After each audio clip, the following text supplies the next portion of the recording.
Добрый вечер. У нас сегодня сказки Шахерезады. Сказки такие, знаете, как смесь Шахерезады, которая рассказывала своему любимому «Тысячу и одну историю». Вау, спасибо! Обожаю цветы. Рассказывала ему эти сказки. И вы знаете, что Шахерезада за это время вышла за него замуж, родила много детей, там 4 детей. И не у нее закончились сказки, а он отменил свое вот это желание, чтобы ему эти сказки рассказывали, они просто спокойно жили. Но в этой «Тысяче и одной ночи» есть еще одна история, что пока она рассказывала ему сказки, вот эти вечерние сказки, его государство, его правление очень усилилось. Когда писали эти «Тысячу и одну ночь», может быть, вы даже в курсе об этом, что это сказки для взрослых, там такие подробности. Я когда читала эту взрослую версию, мне было лет 18, я была вся в розовых пятнах. Какие там были эротические подробности, и как интересно назывались мужские и женские половые органы. Короче, это была своего рода Камасутра. Но в сказке для взрослых рассказывается и содержание того, что происходило в государстве в это время. И Шахерезада была в курсе того, что происходило в стране, какие вызовы были перед ее падишахом, что проживала эта страна. И каждая ее сказка, она была не просто продолжением предыдущей, как бы не просто окончание предыдущей. И она говорила, помните, но эта сказка ничто по сравнению со сказкой о сапожнике, которому сапоги пошили мыши. Так вот, следующая сказка всегда была в контексте того, что происходило в стране, какие вызовы были перед страной, перед падишахом, перед его правлением. И эти сказки давали ему ответы в виде метафор, в виде образов, в виде каких-то подсказок. У него менялось мышление. И с утра, когда он просыпался и занимался государственными делами, ему было не до жены, не до сказок, в нем почему-то происходили какие-то процессы, которые позволяли ему принимать более точные решения. И вот этой женской мудрости, собственно, и посвящены сказки «Тысяча и одной ночи».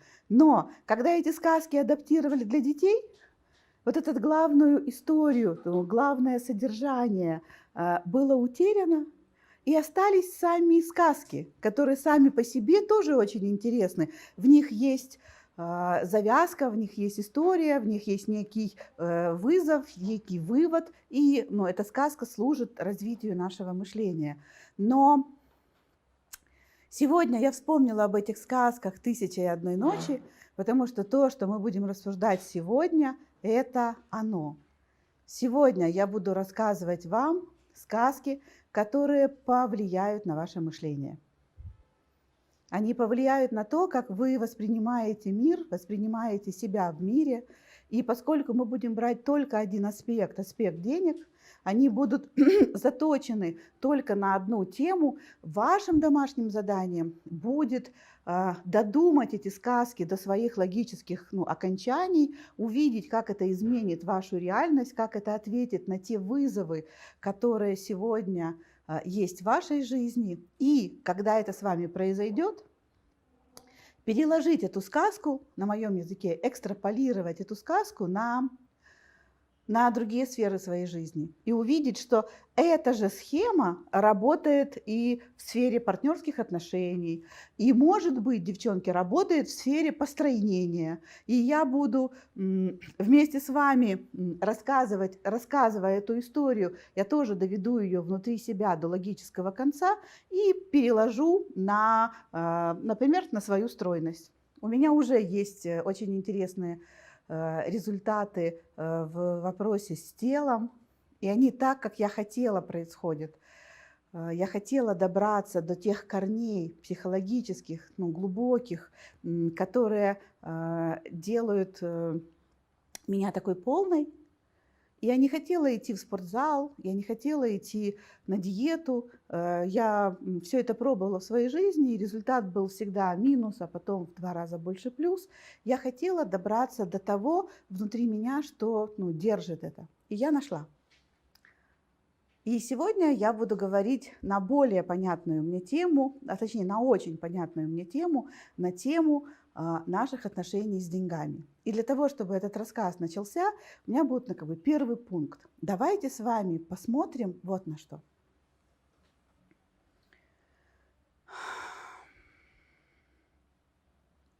Внутри нас есть огромная директория, которая называется «Я». Это самая большая директория, которая есть внутри нашей психики. И задача человека эту свою директорию расширять.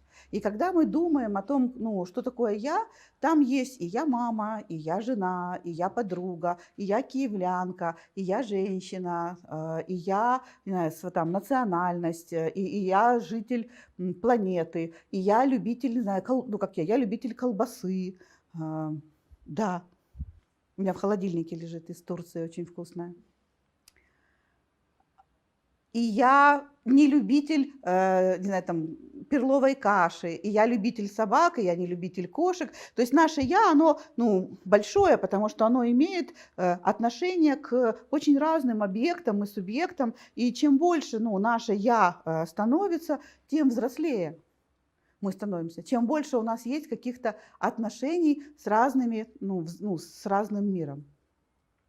И вот это самое наше «я», оно в какой-то сфере имеет отношение с деньгами.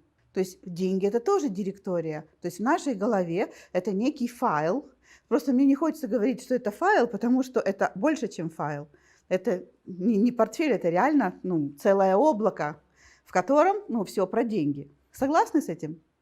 Это логично. И у нас с вами как-то выстроены эти отношения. И мы можем по нашей любимой традиции положить здесь две подушечки и посмотреть, какие у меня отношения с деньгами. Или какие у вас отношения с деньгами. Меня не будем смотреть. Я перед тем, как сделать сегодняшний мастер-класс, все проверила на собачках. Ну, вот такая красивая подушечка. Это будет, например... Да, выходи. Это будет Вика, а это вот Викины деньги. И для того, чтобы это были не просто директория с деньгами, а это все деньги мира, которые принадлежат тебе по праву. И да, ты сюда становишься. И ты пытаешься вот осознать, какая ты, сколько тебе здесь лет. Это не ты вся-вся, а ты, у которой есть отношения с деньгами. Мне кажется, лет 16. Подросток. 17. То юность уже. Ну, это же ты чувствуешь, ты в протесте или ты чувствуешь себя уверенной такой, судя по тому, какая у тебя грудная клетка, так знаешь, отойдите, я сама. Нет, точно я не в протесте, но чувствую, что мне все хорошо. Но я не прям взрослая. Угу. Ну, юность. Мне чуть-чуть еще надо дорасти. Хорошо. Нет, стой. Побуду твоими деньгами. А это, все деньги мира, которые принадлежат тебе по праву. Давайте переведем, что же это за директория. Мы привлекаем в этом мире ровно столько денег, сколько разрешаем себе привлечь. Это понятная фраза? У меня было много сотрудников в отделе продаж. За 25 лет карьеры я, наверное, человек 100 со мной работала. И так интересно наблюдать, и, наверное, вы это тоже видели в своих бизнесах. То есть пока какие-то контракты и сделки, там $75, $300, например, там клиенты говорят, у вас такие дорогие тренинги по $300, у кого-то по 50, и у них есть аргументация, почему 300, и они уверены, все нормально, а потом они должны продать что-то корпоративное, и они говорят, что вот у нас корпоративный тренинг, он стоит 3000, и клиент говорит, да, хорошо, мы бы хотели 4 тренинга для разных наших филиалов. И вдруг у менеджера начинают трястись руки. Он начинает делать глупости, пороть горячку. У него ты отправил, еще нет. А вдруг они не согласятся? А давайте дадим им скидку. Говорю, подождите, клиент сам выразил желание, успокойтесь. Но он не может успокоиться, у него не помещается эта сумма целиком. И ему написать, 3000 умножить на 4, там сколько, 16 тысяч евро, а он это перевел еще в гривны, и это еще больше не помещается, и вот это не помещается, находится вот здесь. Это сколько денег в него вливается. И когда каким-то моим новым манагерам приходили такие заказы, я ему говорила: подожди, то есть твои проценты будут твои, я сама все сделаю. Вот, я вела эту сделку. И когда она наконец случалась, она случалась только благодаря мне и клиенту, и всегда вопреки. То есть все, что делал менеджер, это было вопреки. То есть все, что он делал, он забывал, лебезил. Он так разговаривал с клиентом, что у клиента появлялись сомнения, возражения. Он забывал позвонить или слишком часто звонил, или устраивал истерики в компании. Все было, все было и все было по-разному. Короче, если стоял кто-то, у кого эта сумма проходила, деньги приходили на счет, и у менеджера в голове появлялся опыт, что 16 тысяч евро через него прошли. Это как бы была с мамой за ручку, но в этом-то и есть процесс взросления, что когда вы отдаете менеджеру или ребенку заслуги за эту сделку, он потом чувствует: это я сделал, и в следующий раз он спокойно говорит: обычно мы продаем по 3-4, одну продавать мне неинтересно. Я понятно объясняю?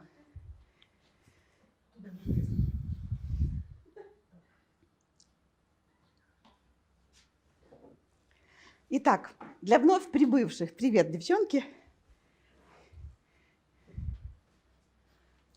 Мы начали наш рассказ с того, что внутри у нас две директории. Это человек, типа я, а это все деньги мира, которые принадлежат мне по праву.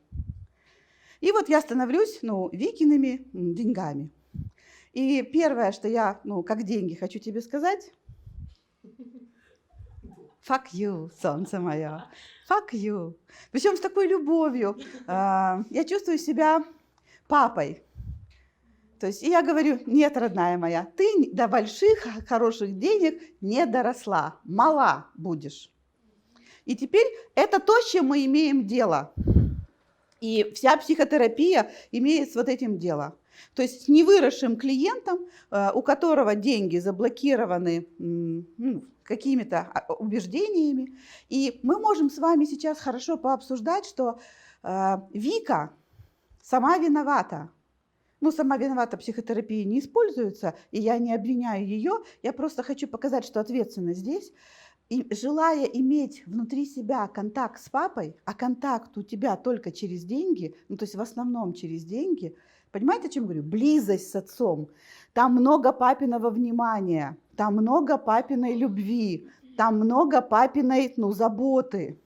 То есть папа все время думает о деньгах, и когда Вика рядом с ним копошится, просит денег, или у нее нету денег, папа, поскольку у него все внимание на денежках, он наливает и Вике. Как только Вика лапку поранила, он говорит: иди к маме или иди полечись. Или говорит: на тебе деньги, иди к врачу.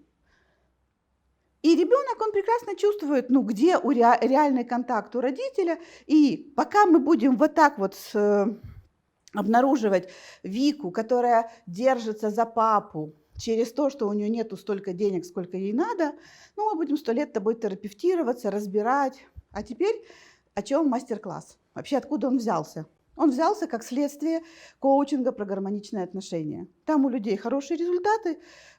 Хорошие результаты оказались у тех, кто был на лифте, финансовый лифт наверх.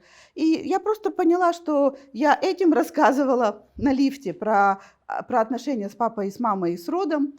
Тем, кто был на гармоничных отношениях, я не рассказывала про деньги, но рассказывала, как они блокируются у мамы и у папы. И знаете, небольшого ума стоило, чтобы все это соединить. Теперь смотрите, никакой психотерапии, ничего не делаем. Мы ставим за Викой. На подушке. Нет, за подушечкой. Ты стоишь. Можешь поближе подойти, прямо выгляни, помаши ручкой. Ту женщину в роду, не знаю, по маминой или по папиной линии, которая так умела притягивать денежки, у которой был богатый папа, и который, ну, кормил свою дочку, потом дал все наследство, причем не после смерти, а уже, ну, при жизни, то есть которую папа, ну, налил вот эти денежки. И мы ставим вот такую, ну, мордочку. То есть что это? Внутри у нас, в нашем ДНК, есть гарантированно такая женщина? Есть. У Вики с ней есть контакт? Пока нет. И она сейчас, эта самая женщина, кладет руки Вики на спину. И Вика оборачивается к ней и говорит, она узнает, что, слушай, но я же, оказывается, не одна в этом мире. У меня там, оказывается, ну, подписка классная. И я как папа, я прошу прощения за то, что я сейчас это так скажу.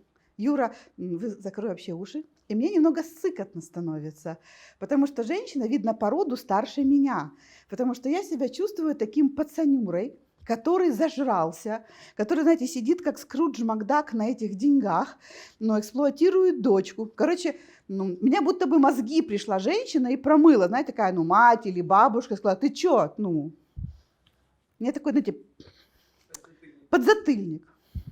И я реально чувствую себя таким пацаном, страшно неудобно. Ну, реально, ну, в голове приходят интересные мысли, вообще это моя дочка, вообще что я себе позволяю. Причем, смотрите, речь идет не о папе снаружи. Папа снаружи у тебя делает какие-то твои добрые дела или не делает, может, вообще его, ну, тебя не знает. Но это идет внутри тебя. И тут внутри папа начинает, ну, наливать деньги. То есть я уже становлюсь не, ну, как бы не совсем папой, какой-то молодой такой парень, и я наливаю. И сюда течет энергия денег. И мне прямо такое, на тебе, на. Причем я не все отдаю, я, ну, много что отдаю. И что ты чувствуешь сейчас? Сколько тебе сейчас лет? Больше 20 уже. Уже 22, наверное, так. Какие у тебя ощущения в теле? Более стойко себя чувствую.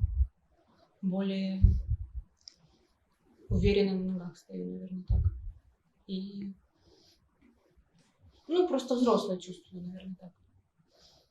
Вот меня как игрока, который здесь был, вот такой субличность, я был то папой, то каким-то мужчиной, меня практически в поле нет. То есть история закончена. То есть здесь энергия теперь просто течет столько, сколько, ну, нужно тебе для того, чтобы тебе было хорошо. Как себя чувствуешь ты? Очень хорошо, я на своем месте. Хочется погладить. Все хорошо с тобой. Тебе приятно, когда она взяла, ну, вот это твое умение? Да. Вот мне вот я должна, вот то, что я должна делать. Услышьте, наши предки хотят отдать то, что у них есть. Может быть, вам странно это покажется, но до той минуты, пока вы не увидите там впереди, ну там через 3 поколения после вас или через 4, какую-нибудь девочку, которой нужна, например, моя уверенность в себе, там, ну, твоя, ну, не знаю, там, толерантность, твоя там мягкость, ну, твоя креативность, твоя дерзость. Ну, то есть что-то ваше, вот там она стоит и ей надо. Вы хотите ей отдать? Даже если у меня лично нету того, что ей надо, мне как, ну, предку хочется подсуетиться где-то там, ну, и сказать, милая, ты чё? Ну, я-то, конечно, например, там, ей нужна нежность. Я не сильно нежная. Слушай, но у меня есть подружка, я с ней продружила, и в моей эпигенетической памяти этот опыт есть, и значит, ты его можешь взять. Давай, давай. То есть все стали, ну, хочется отдать. И как больно, что они не берут. Знаете, стоят ваши пра-пра-пра, внучки или внуки, и они говорят, что да, они так плохо жили, они были такие бедные, они были такие несчастные, они телепортироваться не умели, они жили всего там по 70-80 лет, никто по 300 лет не жил, там такая смертность была, потом у них, помните, в этом 19-м, 20-м, 21-м ковид появился, вообще бедные люди. То есть они думают так, как мы думаем о своих предках, что они вообще бедные, несчастные, что у них взять. А мы тут стоим, да вы чё, мы ж тут вообще знаешь, как жить умели? У нас куча всяких талантов, возьми. И так больно, что они не берут. И точно так же это испытывают наши с вами предки. Им больно, когда мы не берем. И они безумно рады, когда кто-то появляется, кто говорит: ой, надо, беру. Когда я готовилась к мастер-классу, я Юрке рассказывала, что мне где-то за 15 минут я стала там, продумывать схему мастер-класса, укомплектовывать ее. Мне стало так жарко, и я стала видеть, как предки всех вас, кто пришел на этот мастер-класс, они просто в меня уже загнали кучу этой энергии в надежде, что хотя бы через меня сейчас она пройдет. И они там такой, знаешь, Диана, давай, давай, давай. Я не могу нанести тональник, потому что у меня, по лицу течет пот, так мне жарко. А в квартире прохладно, и целый день я сидела в пледике с подогревом. Я же не знала, что надо было с утра еще на мастер-класс настроиться, и тогда бы, я тут как в веник летала бы. Спасибо, снимаю себя, с вас роли.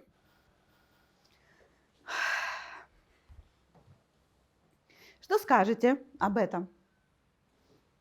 Это первый шаг, который мы с вами делаем.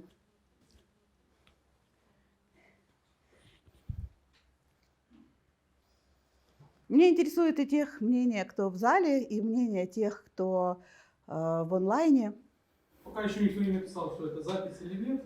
Ну, ждем. Потому что новенькие, наверное. А новенькие спрашивают, запись это или нет.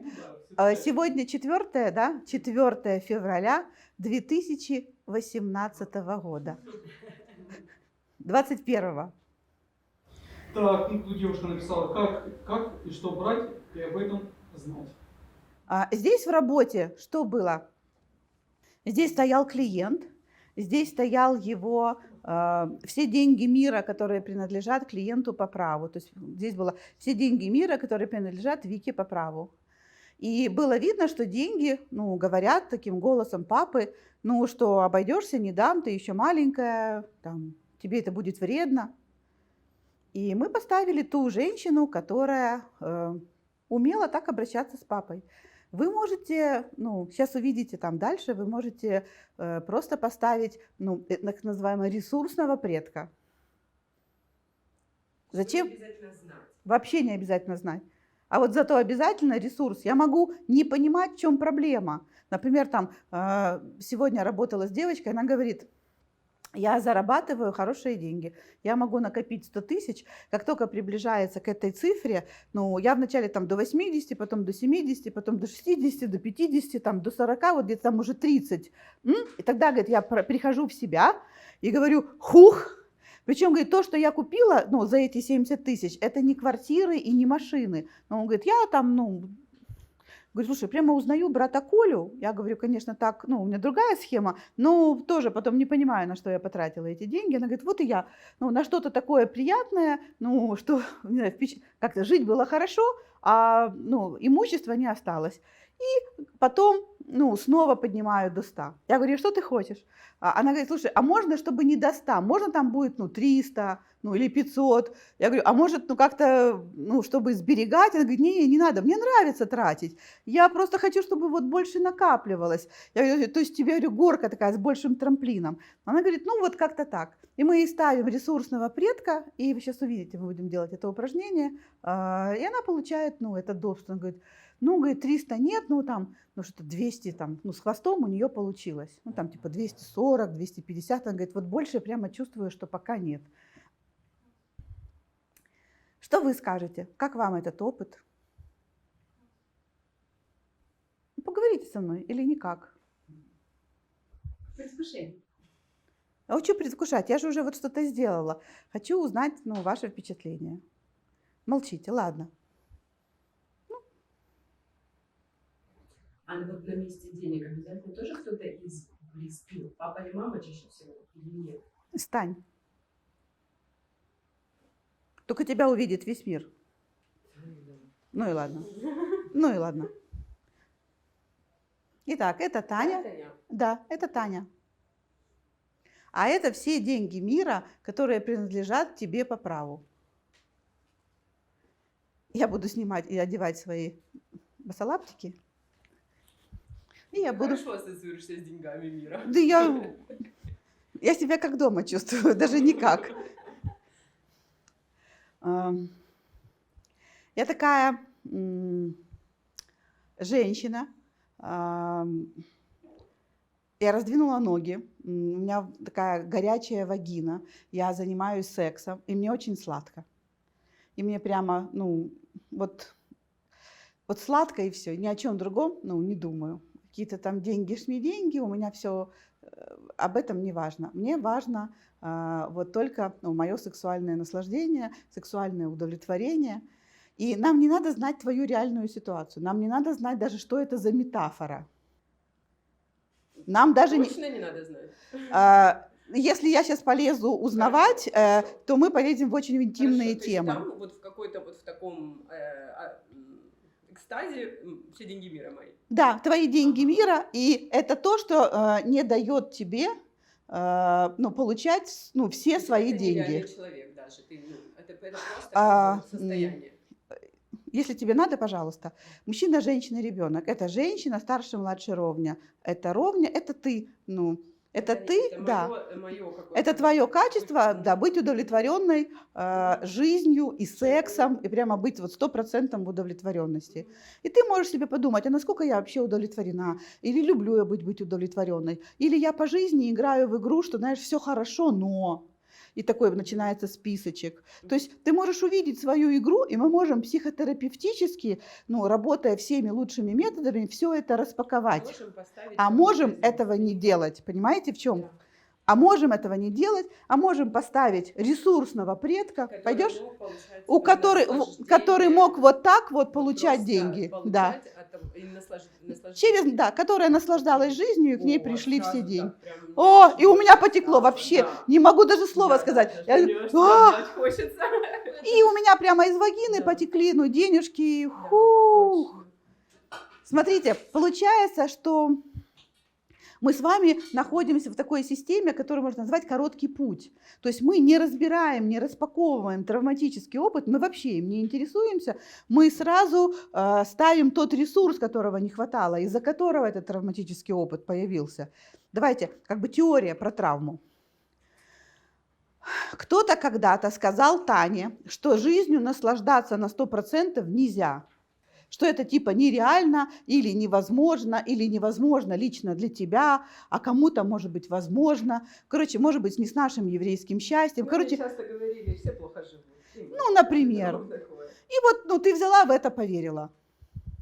И отрезала кусок себя, которая родилась с очень высокой такой потребностью и с возможностью наслаждаться.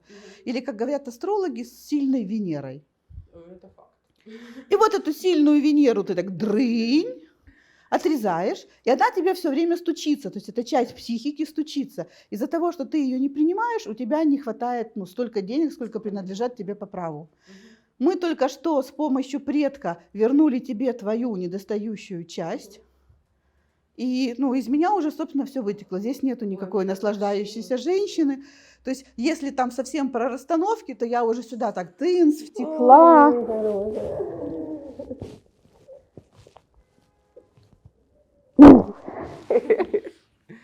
Теперь вот все понятно. Теперь все понятно. Снимайте себя роли. Все. Не, я в своей роли буду. Я была. Хорошо. Снова задам вопрос. Что вы поняли после второй работы? Я знаю, что то, что я сейчас говорю, должно вызвать такое, что так просто, это прямо неприлично. Но работа с родом, Юр, спроси, пожалуйста, нет, я спрошу, кто был на гармоничных отношениях? Ты была. Это просто оказалось, что там море ресурсов. Понимаете, ваш род – это же не тети и дяди, которые ныне покоятся на кладбище. Это внутри вашем ДНК лежит неиспользованная энергия. ДНК чье? Скажи мне, Лен. Мама, папа и все. Неправильный ответ. Мои. Правильный. ДНК твой. А кем он наполнен? Мамой, папой, на 50% мамой, на 50% папой, на 25% бабушками и дедушками, на 12,5% прабабушками и прадедушками, на 6,25% прапра и так далее. Но в этом ДНК живет не просто генетический, а эпигенетический опыт. То есть там не только опыт того, что они проживали и чувствовали, но и опыт того, с кем они общались. Ведь у нас же очень богатый бэкграунд, как у живых людей. У нас есть друзья, у меня есть старшая сестра, которая не имеет прямого отношения к моим детям. И в их ДНК она как бы не должна присутствовать, но она присутствует, потому что в моей памяти есть опыт общения с ней, есть истории о ней, есть ее опыт. Я понятно объясняю? И у моих детей будет тетя с ее хорошими и плохими наработками. И если я, как человек, который живет в 21 веке, говорю себе: ой, мои предки, они были такие несчастные, моя мама прямо всю жизнь страдала, папа никогда там, ничего высот не добился, бабушка вообще жила в деревне, у нее был туалет на улице, прабабушка, не знаю, там и куда-то сослали. И если я вот так, а я только это слышу. Я никогда не слышала, слышала истории, похожую такую еще. Вы знаете, а мои были дворянами. Но это еще хуже звучит, типа, было ж когда-то хорошо, а теперь ужасно. То есть хорошего о предках вы не говорите. Я говорю вы, потому что я когда-то перестала это делать. Когда я увидела, как это работает, я была шокирована. То есть пока мы о предках говорим плохо или никак, мы из ДНК или берем только плохое, или никакое. Это же наш запрос в разговоре. Если я о себе думаю: ой, эти бедные мои женщины там по материнской и по отцовской линии, как же они тяжело жили, я ж в кино все видела, как муж там пырнул, как вот вчера девочка приехала из Стамбула, говорит: слушай, у султана парк, дворец и всякая красотень, а у 300 женщин в гареме вот такое там маленькие комнатки и 3 такие лужайки, где они там сидят в этой дыре. И я не знаю прямо, что ей ответить. Потому что в ее картине мира бедные женщины, бедные и несчастные. И когда у нее женщины бедные и несчастные, что она тащит из своей генетики? Только что-то ужасное. И что делает тогда человек? Он просто говорит: ну его нафиг, этих родственников. И перекрывает, и говорит: я тут совсем один. И чувствует себя тогда одиноким, отделенным от других. Как вам эти новости? Для тех, кто закончил гармоничные отношения, это не новости. А для остальных, что пишет народ? Тут они не могут разобраться, видимо, по поводу практики. Им нужно эту практику делать? И сразу вопрос, Оксана Гунчук, Диане, нужно эту практику делать вдвоем или можно мысленно ставить ресурсного предка? И либо, это я от себя говорю, ты просто демонстративно просто показывал, или нужно делать практику? Я говорю, что практику лучше делать вдвоем, но если второго вы не найдете, если такой банды вы не найдете, то можно поставить 2 подушечки, потом поставить 3-ю подушечку и походить, все это попрочувствовать. Я бы делала вдвоем. Я думаю, что бандита и соплеменника, с кем можно это сделать, всегда можно найти. Знаете, это же хорошее дело. Покачать денежные мышцы. Если это невозможно для вас, делайте по одному. Здесь нету противопоказаний, просто я знаю, уверена абсолютно, что если делать вдвоем, а если еще, не дай Господь, втроем, то эффект будет больше. И второй вопрос. Диана, я не понял, у каждого своя история. Где все деньги мира? Или у меня тоже в папе по отрезанной сексуальности будет причина? Сейчас объясню. У каждого из нас есть доступ к деньгам. И когда этот доступ открыт на 100%, человек чувствует себя удовлетворенным. Он может быть миллионером при этом, или у него может быть зарплата 300 евро. Но если он открыл для себя вот этот свой денежный канал на полную мощность, ему на все хватает, еще остается, то есть он живет в изобилии. Как это происходит? Не знаю, ему 300 евро, потому что у него личное хозяйство, дом, за который уже, не знаю, заплатили, квартиранты, которые живут в подвале и оплачивают всю коммуналку. Я не знаю, но я знаю, что когда наш денежный канал открыт на 100%, человек чувствует себя в вопросе денег удовлетворенным. Все понимают, о чем я говорю? И могут быть миллиарды, а все равно нету этого удовлетворения. И это не про то, что мы неблагодарны, а про то, что вот этот файл не открыт полностью. Да. Насколько я понимаю, допустим, мне эта практика, она не обязательно должна иметь такой вид, да, допустим, если у меня какая-то бытовая ситуация на работе, и я чувствую, что на решение какой-то проблемы у меня вот, мне страшно или мне Не хватает не ресурса. хватает, да, ресурса, то есть я могу как бы мысленно, так ментально позвать кого-то из своего рода, кто может эту ситуацию решить вот прям легко и просто. Например, ты ставишь себя, эту ситуацию, которую тебе надо решить и которую тебе сложно решить, становишься, понимаешь, о да, это я такая, ну осознаешь, я тут маленькая или неуверенная, становишься на эту ситуацию, там страшная ситуация, обозначила для себя, что и это я, все же происходит внутри тебя. То есть перестала воспринимать ситуацию как нечто внешнее. Понимаешь, о чем я говорю? И дальше ты ставишь сюда ресурсного предка, который может это решить. А мне надо становиться на эту Да. подушку? То есть- Да, если ты одна, то надо. Смотрите, в чем особенность мышления человека или в чем его ошибка? Мы внутри себя, все принадлежит нам. Внутри себя это все я. Деньги мои это я, предки мои это я. Стоит мне закрыть глаза и увидеть мою, например, покойную маму, то я ее вижу. Это моя мама, я чувствую к ней такую любовь, благодарность, нежность. И я, закрывая глаза, вижу себя только собой. То есть это я. А та, кого я вижу, в моем воображении, это моя мама, в моем представлении. Но в моей психике все я. Если снаружи моя мама – это отдельный человек, то в моей психике, есть только я. И я могу себе позволить эту роскошь, вот чувствовать себе эту благодарность и любовь к маме, а потом, почувствовать, что это мама, что это тоже я, это же мой кусочек мозга. И я могу своим сознанием зайти в него. Я в него туда захожу и чувствую, Боже, как меня любит моя дочь, какая прямо я обласканная дочерней любовью.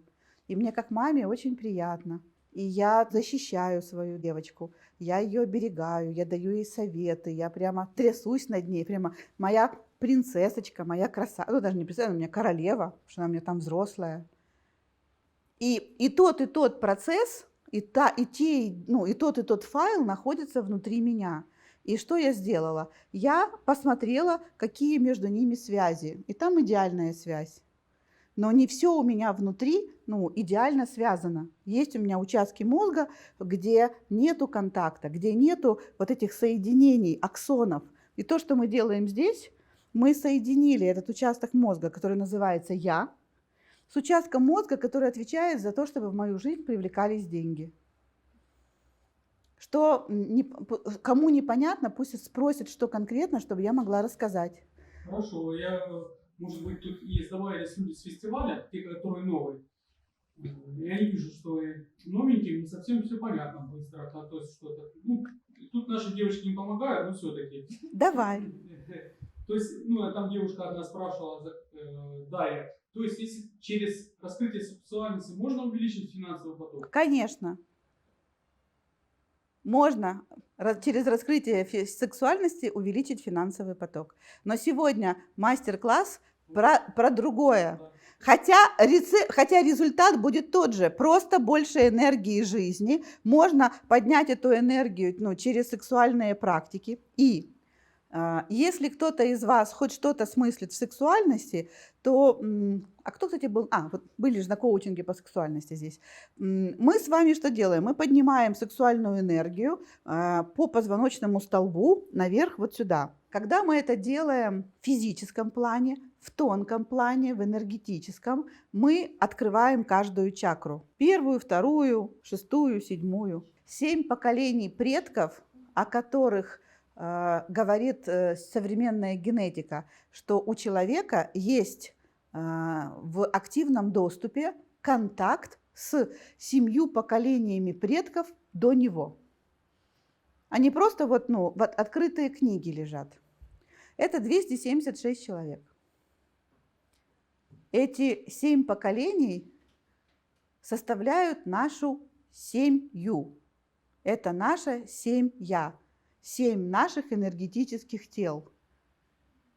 И первая чакра – это «я», вторая чакра, это если кто-то знаком с чакрами, то там только один лепесток лотоса, вторая чакра, там 2 лепестка лотоса, на третьей чакре, там, где наши бабушки и дедушки, 4 лепестка лотоса, тут 16, то есть оно соответствует количеству предков, которые идут, ну, у нас, то есть мама, папа, бабушка, прабабушка, то есть 7 чакр – это, ну, 7 наших поколений в роду. Поэтому, когда вы раскрываете сексуальную энергию, вы точно так же прокачиваете свои отношения с родом. Но сегодня я хотела показать вам другой способ, который, на мой профессиональный взгляд, не то чтобы легче, ресурснее, более четко, ясно дает быстрый результат. Я тогда по технике. Елена спрашивает, если я одна делаю практику, то на каждое место устаю сама? Если она одна делает, то на каждое место она становится сама. Вначале она становится на место себя, потом она становится на место всех денег мира, которые принадлежат ей по праву, смотрит, кто там, ну, кем она становится, что там за послание, кто там ей fuck you показывает. Или, ну, короче, увидите сами. Осознали, угукнули и поставили третью подушечку или третий листочек бумаги, и назначили, что это тот предок, который прекрасно справлялся с вот этой задачей. Ставите этого предка и становитесь на эту подушечку. И дальше вы почувствуете, у этого предка есть контакт с вами. Если нету, то ваша задача этот контакт создать. То есть вы можете мысленно положить руки, ну, самому себе там на плечики, можете снова стать на свое место, повернуться к предку и сказать: я тебя вижу, я у тебя принимаю, там, ты мой предок, я твой потомок, я маленькая, ты большой или большая, ты даешь, я принимаю, ты мой предок, я твой потомок и больше никто. Если кто-то смотрит, запишите эту формулировку. Анютка, можешь написать ее в чат? Я думаю, ты ее помнишь. Тут еще вопрос, ну, как бы с примером. Если я вижу все свои деньги за забором, мне надо пригласить ресурсного предка, который откроет этот забор? Конечно, конечно. Аня прочитала, кто-то в чате написал из народа, что если я свои деньги вижу за забором, то мне надо пригласить предка, который этот забор, ну, разобрал, или который смог эти деньги, ну, принести к себе, ну, не знаю, исключив этот забор. Да. Там, разобрав, растворив, разломав, там, сделав из забора себе, не знаю, там, дрова. У вас будут ваши истории. И эти истории, они всегда метафоры. Мы можем в этих метафорах покопаться, вспомнить, ну да, это обо мне, о, да, это очень интересно. То есть мы можем пойти терапевтическим путем, но я предлагаю обойтись без этого терапевтического пути, хотя меня все время подмывает сказать: Тань, ну правда же, вот про сексуальную женщину, ну это ж так интересно, про вот эту наслаждающуюся женщину, ну что это так про тебя, тебе так свойственно это наслаждение, и всегда, когда с тобой общаешься, ну видно, что вот, ну, тетка умеет наслаждаться. Я прошу, дай им чуть-чуть теории, а то они сейчас практики. И фразу еще, что надо говорить. Ты мой предок, я твой потомок. Ты большой, я маленькая или маленький. Ты даешь, я принимаю. Ты мой предок, я твой потомок и больше никто. Даю теорию. Спасибо вообще, что про теорию заговорил. Итак, теория, которую нам надо с вами знать. Первое, самое важное, что энергия течет от больших к маленькому. Это происходит везде. Если у вас много энергии, например, мы сидим в комнате отдыха, и у вас много энергии, а у всех остальных энергии мало, ваша энергия будет течь к этим людям, если вы к этим людям имеете какое-то отношение. Если вам, ну, все равно на этих людей, то есть, ну, вы обособлены, то ваша энергия будет, ну, держаться внутри вас. Если вам не все равно, например, это ваши там дети, или это ваши друзья, или это ваши, не знаю, там подчиненные или ваш шеф, если у вас больше энергии, а там меньше, и у вас к этому кому-то есть отношение, энергия будет течь. В этот момент хочется сказать: нетушки, все, я хочу свою энергию закрыть. Но если у вас много энергии, то вы можете внимательно посмотреть по сторонам, внутренним взором или внешним взором, и понять, откуда вы берете энергию. И, может быть, окажется, что есть кто-то больший, кто кормит вас энергией. Например, у меня это отношение с Богом.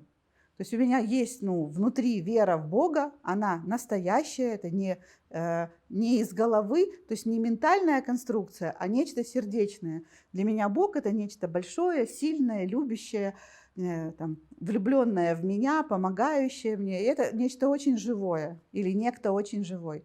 И поскольку в моей голове есть такая идея, то есть у меня есть некто больше, чем я, этот некто больше все время вливает в меня энергию. Род у славян, так звали Бога. Его звали Род. Этот Бог отвечал за то, чтобы у человека в миру было все хорошо. То есть он отвечал за материальный мир, за то, чтобы в этом реальном материальном мире у славян был полный порядок. И Род выглядел в представлении славян вот как божество, у которого таких 7 уровней, 7 небес. Это те же 7 поколений. И те страны, те народы, те нации, у которых есть отношения с родом, например, у китайцев они есть, у японцев, у славян это тоже было, принято было всегда почитать предков. Да или нет? То есть было уважительно относиться к своим предкам. Чтить их, уважать, приносить им дары. И поскольку мы этот ритуал делаем снаружи, а внутри происходит, внутри этот ритуал отражается на том, что мы признаем, что у нас есть предки, что предки большие, предки прекрасные, предки нам помогают, предки нас кормят, поят, одевают, обувают, замуж выводят, деток помогают воспитывать, в сложные минуты предотвращают наши преграды, убирают преграды, показывают нам путь, то внутри, когда мы этот ритуал совершали, когда мы обращались к предкам, активизировалась наша генная память, и мы получали из генной памяти память сотни предков, у которых есть навык, как выйти из этой конкретной ситуации. Вам понятно, что я сейчас говорю? И если вы считаете, что вы большая, а предки маленькие, это называется в христианстве, и у евреев называется гордыня. Когда мы видим себя на вершине пьедестала, вот я тут, я стою, тут моя мама с папой, тут мои бабушка с дедушкой, тут мои прабабушка с прадедушкой, я такая великая, я живу в 21 веке, у меня 11 или 12 iPhone, а эта мама набирает этими, вот так она не умеет, она вот так тыкает, тут у нее не получается, у мамы, сегодня я делала мастер-класс про маму, столько всего послушала интересного. Я до сих пор обижаюсь на маму, что она неуспешна в жизни. Короче, они никто, а я богиня. И тогда что происходит? Но если я богиня и стою на вершине пьедестала, сейчас я постою, чтобы оператор успел навести резкость на нашу богиню. Так, навели? Вот я тут богиня, а эти же все подо мной. Они никто, и звать их никак. И знаете, что я делаю? Сколько бы я в Бога не верила, но я буду все время решать проблемы своих предков. Я буду все время сливать туда энергию. И я буду говорить: да что такое? Все время какие-то проживания, все время со мной какие-то траблы случаются, никак нормально не могу начать жить. А чувствую себя, слушайте, при этом очень хорошо. То есть у меня, с неба, как в моем случае, с неба течет классная энергия в меня. Потом во мне не остается ничего, потому что я же великая. А они тут все, погулять вышли, и она от меня течет дальше. И уже, знаете, там, 7 поколений пропитались, уже там все мои евреи пропитались, например, все женщины мира пропитались, уже теперь мужчин пропитываем, уже сейчас всю вселенную пропитаем. И я буду говорить, Боже, когда это закончится, когда эти процессы закончатся? А они закончатся тогда, когда моя гордыня, меня попустит.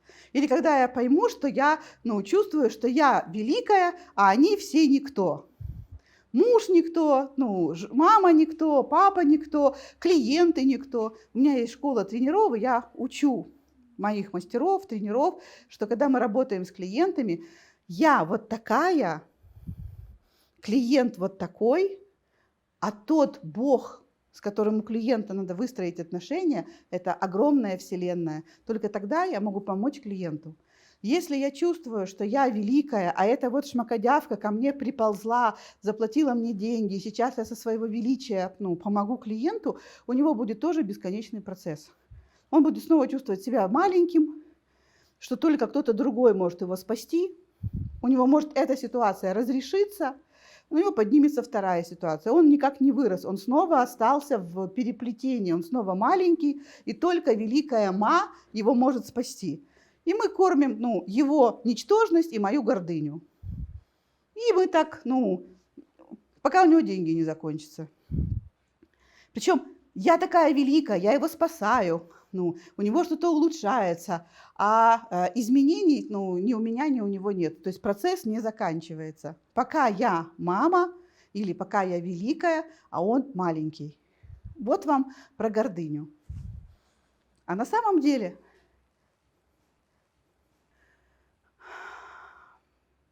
Как устроено? Мы маленькие. Когда мы будем... Почему они большие? Потому что после них, после того, как они жили, уже родилось, например, 5, 6, 7 поколений. Они доказали, что то, как они жили, в то времена, когда они жили, это было правильно. Нам кажется, да вы что? Нет. Но доказательство их, того, что с ними все хорошо, это то, что я есть и у меня есть дети. Вот это доказательство. На лице, на бедрах, на животике. Живая, здоровая бегаю, значит, это у них получилось. Я состою из их опыта. Я понятно говорю? Это их опыт позволяет мне быть красноречивой. Кто меня этому научил, этому красноречию? И, конечно, я училась в школах, в разных курсах. Но откуда это краснобайство? Откуда это умение так владеть речью, чтобы влиять на вас? Я не знаю, но это опыт моих разных поколений людей. Кто-то умел это в речи, кто-то умел так, кто-то умел так. И вот эти пазлы сложились, и здесь сижу я с вами разговариваю. И если бы я могла быть настолько, видящей, чтобы закрыть глаза и увидеть какую-нибудь тетю Сару, которая так продавала на привозе, которая говорила: купите мои бички. Если вы купите мои бички, вы будете целовать свои губы, когда будете их кушать. Купите, попробуйте, они такие сладкие, они такие свежие, они вам прямо говорят: посмотрите, купи меня, купи, твоя жизнь станет счастливой. Как она это делала, я не знаю, я сейчас придумала себе эту тетю. Но вот я, которая сегодня разговариваю с вами, правнучка или внучка вот этой тетушки, которая так классно разговаривала на рынке. Или какой-нибудь Петр Петрович Голохвастов собственной персоной, который так умел разговаривать с женщиной. Я не что-нибудь как-нибудь этак, а я вот прямо вот так-то. И что-то женщина такое, происходило. Мы с вами состоим из этих пазлов наших предков. И когда мы имеем этот опыт, что я люблю и ценю своих предков, я маленькая, а они большие, я нахожусь в красивом состоянии, нахожусь в благодарности, и из моего прошлого, из моего ДНК в меня втекает положительный или уникальный или прекрасный опыт, который нужен мне прямо сейчас. Теперь стало яснее? Кто-то тут кивает. Что скажут новички? Несколько вопросов такие были. А если увидишь в расстановке мало денег, например, 1000 рублей, это и есть мои деньги, которые принадлежат мне по праву рождения. Нет. Если ну, из плохих новостей, там у нас много денег. Мы сейчас с вами, если бы мы открыли, ну, процентов на хотя бы на 70 наши вот эти денежные закрома, наверное, мы бы в этом списке Forbes были бы там одними из первых. Потому что способность привлекать деньги, она с каждым поколением только усиливается. Значит, надо поставить сзади того, кто видел, что есть большие деньги. Конечно. Конечно. Таня советует, что поставить того предка, который видел денег больше 1000 рублей, который видел 1000, но русских рублей, золотыми рублями. Когда, помните, там, ну, 3 рубля это была год, ну, можно было жить на 3 золотых рубля. Вот пускай он увидит предка, у которого просто в кармане лежали 1000 золотых. Яна, можно ли провести с мамой эту расстановку, прося ее стать Нет. стороной? Не трогайте родную маму, потому что, пожалуйста, поверьте тем, кто занимается расстановками, не просите маму, не надо, маму, папу, мужа, подругу, лучше незнакомого человека, лучше там с кем-то, с кем вы были в коучинге или где-то познакомились недавно. Чем меньше у вас с этим человеком уже ваших личных отношений, тем точнее будет ваша работа. Светлана, я маленькая, деньги большие или наоборот, для притока денег, как должно быть? Для притока денег это все очень по-разному. Например, расскажу вам 2 слова, чтобы вы понимали, насколько тема денег большая. У нас как минимум есть несколько уровней зрелости. И вот у нас, например, первый уровень зрелости – это ребенок. И если у вас есть контакт с этой своей субличностью, это такой счастливый ребенок, то деньги приходят к вам, то есть деньги большие, вы маленькая, деньги к вам приходят сами, приходят столько, сколько вам нужно, но не больше. И приходят только на то, что вы хотите. Как только там начинается «мне надо», оно не работает. А вот на «все хочу» оно приходит. У кого маленький внутренний ребенок, которого вы там зажали, то деньги приходят очень мало. Если у вас внутренний ребенок, как у Ани Кучиной, то есть он там наглый, разбещенный, это как по... Да, вот такой, как разбещенный будет, избалованный, вот. Нет, избалованный. Вот у Ани Кучиной, у нее избалованный внутренний ребенок, и она его никогда, то есть так родители с ней вели, что ей его не захлопнули. И Аня все время что-то хочет. И вот оно откуда-то появляется. Но откуда это от мужа или от кого-то, кто ее любит. Я сколько буду жить, столько буду помнить этот момент. Меня там подкрашивают, укладывают волосы. Сейчас у меня будет видеосессия. Помнишь первое? Мы сидим, болтаем с Аней. И Анюта рассказывает, что так захотела машину. И подруга ее, Дианочка, говорит: на, Аня, покатайся. И Аня, значит, там 1,5 года на этой машине каталась, потом Дианочка приехала, машину продала. Вот я сижу так и говорю: так покатайся на моей. И на моей тоже Дианочка. Я тоже. И она 2 года или 3, да, каталась на моем Ягуаре. То есть, я когда это поняла, что я это сказала, я сильно удивилась. Но как-то внутри у меня никто не жадничал, никто не говорил: скажи, что нет. Она там внутри, у Ани, этот счастливый внутренний ребенок, он так хорошо принимает, что отдавать приятно.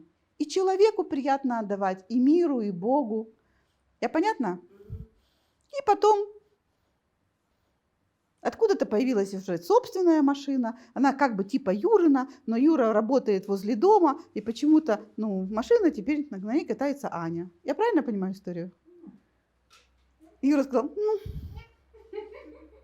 И я не я, если там дома не стоит вопрос о покупке 2-й машины, потому что, это же на одной неудобно. То есть, и я понимаю, что однажды это случится. Все разные, не такие, как Аня тут пишет.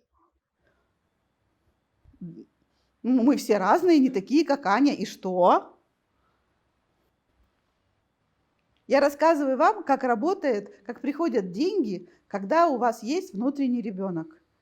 Вот если у вас обиженный внутренний ребенок, ну, на деньги, мы сейчас говорим только о деньгах, то вас будут все время обижать в вопросе денег. Вам будут не платить, вы будете работать, а вам будут, не доплачивать или не будут вам платить. Если у вас здесь ребенок обиженный, то деньги будут вам все время это показывать. Деньги – это невероятный калибратор или невероятно честнейшее зеркало, которое показывает вашу истинную положение, истинную ситуацию.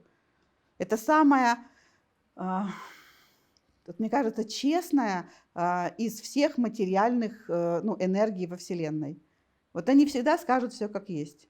Итак, вот вы такая обиженная, подарков вам не дарят, не знаю, там, с деньгами вас кинули, никак больше там 100 рублей не заработаете, и вы такая бедная, несчастная сиротинка Хася. Деньги вам это подсветят, чтобы вы могли с этим поработать.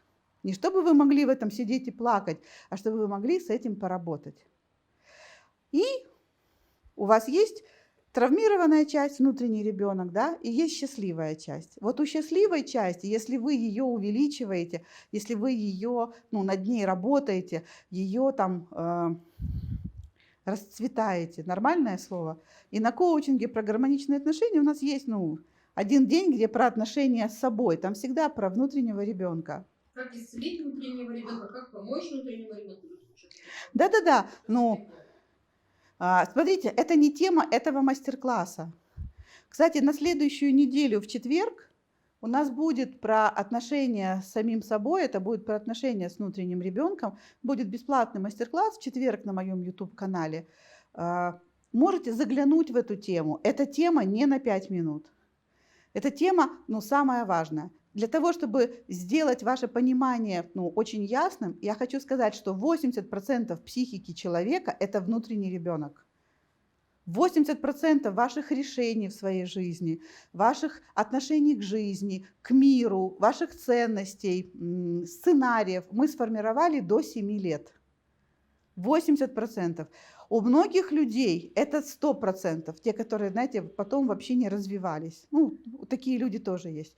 Но даже у развитого человека 80% психики – это внутренний ребенок. Поэтому это архиважная тема. И здесь, когда у вас развит ваш счастливый ребенок, когда он у вас, раскрыт, то к вам приходят легкие деньги. Они приходят сами. Не в смысле, что вы не работаете. Они приходят, вы, может быть, работаете, но это легкая работа. Знаете, вот вам это делать легко, в радость. И деньги приходят для вас легко. Мы чаще всего говорим вот в этом состоянии: ой, у меня как-то деньги сами приходят. Мы не замечаем ту работу, которую делаем. То есть мы ее не в смысле обесцениваем, а она как игра была. Как у ребенка. Он не замечает, что он много двигался, там лепил этот домик из песка. Он просто игрался, и в результате вот он получился домик. То есть он творил, это творческая энергия, она находится вот здесь, во внутреннем ребенке. У нас есть вторая субличность. Это тоже, когда я говорю субличность, это тоже директория. То есть как внутренний ребенок, там много аспектов. Так и второй уровень зрелости, я уже сяду.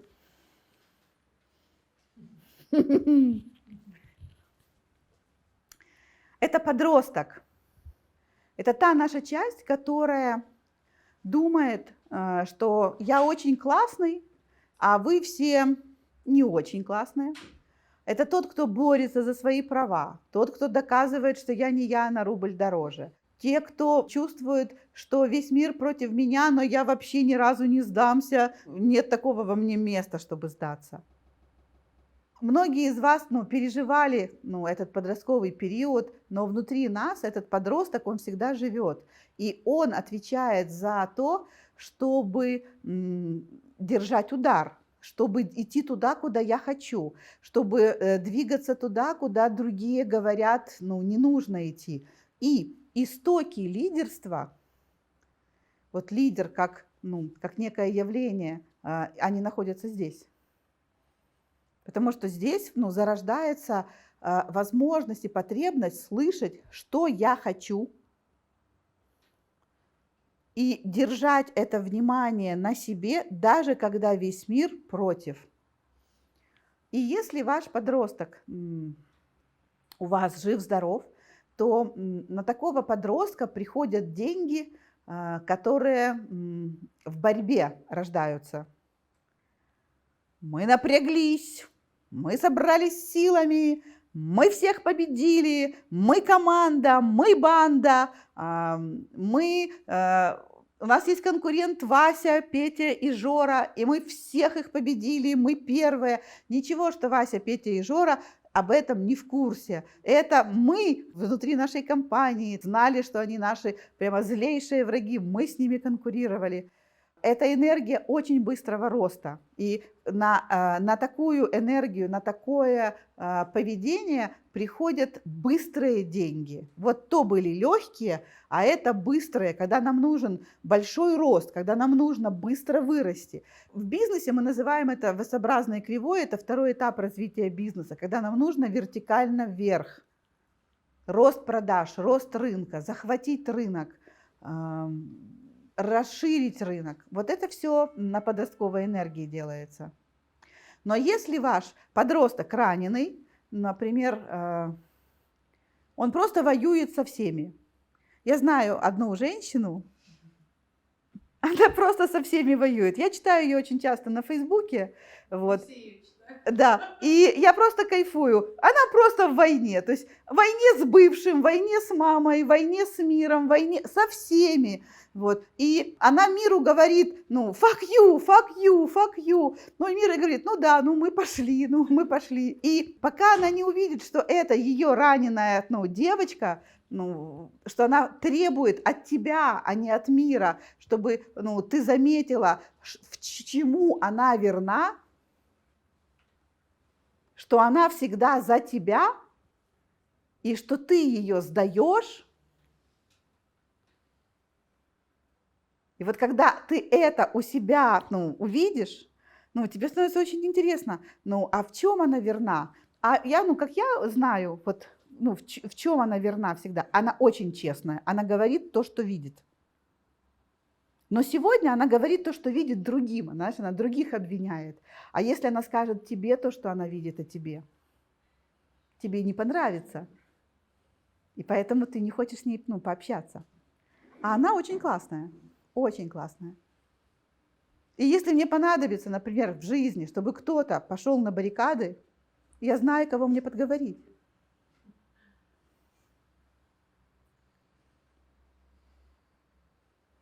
И когда человек, ну, со своей раненой подростковой энергией, ну, встречается, там нету денег, потому что деньги не нужны, нужна борьба постоянная, понимаете? То есть деньги как будто дразнятся с таким человеком, а эти деньги надо все время, ну, с кем-то доказывать, с кем-то воевать, ну, против кого-то, ну, там, консолидироваться, чтобы, ну, если мы говорим только про деньги, чтобы добыть эти деньги. И деньги будут спарринг такой. Они будут подлянки делать, они будут воевать с тобой, они будут нападать на тебя.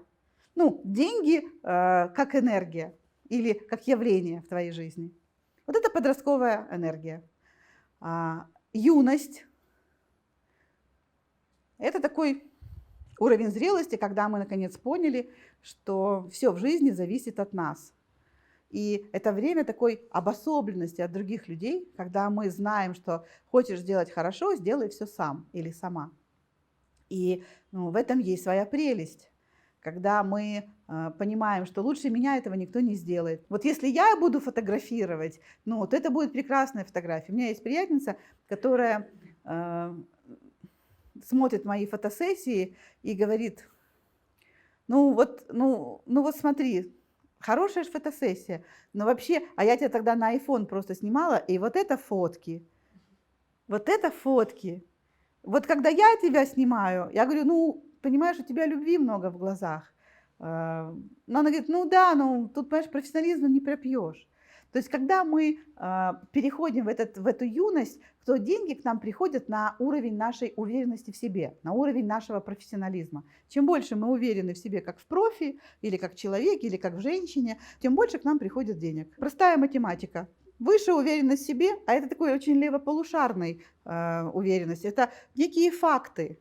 Я сделала столько звонков, я с этим поговорил, у меня столько контрактов, это у меня получилось, я управляла вот таким бизнесом, у нас были такие проверки, мы вот так вот выходили, я вот такие финансовые схемы или отчеты. Вот. И чем больше у нас фактов, знаете, грамот, оценок из внешнего мира и из внутреннего мира, из нашего, то есть наших внутренних оценок и внешних, тем выше наша уверенность в себе и тем больше растут деньги. В чем они не растут, где здесь проблема, мы в этом состоянии очень трудно делегируем. Правда, Юр? Это очень трудно делегировать, потому что кто сделает, как я? Это смешно, это смешно. Как я, так хорошо никто не сделает. И человек получает деньги только за свой труд. Ему трудно получать за труд команды. И слава Богу, так устроена природа всего живого, что в какой-то момент мы устаем делать все сами и находим что-то, и тогда включается тайм-менеджмент, и находится что-то, что для нас не срочно и не важно. И мы говорим, вот это я делать не буду, и если это вообще можно не делать, это выбрасывается, но если это надо сделать, ищется первый человек. И вот переход во взрослость – это когда появляется, Алина, человек, которому, скрипя сердцем, доверяешь что-то родное. Этот человек начинает делать что-то, а бывший юность, теперь уже как бы взрослый, курирует этого нового сотрудника, чтобы он делал хорошо. И так происходит переход коммуникаций, переход компетенций. То есть мы, наконец, начинаем кого-то учить. Мы все равно хотим, чтобы было сделано хорошо, и поэтому вкладываем свою душу в то, чтобы подрастить вот этого нового человека. И тогда деньги начинают приходить на команду. И чем лучше работает команда, чем лучше каждый делает свою работу. И хочу дать определение, что такое команда. Это группа профессионалов, объединенных одной целью. Это не группа друзей. Это не мы друг друга так любим, в десны целуемся. Это не команда. Мы можем вообще не разговаривать после работы. Знаете, как группа «Альфа», я помню какой-то фильм «Переговорщик», ему уже лет 15, наверное, многие не видели, он про ребят из группы «Альфа». И сюжет фильма о том, что его сильно-сильно уговаривают, главного героя, быть переговорщиком в очень сложной ситуации. И эти люди из группы «Альфа», они друг друга понимают, как вы знаете, без слов. Они там взгляд, кивок специально. И все беспрекословно выполняют команды. Но когда работа закончена, они выходят и могут даже друг с другом не разговаривать. Один в один бар пошел, другой домой пошел. Они могут иметь внутренние противоречия, но не в команде. В команде каждый четко выполняет свою работу. И вот 4-й уровень – это как раз когда собрались профессионалы, каждый прекрасно делает свое дело и друг с другом установлены деловые отношения. И вот теперь смотрите, как будто бы я говорила про 4 уровня зрелости. И, не как будто, а я так и говорила про 4 уровня зрелости, про то, как приходят деньги. Больше всего приходят деньги, конечно, к взрослому. То есть к юности, я не сказала, к юности приходят длинные деньги.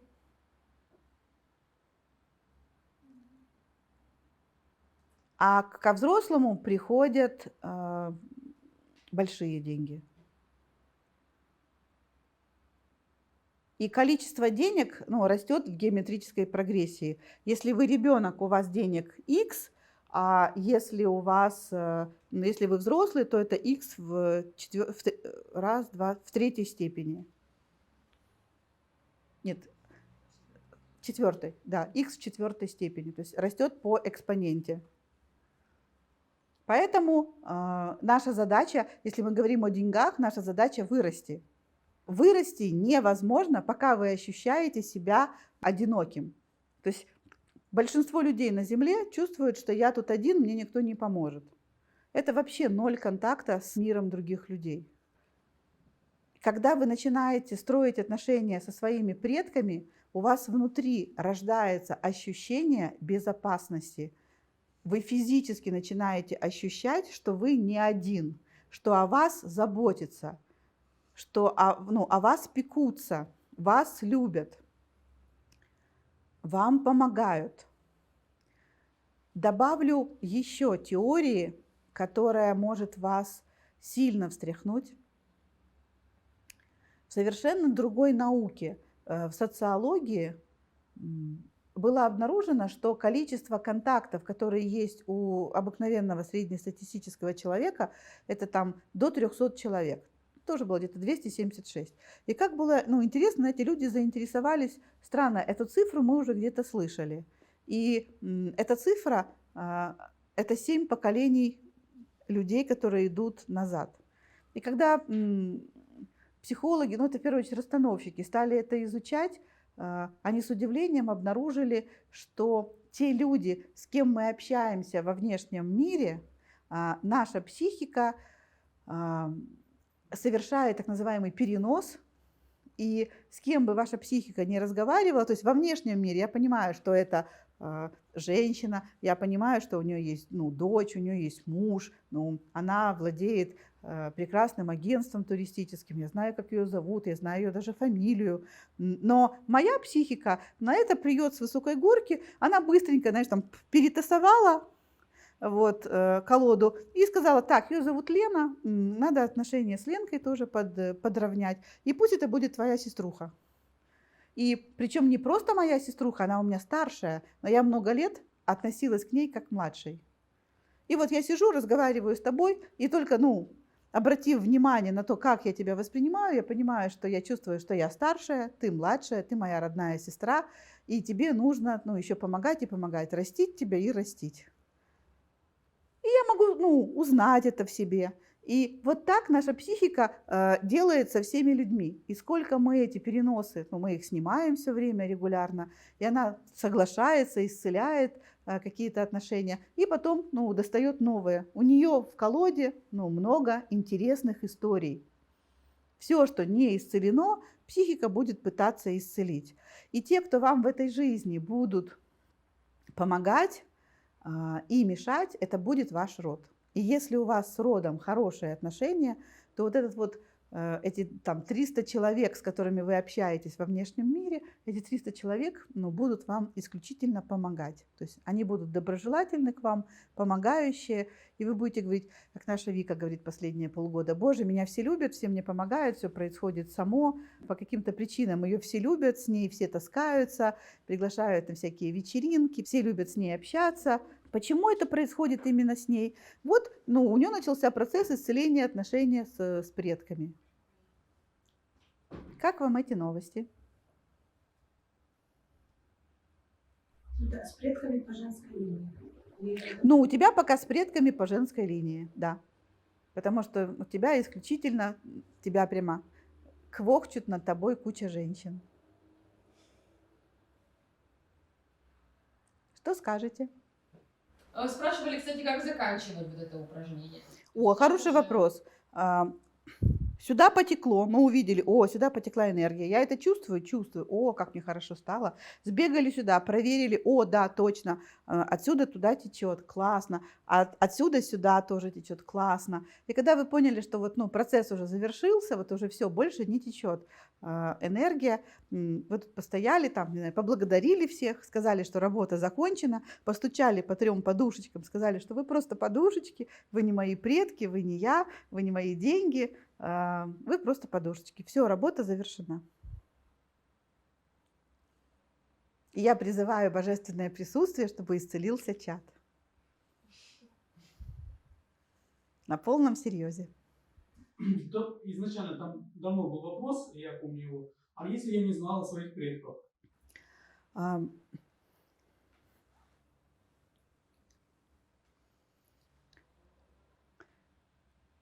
Мы с вами живем в таком мире, славянский мир, и в славянском мире есть такая фраза «Иван, не знающий родства». То есть мы с вами дети и внуки тех, кто не знает своих предков. Раньше наши там дедушки и прадедушки, ну, знали там, мой прапрапрапрадед Евграф Петрович, там, кузнецом был отменным. Здорово было бы, чтобы мы их знали лично, чтобы мы знали, где они живут. Это все усиливает нашу связь с предками. Но понимая реалии этой жизни, когда я создавала и проект «Гармоничные отношения», и когда я сегодня собиралась провести этот мастер-класс, я понимаю, что своих предков мы практически не знаем. Но независимо от того, знаю я их в лицо или не знаю, их память во мне есть. И когда я хочу, чтобы она была активированной, мне нужно быть благодарной, мне нужно быть в любви. И мне нужно просто вспомнить, что у меня есть мама и папа, и у них есть свои мама и папа. И у этих дедушки с бабушкой были свои мама и папа. И каждый из них был маленьким ребенком, который когда-то был в животике у своей мамы, и был крохотулечкой. Потом он пил молочко из маминой сиси, учился ходить, мальчик учился писать, девочка кокетничать. Они росли, выросли. То есть увидеть своих предков не старыми, немощными, там, без зубов, с трясущимися руками, а увидеть их живыми людьми, увидеть своих женщин и мужчин молодыми и сексуальными, которые знакомились друг с другом, хотели понравиться, и женщины переживали, выберут ли их, и творили свою женскую магию, кокетничали, строили глазки, а может быть и не только строили глазки. И мужчины, ему нравилось и это, и он думал, ой, с этой я бы на сеновале хорошо прямо задержался, а это прямо жена хорошая будет для моих детей. И у них был какой-то выбор, и они что-то для себя решали. И что бы они ни решали, этот был выбор правильный. Они все были живыми, настоящими живыми людьми. И просто позвольте себе эту роскошь и представьте себе этих предков, маму, папу молодыми, бабушку, дедушку, прабабушку, прадедушку, прапрабабушку и прапрадедушку, прапрапрабабушку и прапрапрадедушку, и прапрапрапрабабушек и прапрадедушек, и, все, 4 поколения, нет, 5, прапрапрапрабабушек и прадедушек. И вот эти чудесные люди, которые жили, кто-то грабил и убивал, кто-то был честным и принципиальным. Я рассказывала много раз, что я видела опыт невероятных партнерских отношений, когда он доктор физико-математических наук, такой высокий, статный, красивый Левушка. Он просто был в нашей семье, поэтому он был Левушка, так он был там какой-нибудь Лев Побатькович. И она Милочка, маленькая, пухленькая, такой поросеночек, педикюрша. И они прожили всю жизнь, прекрасная, счастливая семья, они очень трепетно друг к другу относятся, вырастили детей, внуков, наверное. Но когда я их видела, им уже было где-то под 60, они по тем временам были уже очень, мне казались прямо очень-очень-очень зрелыми людьми. Так что и глупые с умными, и образованные с необразованными. То есть я хочу, чтобы вы их увидели живыми. Которые пили водку, закусывали капустой, которые пели песни, воевали, собирали грибы, рожали детей, болели, лечились, лечили, дружили, одалживали друг другу хлеб, соль и деньги. Со всеми их историями увидели, что они все справились. Хорошо. Нужно ли вешать портреты предков? Это как вам угодно. А по поводу фотографий вообще не дают какие-то там, не знаю, силу или что-то еще? Да, у меня висят, у меня в кабинете висят фотографии моих предков. Сколько я смогла собрать, столько там у меня и висит. Для меня это имеет смысл. У меня там висит фотография мамы и папы. Я обожаю эту фотографию. Время от времени я меняю. Там у них было, несколько таких в жизни фотосессий. И у меня висит фотография, и таких я их не видела. Они были такими, до моего рождения. И вот я их так смотрю, потом понимаю, это же какие-то не мои родители. А это поставила такие уже моя мама, вот тоже это мой папа, такой он уже был за лысинкой. Вот. И все равно, знаешь, все равно мои хорошие. Но мне очень нравится, но я никому не, ну, не то чтобы не навязываю. Это вопрос ваших чувств. Но то, что, понимаете, вы сейчас меня уводите в тему, вообще в тему гармоничных отношений, что если у вас есть отношения с вашими предками, если вы умеете и понимаете, что им можно делать ритуалы, например, меня всегда спрашивают, почему у тебя на кухне ну, стоит еда открытая. У меня еда стоит для предков. У меня всегда есть там сухие яблоки, печенье, конфеты, фрукты. То есть у меня стоит такое что-то вкусненькое, и это преподнесено предкам. И это всегда на кухне у меня стоит. У меня не стоит соль и перец в открытом доступе, потому что я своим предкам соль и перец не предлагаю. Я им предлагаю, ну, вкусненькое. То есть это, ну, когда-то я сделала. И я почувствовала себя счастливой, когда я это сделала. Диан, а потом вы сами эту еду кушаете? Да. Я просто ее предлагаю предкам. Когда меня этому учили, мне сказали, что вы помойте эти фрукты или там приготовьте пирог, вот как ты умеешь готовить, ну, красивые пироги. И ты предложи, ну, своим предкам, они просто запах этот поедят. И через несколько минут, ну, эту еду можно есть. В Индии богам предлагают еду, прасад, делают ритуал, ну, такой очень коротенький ритуал, огненный, и потом эту еду можно кушать. Она считается, ну, освященной. Здесь, ну, такой же эффект. И мне хочется обратить внимание на внутреннее состояние. Когда эта еда предложена предкам, вы потом вкушаете ее, понимаете? Она, ну, мозг ее иначе воспринимает. Эта еда не сможет стать токсинами. Эта еда не сможет быть, ну, вредной, потому что в этот момент активизируется, ну, наши предки – это высшие участки мозга. Активизируются высшие участки мозга, активизируются через торжество, через торжественность ритуала, активизируется гипофиз и гипоталамус. Если я говорю, моя жрачка, там, грязными руками, там, не знаю, режу колбасу, кушаю стоя, у меня активизируются нижние участки мозга, которые отвечают за выживание. Я не получу удовольствия от еды. Я буду просто выживать. И тогда, если это про выживание, еда становится токсинами. Самая полезная, вкусная еда будет приносить вред, а не пользу. У нас нету сегодня в мастер-классе про еду, вычеркнули, про деньги. Есть очень красивая традиция, это испечь своими руками всякие пироги или пирожки, сделать красивый стол, предложить его предкам и ничего не есть самим, а потом раздать другим людям. Это когда нужно умилостливить предков, когда нужно что-то получить, можно сказать так, что что-то получить, что не полагается, понимаете, что давно просишь, а тебе не дают. То есть за этим стоит какое-то наше плохое действие, что мы что-то сделали ужасное и до сих пор себя не можем простить. Дело не в предках, что они нас простить не могут. Я не верю в сказки, понимаете, я видела всю внутренность человека. Я вижу, как там все произрастает. И там нету кого-то, кто нас наказывает. Зато там есть мы, которые себя наказываем. И вот когда ты сделала что-то хорошее для такого большого количества предков, внутри у тебя появляется амнистия. То есть твой внутренний судья говорит тебе: окей, ты стольким людям сейчас принесла благо. И тогда тот запрет, который ты сама себе поставила, например, я не могу быть счастлива в браке, или я накажу себя там за эти какие-то злодеяния, в тем, что у меня будут там проблемы здесь, здесь и здесь.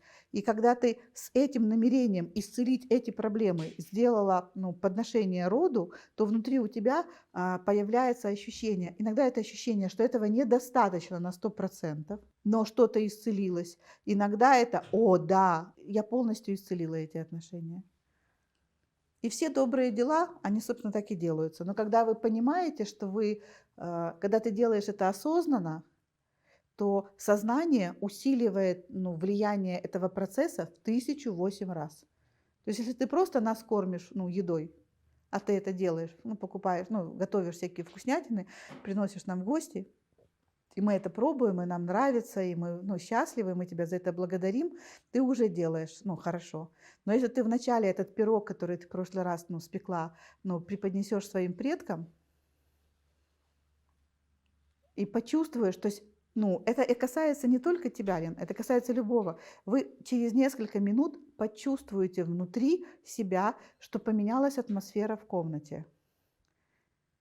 Там будет совсем другая энергия. Она станет звенящей, сакральной энергией. И без всякой мистики внутри тебя просто повысится уровень сознания в этот момент.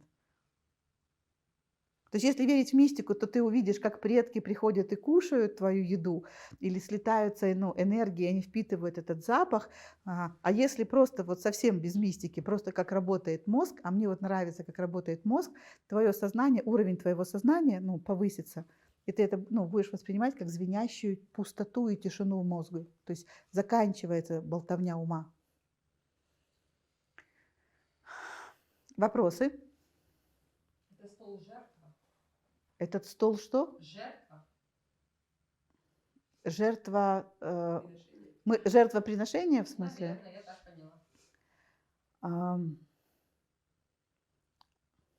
Просто подношение. Нет, это просто подношение. Жертва – это когда кто-то пострадал. Типа мука пострадала или яблочко пострадало. Вот. Нет, здесь никто не пострадал. Это подношение.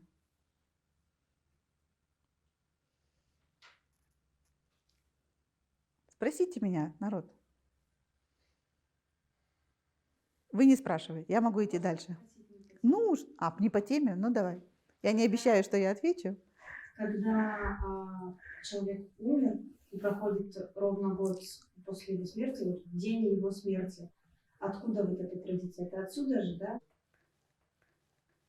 Я не поняла, в день его смерти что? Поминание. Да, поминание и раздавать всем еду. Да. Это же. Да, когда мы раздаем еду в день смерти человека, через год, поминая его, это отсюда.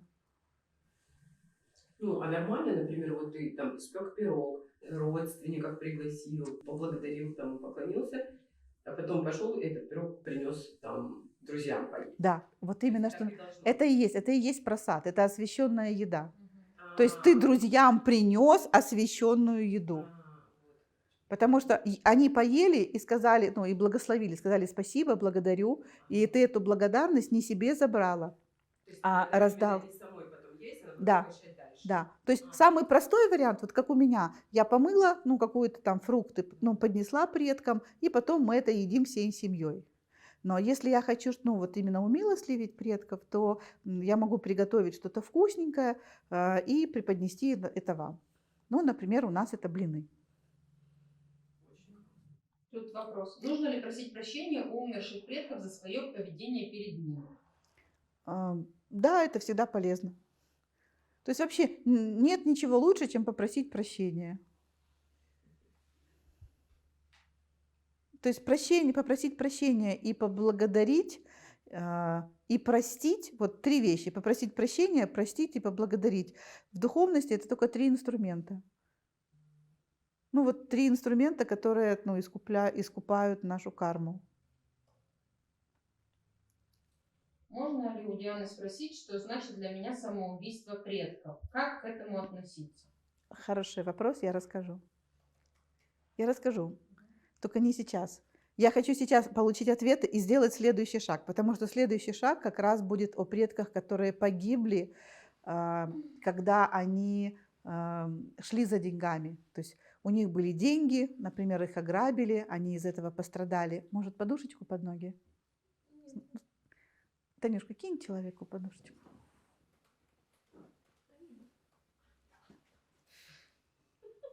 Так лучше или хуже? Может, подушечку побольше? Нет, спасибо. Увидела, как работает? Итак, вот я перехожу тогда к этой теме. Юр, посмотри, пожалуйста, тоже, и Аня, посмотрите. Есть ли люди, которые не понимают? Тут людей очень много. Ну, хорошо, тогда я задам вопрос в онлайне. Те, кто не понимает, что я рассказываю, задайте вопросы, чтобы я могла на них ответить и потом двинуться дальше. Я прошу прощения, что я начала так раз-два и пошли. Я забыла, что это не только мои ученики здесь, а что здесь много новеньких. Это моя была недоработка. Ну что, несколько вопросов про самоубийство дедушек. Да, хороший вопрос. Итак, мы с вами сейчас заходим в такую тему, которая рассказывает о деньгах, которые были у наших предков, и они из-за этого потеряли жизнь, или потеряли близких, или потеряли здоровье. И у нас внутри есть этот опыт, когда нам говорят, деньги – это очень опасно. У нас есть предки, которые получили деньги, и потом их жизнь из-за этого, например, ухудшилась. И как это, не странно звучит, но наша лояльность к предкам очень высокая. И если эти мысли вас одолевают, что вот из-за денег могут быть всевозможные проблемы, то это говорит только о том, что внутри наша душа стоит перед каким-то таким умершим предком или умершими предками и не хочет двигаться дальше, она скорбит за этими людьми, и она не хочет получать деньги, потому что кто-то в роду пострадал. И вы говорите, плевать мне на этот род, знаете, как личность вы говорите, плевать мне на этих пострадавших, лично я ничего не боюсь, деньги пускай ко мне идут, предки – это предки, я – это я, но, к сожалению, ваша душа так не думает. Ваша душа состоит из пазлов этих предков. Слышите, что я сейчас говорю? Раскулаченные, насильно переселенные сюда же? Да-да-да, раскулаченные, насильно переселенные.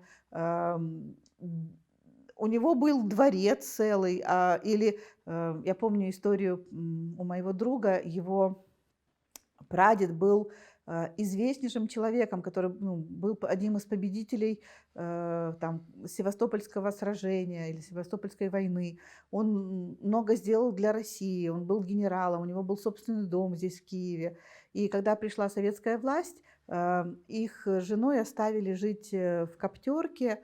Там было тепло, потому что там были эти трубы отопительные. Они жили с женой в этой каморке, и денег у них, естественно, никаких не было. Все у них, все, что они могли, там они поменяли. И даже этих людей, их обоих убили за золотой кулончик.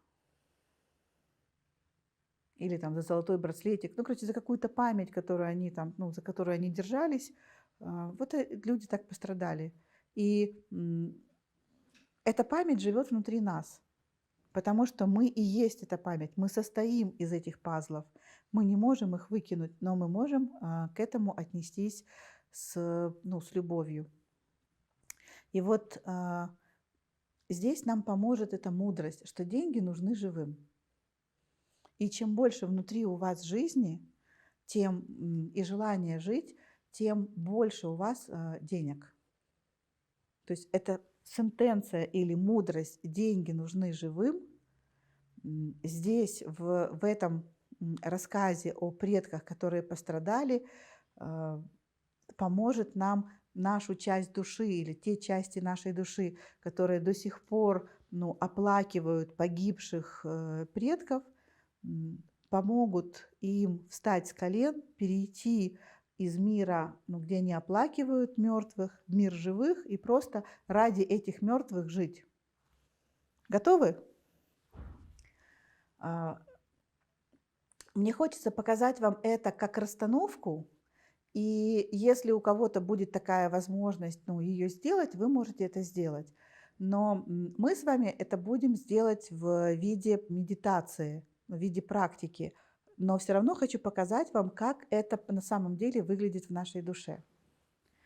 Могу попросить тебя, хочешь, мы сделаем работу тебе? Да. Отлично.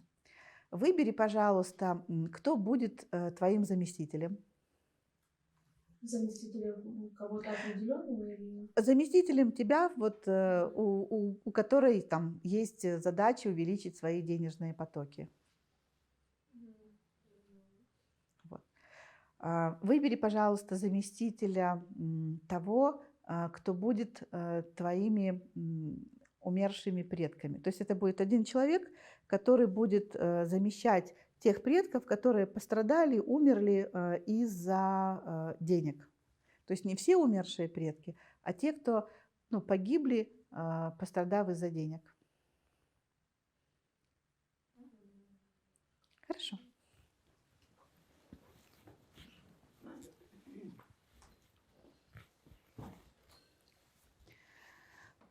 Я попрошу тебя лечь. Тебе это место подходит? Да. Да, на спину. Куда кого? Например. И посмотри, пожалуйста, тебе нравится, как она лежит? Или куда-то, может, ты ее в другое место? Я просто... Мгм. Отлично. И теперь скажи своему заместителю, куда, на твой взгляд, ему надо стать. Мне почему-то хочется отдалить. Угу. Давай. Наверное, как-то я разделяю. Угу. Хотя хочется и в общее поле. Ну, наверное, я думаю, где-то здесь даже, наверное, больше. Угу. И я не уверена, что... А что ты не уверена? Я не уверена, что я хочу на это смотреть как-то так. Желание отвернуться, но в то же время, и вот я пыталась найти какую-то, может быть, смежную. Мне тоже, я уже тебя чувствую, мне не хочется на нее смотреть, Да, я то есть смотрю на ногу. да, вот. Ну, Ну, вот мне так. как-то хочется отдалиться Да, от этой ситуации, Я я думаю, согласна. наверное, где-то так. Угу. Отлично. Как чувствует себя заместитель Эллы? Мне некомфортно. Я не хочу на эту ситуацию смотреть. И у меня такие мысли, что было, то было. Меня это не касается. Хорошо. А как чувствует себя заместитель предков, которые пострадали? Очень плохо. Я вся дрожу, очень много страха. И я не хочу, чтобы на меня кто-то смотрел. Я не хочу, чтобы меня... И тревоги очень много. И мне холодно очень. Очень много напряжения. И вроде как бы это не чувство вины, а как будто меня обвинили в чем-то, но я как вроде не виновата. Как это объяснить, не знаю. Выбери, пожалуйста, заместителя, который будет все деньги мира, которые принадлежат тебе по праву. Нет, это Эллада выбирает. Как без вины виновата или как-то так, да? А, я не знаю, что... Уже выбрали. Да. Предок выбрал. Да, предок выбрал. Я с ним согласна. Ты все деньги мира, которые принадлежат Элладе по праву. Ну, я не могу зайти. Понял. С кем у тебя есть контакт? С ней. С ней. Да, я хочу, чтобы она подошла. Мгм. Мне тут одиноко немного. Хорошо. Смотрите. А я тот предок или те предки, которые могут вот сюда смотреть с любовью и оплакивать это, и любить, и принимать этого человека или этих людей, и молиться за них. И я, не стою, конечно, я здесь вот так сажусь, так вот за ручку беру и смотрю с любовью.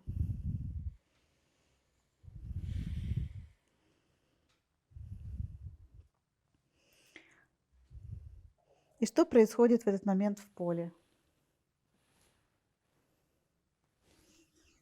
Мне легче стало намного, как будто бы тяжесть одних моих плечей переложилась на другие. У меня есть силы сейчас подойти. Вы можете двигаться. Как чувствуют себя денежки? Ну, когда ты зашла в поле, мне стало сильно легче. Ну, то есть как-то я могу как-то более или менее двигаться. Но я все время вижу вот эту связь, да, с Эллой, получается. И у меня все время мертвечина какая-то. Ну, такое, такая мертвая Ну, у энергия. меня не сильно, да. Я вот могу немножко подойти. Мне еще, я себя очень маленькой чувствую в этой ситуации. Ну, что вроде как я не к ней, не знаю, что делать. Чтобы вы могли понимать этот процесс лучше, я напомню, что действие происходит в своей психике. То есть у тебя есть вот этот файл, из-за этого файла какая-то часть денег сюда не входит, ты не можешь ее принять.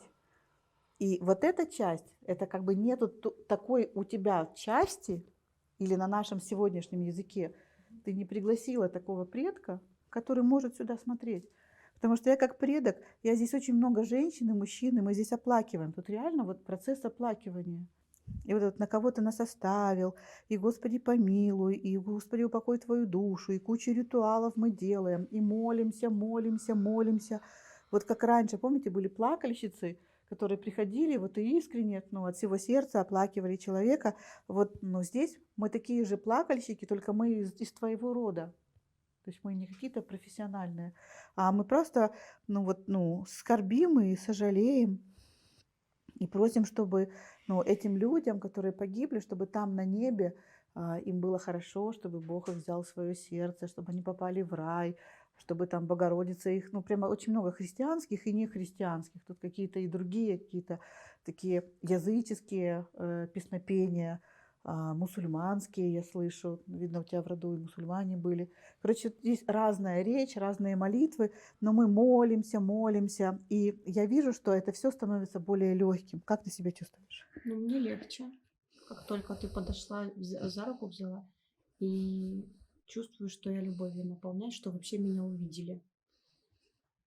Как будто не принято обо мне говорить. То есть прошло куча лет, и обо всех рассказывают, а обо мне, стыдно, наверное. Стыдно и как бы не то, что хочется рассказывать детям. Вот так. И я считаю, что это незаслуженно. То есть у меня прям сопротивление очень сильное. Что я очень хочу, чтобы обо мне узнали.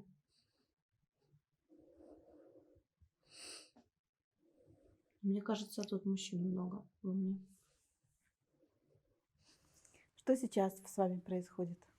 Я очень маленькая девочка. Я хочу, чтобы вот предки справились, а ко мне все ништячки пришли.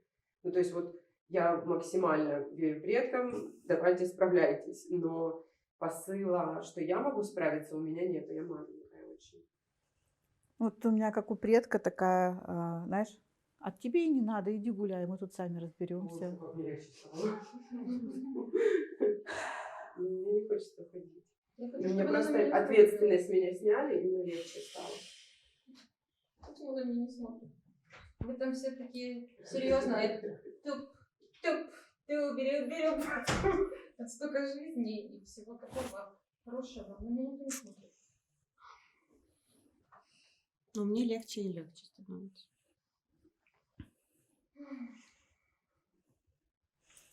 Скажи, ты мой предок? Ты мой предок. Или вы мои предки, да? Так. Вы мои предки. Я ваш потомок. Я ваш потомок. Деньги нужны живым. Деньги нужны живым. Деньги нужны живым, очень Живым.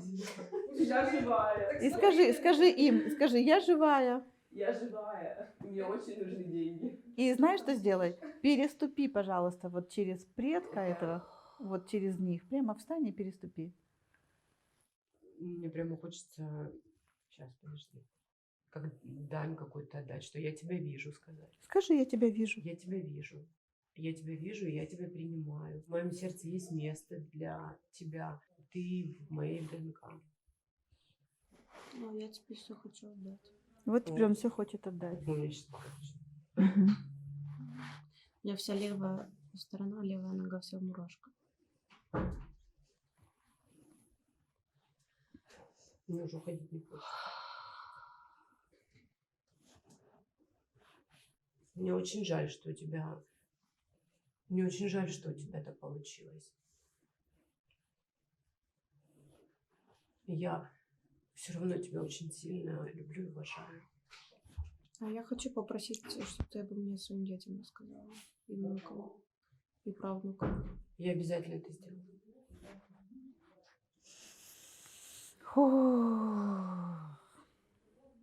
Именно рассказала мою историю. Может, она тебе приснится, эта история. Может быть, ты где-то, знаешь, прочитаешь и скажешь: о боже, эта же история прямо мне отзывается. У меня много. Есть таких, да? Расстрельных. Мгм. Мгм. И как ты себя сейчас чувствуешь? Классно. Мгм. Теперь я думаю, как бы мне элегантно подняться. Почти получилось. Как ты себя чувствуешь? У меня очень легко стало, и как будто какой-то пазл сошелся, ну, немножко прямо расширение, что я не одна, нас много, и все классные, у каждого своя история, и как бы, все мои, вот так. То есть я прям богаче стала, не знаю, деньги, но... вот Я прям уже жду, когда богаче. это все закончится просто. Мгм. Похороны и люди. Мгм. Я примерно вот так все время делаю. Потом в другую косой. Дыма Давай мы сидим. будем тебя уже вылавливать. Нет? Ты почувствуй, где тебе хорошо сейчас. Тебе тут хорошо стоится? Да, мне очень хорошо стоит. Ну, Здесь постой очень здесь. много ресурсов почему-то. Вот пока вот просто Аня, как будто бы здесь богатство цельное, не деньги только. А вот как будто здесь больше богатства. Какие-то деньги, и семья, и какие-то знания, какие-то возможности, люди. Вот прям именно богатство. А там только деньги. И вот тут богаче намного, по ощущению почему-то. Не знаю. Как ты себя И мне чувствуешь? хочется тебя сюда, но отсюда не хочется уходить. Ну вот. Чувствую, откликается то, что Таня говорит, но я бы сказала, это изобилие. Да, вот. То есть это не только про деньги, это что всего хватает, всех ресурсов. Как ты себя чувствуешь вот как предок или предки? Ну, я очень горжусь, что я могу дать. И что есть кому давать, Мгм. и что это берут. И чем больше беру, тем больше я еще хочу давать. Мгм. Посмотри на них.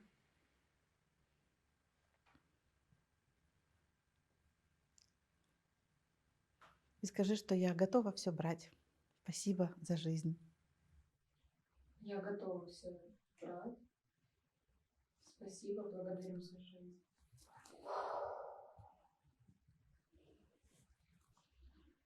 Сейчас меня разорвет просто. Да, потому что потекло, в меня потекло, и вообще так вот Мгм. прямо. Очень много ресурсов. Завтра, когда у нас будет день практики, и мы будем делать в сессионных залах, там, по группам, мы эти упражнения, каждый из вас это все сделает, чтобы вы могли вот эту всю энергию в себя впустить. Сейчас вы можете там, смотреть, делать внутри себя, в своем сердце это упражнение. А завтра на сессионных работах вы все это физически ощутите, вот этот поток, который вливается огромный. И то, что я вижу, как здесь, прямо пустеет, хотя здесь очень много, и все переливается, в твоего заместителя, и почему-то сразу в тебя тоже очень много У вливается. меня тоже с ней связь. Целый, да? Самой, да, своим заказчиком. Мгм. Мне хорошо, мне нравится, я вообще очень довольна. И действительно, вот Вика лежит, и вот она уже становится, вот совсем, Пустой. да, фантомная. Мгм. А раньше прямо, вот что-то очень тяжелое было. Смотрите, еще раз хочу подчеркнуть, процесс происходит в вашей психике. Вот ваша память, хранила вот эту боль. И в этой боли было очень много энергии, которую, из этой энергии формировались бы ваши деньги. Но эта энергия, была здесь, в этой боли, и часть души, эту боль, обслуживала. И сейчас вот этот кусочек, большой кусочек вашей души, освобождается. Ты, если хочешь, можешь двигаться. Ну, почувствуй. Мне здесь вообще хорошо. Мгм. Я уже чувствую, что Вика совсем фантомом стала. Я уже расправила крылья, и мне уже кажется, я большая, а деньги уже не такие большие. Мгм. Ну, типа, как бы, мне раньше всегда хотелось ее привлечь, а сейчас мне даже ее привлечь не хочется. Я, знаю, что все нормально. Мне не Хорошо, нужно я вообще. хочу поставить вот сюда фигуру, я даже могу стать этой фигурой. Это, твоя жизнь, чтобы ты пошла в свою жизнь. Вот я стану как заместитель твоей жизни. Мне хочется поблагодарить, поклониться почему-то предкам, сказать, что я вас знаю, я вас помню, и я вас передам дальше. Очень сильная опора. Я вам очень сильно благодарна за то, что я есть. Я хочу жить своей наполненной жизнью. Я подхожу к жизни. Да, мне к деньгам не хочется. Мне хочется идти в жизнь. А мне как жизни прямо кис. Ну иди, кисун. Иди, кисун. Она меня не звала. Иди, Она я. говорит, что она меня не зовет. Это она такая, а я совсем другое существо. Тебя-то я знаю. Да, я очень сильно про тебя. Я прямо чувствую, что мы с тобой одной крови. Трать меня. Точно так. Я других слов не знаю. Как ты себя сейчас чувствуешь, Эллада? Иди сюда, напейся. Ведь жизнь — это удовольствие. Да, наслаждение.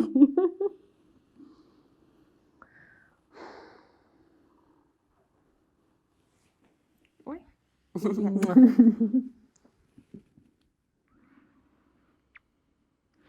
Снимайте себя. Я больше не твоя жизнь.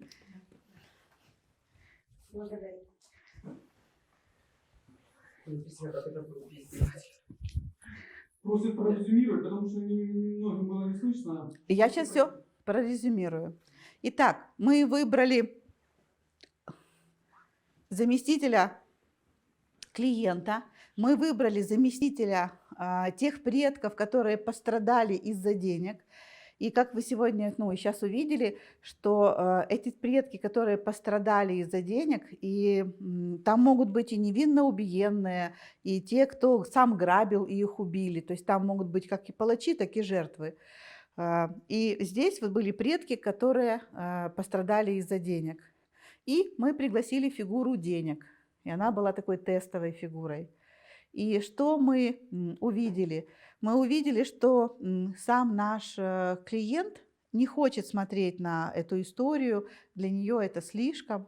И мы пригласили, чтобы исцелить эту боль, мы пригласили кого-то из рода, какого-то ресурсного предка, и там сидело много, получается, предков, которые оплакивали, молились, видели, смотрели, любили, хотели, чтобы эти пострадавшие попали в какие-то высшие светлые миры. И когда этот процесс исцеления начал происходить, начала происходить трансформация у нашего клиента. Заместитель стал говорить, что я уже могу смотреть, я уже могу сесть, и погладил, и увидел. И тогда процесс у наших предков еще больше пошел.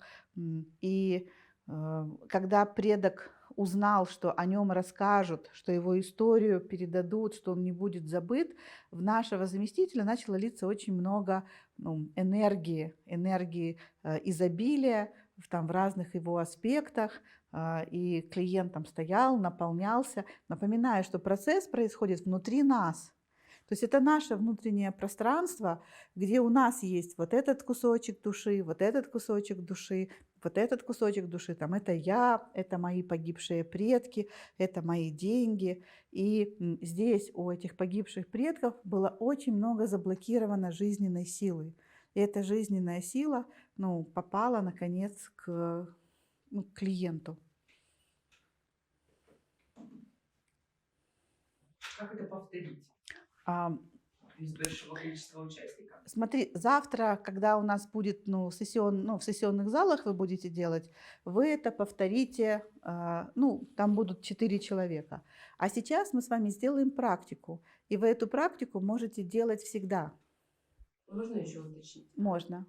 Если с деньгами никак не было связано, а были другие странные случаи в роду, повторяющиеся, я же все равно могу эту практику сделать. Да, я начала свой мастер-класс с того, что я покажу вам 4 шага, которые позволят вам тему денег прямо вот сфокусированно изучить очень глубоко. Но когда вы ее изучите и получите вот эти свои результаты, сам этот опыт можно экстраполировать на любые сферы жизни. И сейчас я хочу, чтобы вы удобно сели и закрыли глаза. Сядьте ровно, так, чтобы ваши руки и ноги не перекрещивались, и пусть ваша спина будет ровной.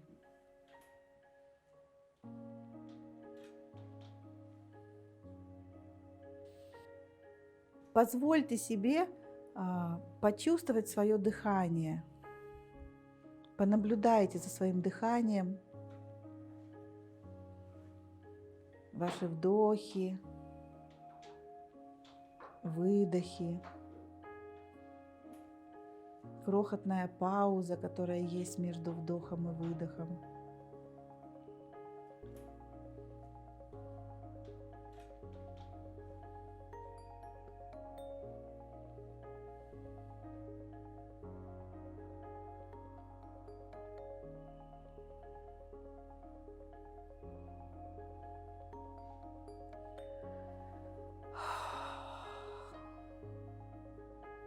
Ощутите свое тело.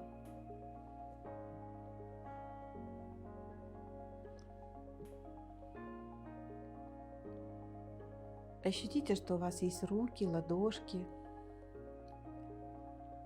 И в центре ладоней есть такие 2 точки, в которых много тепла.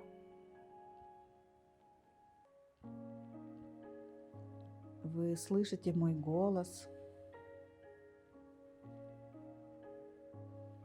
Вы слышите шумы, которые есть в этой комнате и в вашей комнате.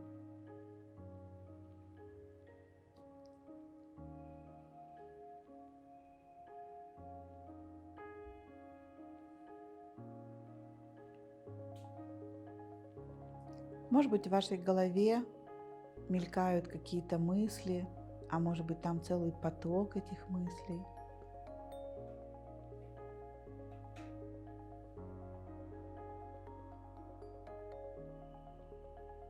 Где-то издалека вы можете слышать какую-то непонятную мелодию. И снова ощущать свое тело.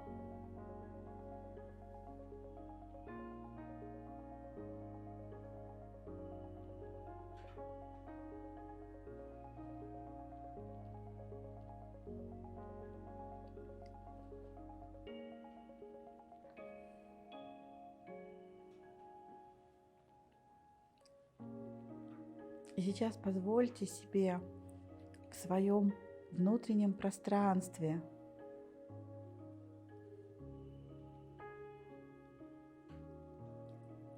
начать идти к тому месту,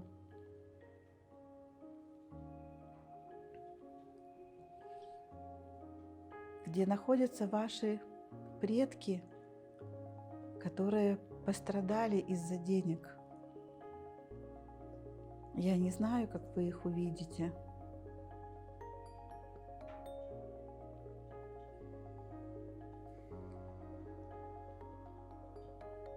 Может быть, вы увидите кладбище с надгробиями, может быть, вы увидите их лежащих неупокоенных. Я не знаю, а вы знаете.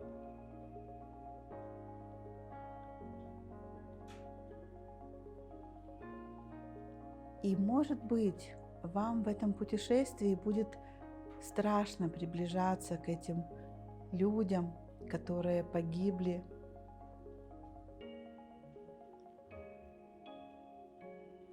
Погибли из-за денег, или получили увечья, или их судьбы были исковерканы.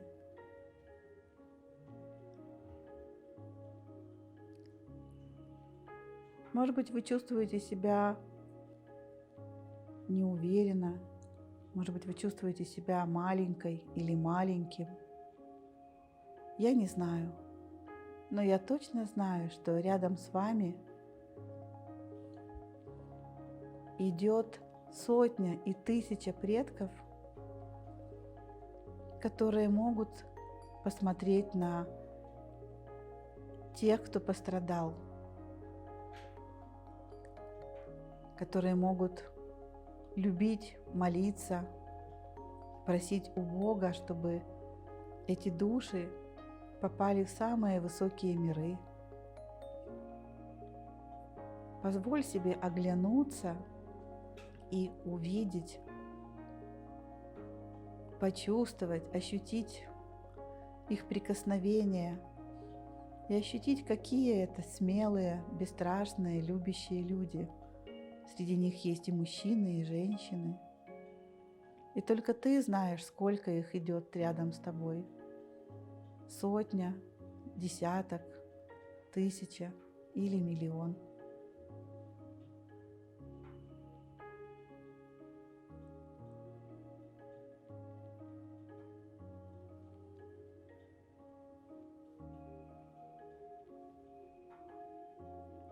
И они приходят к этому страшному месту, и они начинают делать ритуал.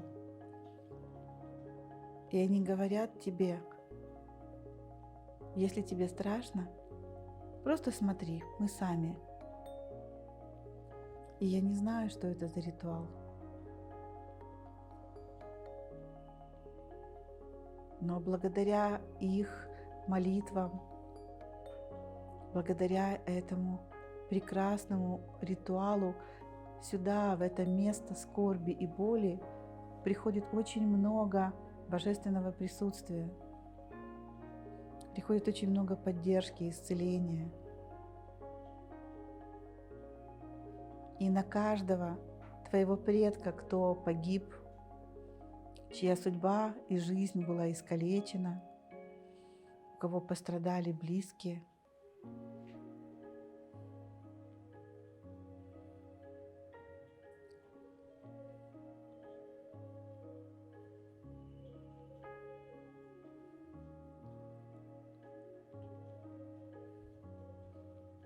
происходит исцеление этой души. Каждая из этих пострадавших душ становится светящейся, наполненной золотым светом и растворяется в этом свете, в свете любви. И ваши предки молятся. Я слышу гул их голосов. Я вижу ритуальные подношения, ритуальные огни. Я вижу тысячи разных ритуалов, разных конфессий, разных религий, разных народов, разных эпох.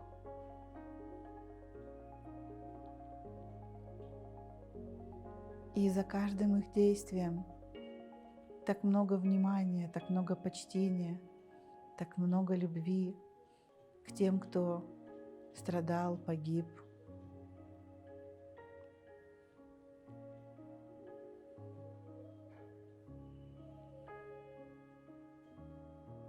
Столько внимания к каждому, хотя там миллионы, может быть, пострадавших. Но для каждого есть любовь, взгляд, память, внимание. Каждая жизнь была не зря. Каждая жизнь имеет смысл.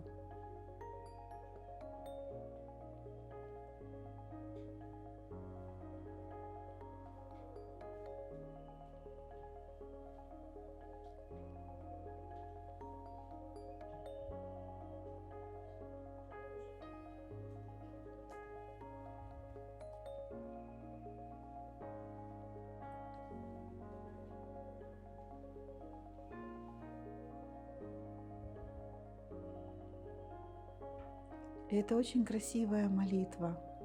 Они держатся за руки, они смотрят друг на друга с любовью. И с любовью они смотрят на тех, кто пострадал и погиб.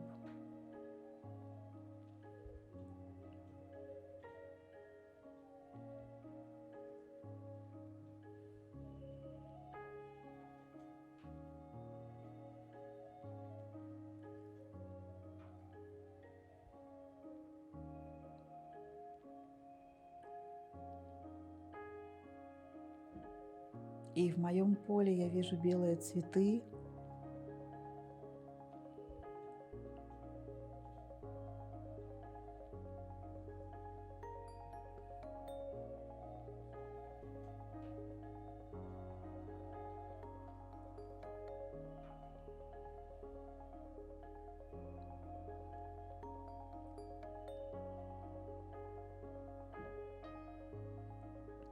И все это пространство, в котором было столько боли, неудачи, страдания, одиночества, было столько покинутости, забвения, отчуждения.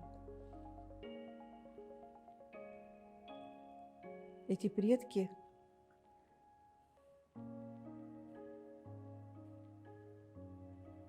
становятся снова в строй, они становятся снова вашими. Когда-то о них перестали говорить, их постарались забыть.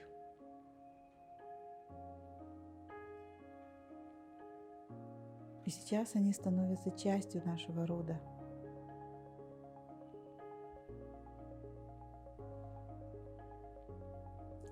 Наполненные золотым светом.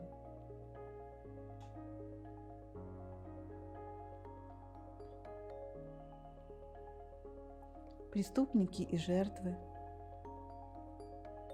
палачи и спасатели, грабители и полицейские, мирные жители и военные, женщины и мужчины, дети и старики. Такие разные.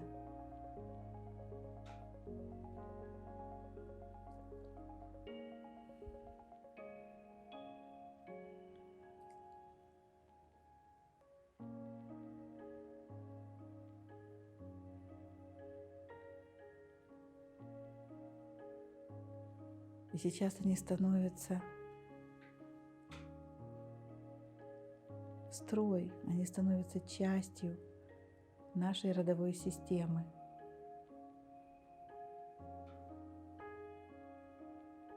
Кто-то идет в мамин род, кто-то идет в папин. Да здесь и непонятно, кто из какого рода, все перемешано. Все обнимаются, плачут от счастья,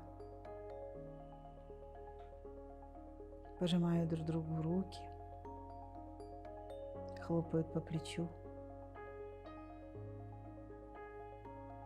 Они возвращаются к нам. Они наши.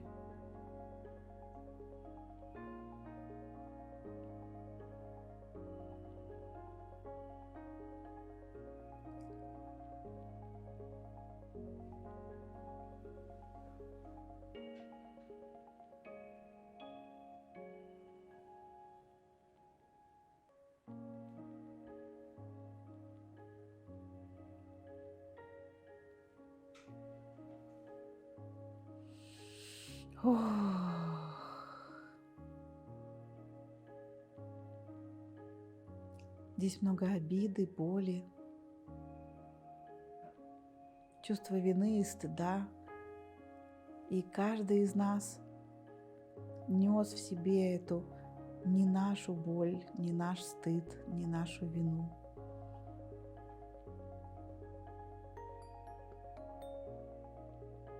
Но это был наш род. И сейчас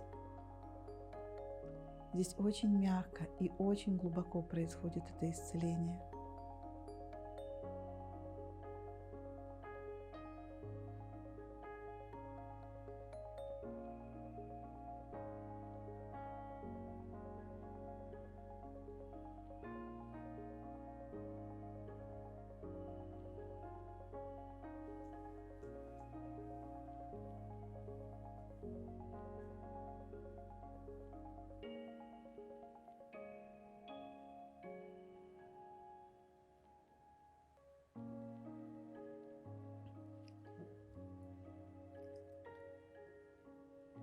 И вся сила рода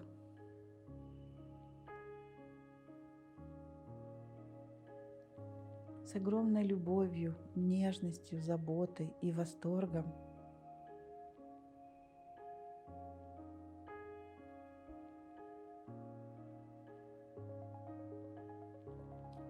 молятся, благословляют, прощают и просят прощения у тех, кого отвергли, кого забыли, о ком не хотели вспоминать, кого жалели.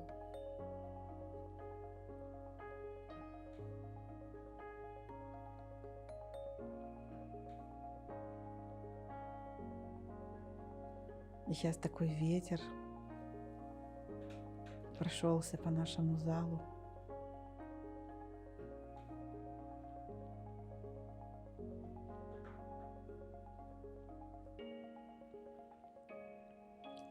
И еще больше золотого потока, золотого света, энергии исцеления.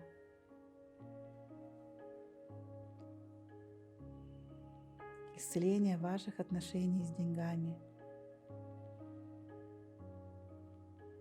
Может быть, вы будете чувствовать себя сейчас, как будто бы это вы прощены, как будто бы это у вас камень с души сошел, свалился.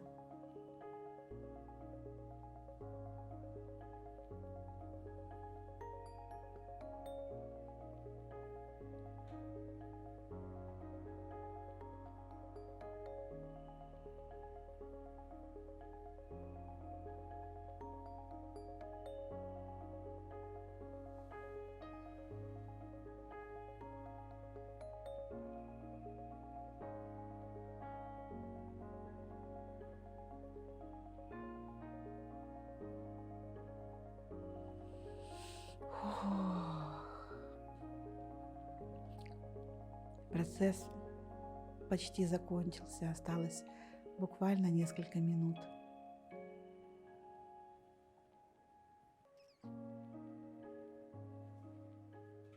Почувствуйте, как это для вас, что с вами.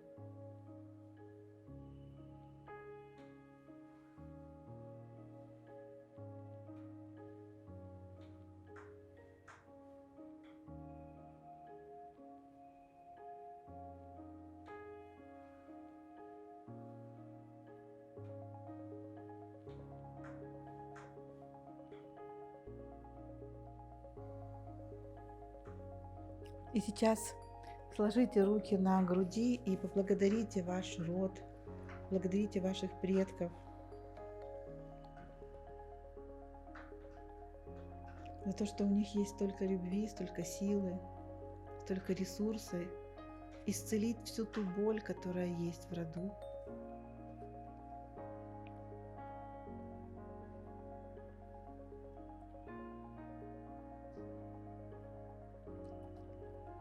В вопросе денег.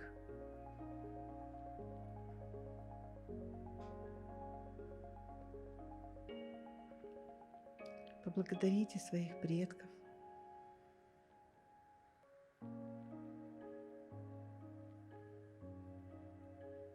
Я сейчас чувствую такой большой восторг, благодарность, радость, что у меня такие замечательные предки. Сильные, могущественные. И, может быть, вы никогда не думали, что сила рода в единстве, в вере, в умении любить. Может быть, раньше вы мерили силу рода чем-то другим. И сейчас можете глубоко вдохнуть воздух и на выдохе мягко открыть глаза.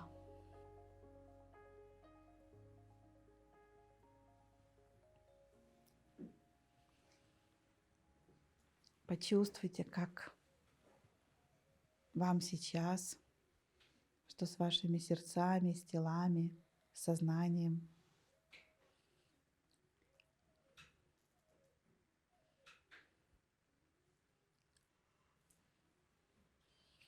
завтра на втором дне, когда у нас будут сессии, и мы будем делать упражнение за упражнением, вы будете заходить в сессионные залы, там по 2, 3, 4 человека, и друг для друга делать такие вот маленькие упражнения. Вот эту практику завтра мы делать не будем.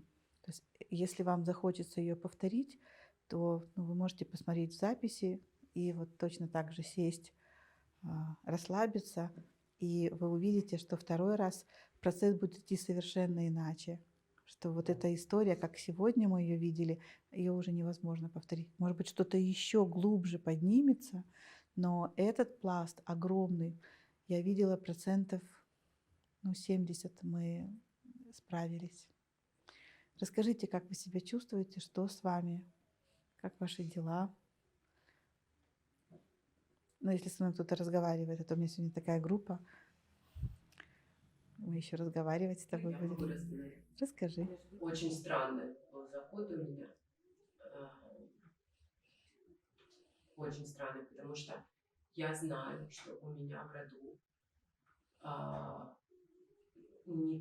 не вот до 7-го поколения в семье у прабабушки умер мальчик, ребенок, который играл чеканной монетой.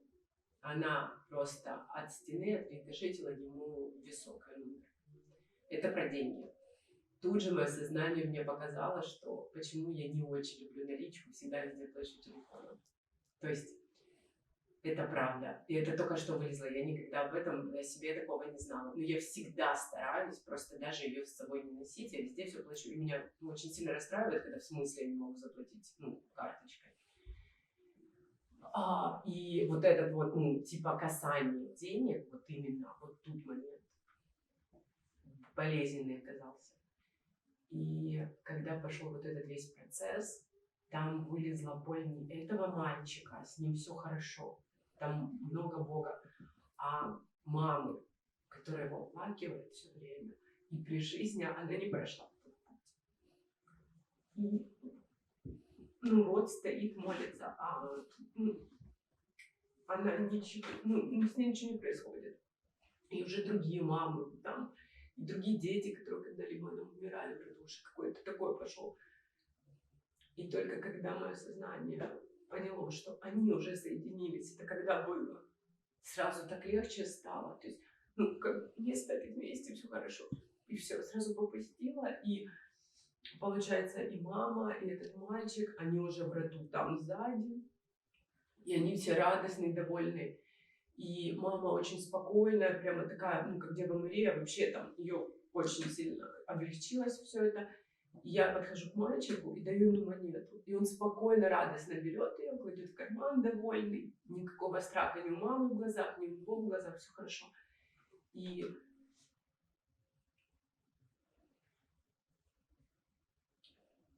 я раньше этого никогда не чувствовала, но я очень сильно почувствовала поддержку мужчин по роду, что касается денег сзади. Сразу выстроилась. Я все время, я тебе когда-то об этом говорила, что мне казалось, что у меня никто не справился в плане денег. Вот, типа, не справились, что это думаю. А тут я увидела, сколько справилась, какие они сильные, и сколько всего у них там получилось. И что они прямо друг другу руки на плечи кладут, и мне на плечи. И прямо, вообще там очень много. Прям что я не одна. Очень круто. Прекрасно. Спасибо. Юра, Аня, что пишет наш чат? Мурашки по всему телу приходят волнами, слезы мои поедут в кругу, обнимают друг друга. В центре все залиты золотом, светом, я в любви, в заботе. Я попросила прощения предков, у меня прямо мурашки пошли, энергия, видимо. Благодарю, благодарю, благодарю. Это чудесное целение и обретение, я в любви, в радости, и так наполнен, Диана, благодарю. До сих пор трясет медитация, благодарю. Очень мощное погружение, благодарю, люблю это сейчас состояние души.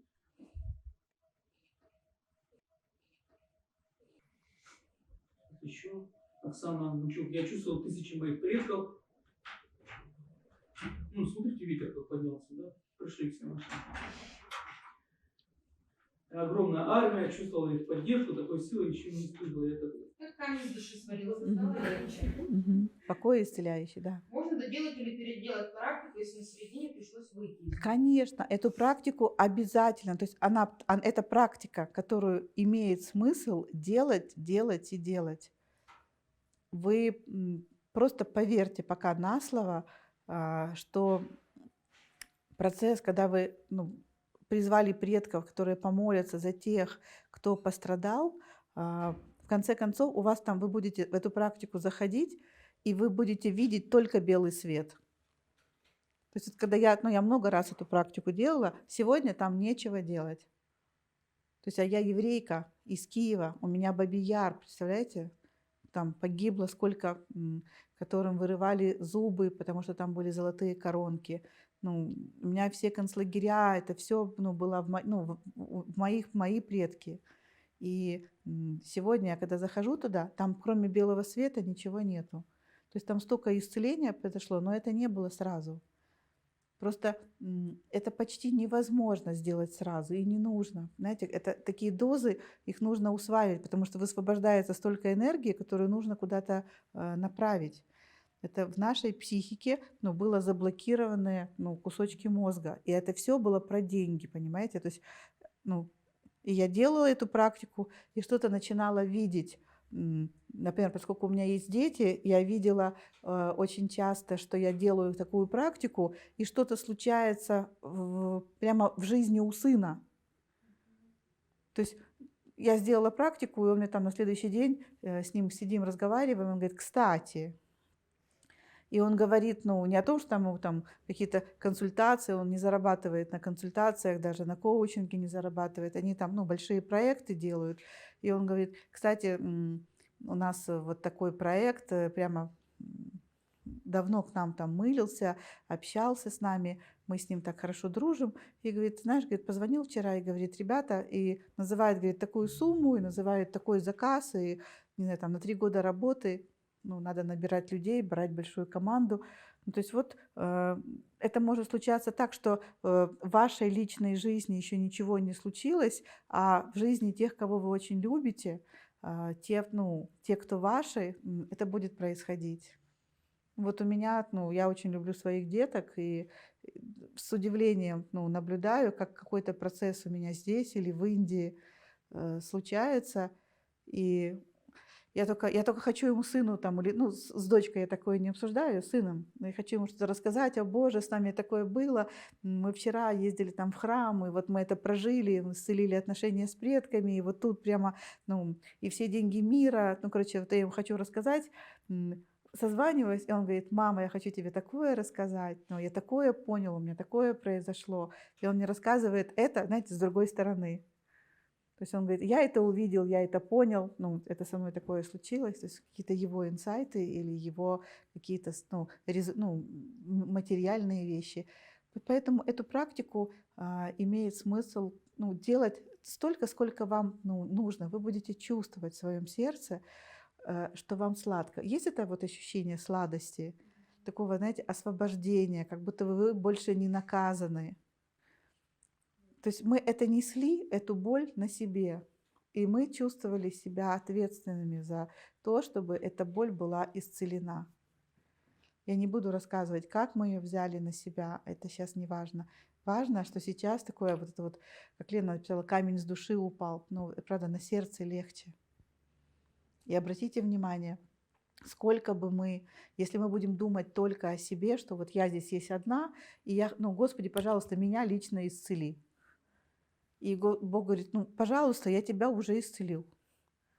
А почему-то, ничего особо не меняется. Он говорит, ты же за себя попросила. И когда вы здесь просите, за весь род, исцеление получаете вы. Я понимаю, что это мышление надо поменять, но я и хочу, чтобы вы в этом мастер-классе изменили свое мышление раз и навсегда. Ваши предки живут внутри вас. Вы не, ну, вы физически выглядите как одно, ну, существо, но там внутри вы, причем вы не 276 предков, это только в активном состоянии. Когда у нас стресс, нам надо выжить, когда у нас, например, что-то очень важное происходит, экстраординарное, то есть нам это не полагалось, но мы туда позарились. Знаете, ну, не знаю, там девушка как-то пришла ко мне и говорит, ну, ей 34, ну, прекрасная фигура, симпатичная, там, девочке, там, 10 лет, и она говорит, я хочу замуж за олигарха. Я говорю, ну, причем у нее как бы с этим, у нее есть туда контакт, но видно, что, ну, можно туда, ну, пройти, но, не, ну, но это не такой простой путь, знаете, как, вот иногда приходит женщина и говорит, я хочу замуж за олигарха, и я понимаю, ну, ты знаешь кучу наших клиенток, у которых просто вот понимаешь, ну, ничего другого быть не может. То есть она просто, ну, там, это на равных она так себя ощущает, ну, энергетически, по-женски, что все эти олигархи, они еще как бы ей в очереди должны стоять перед ней. А это такая, знаете, потенциальная женщина. И мы с ней, ну, работали. И вот то, что помогло ей, ей помогло, вот это, у нее была экстраординарная задача, она, правда, хотела, то есть это было ее намерение, она не сваливала с этого намерения. И из-за того, что она так хотела, когда мы стали с ней работать, к ней стали приходить, ну, силы от предков, которые были там 30 поколений назад. То есть, ну, мы глаза, ну, я за глаза закрываю, и, ну, отчетливо видно, что эта женщина там времен, не знаю, там, Клеопатры, времен каких-то первых христиан или каких-то древние римляне. Ну, то есть, ну, видно по поведению, ну, по тому картинке, которую показывают. Ну, и как эта женщина выходит замуж там за римского патриция, будучи там рабыней, не наложницей, не любимой там, ну, а единственной женой. Ну и вот эти все истории в нее так, ну, входят, активизируются. То есть хочу сказать, что когда мы находимся в активном состоянии, то есть у нас большие цели, такие, знаете, цели с вызовом, то активизируется не только память этих 7 поколений, но 77 поколений. И вот это, конечно, и люди, которых мы знаем, знаете, там, как Илон Маск, это люди, у которых, ну, так активно с родом, так хорошо. Знаете, сколько миллионов, ну, людей, 77 поколений. Это реально миллионы людей. Это почти все человечество, которое жило, ну, до нас. И столько же, ну, поскольку что внутри, то и снаружи, то есть у него это все активизировано, и у него вот такой вот, ну, внешний мир. Сколько людей питает к нему такие очень хорошие чувства. То есть он такой первопроходец, лидер. Это вот здесь находится. Вопросы? Тут улыбаются, у всех все хорошо, у кого-то рюкзак спал, который за спиной висел. Кто-то просто даже был, ну, не делал практику, но был в поле и хорошо. Тут был вопрос, что первые были предки светлые, а дальше темнота. Это вопрос. Ну, а вопрос в чем?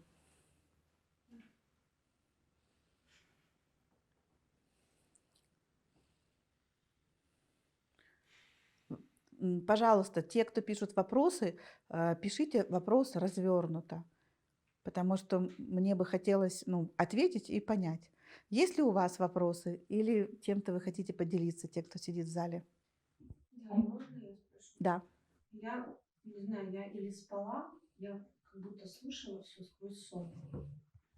Допустим, я заснула, но на меня же оно все равно, когда мы... Нет, Викуш, нет. Вот так, обошло. Да, не случилось с тобой, да. У меня то же самое, я не могла понять, как просто происходит, я не хочу, просто горло, я все слышала. А почему не злятся? Девочки.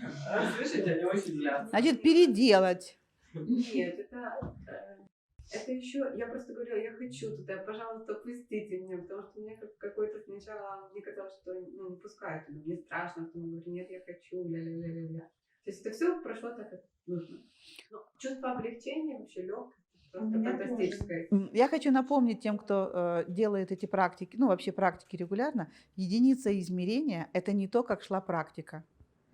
Вот все, что там вам происходило, это вообще не важно. То есть весь метафорический ряд, его можно интерпретировать очень по-разному. То есть его очень плохо можно понимать. Единица измерения – это как тебе после практики. Вот если после практики хорошо, так это камень с души, рюкзак спал, светло, все прекрасно. А с палаты, или как нам часто говорят, я ничего не видела, я ничего не чувствовала. А сейчас как тебе?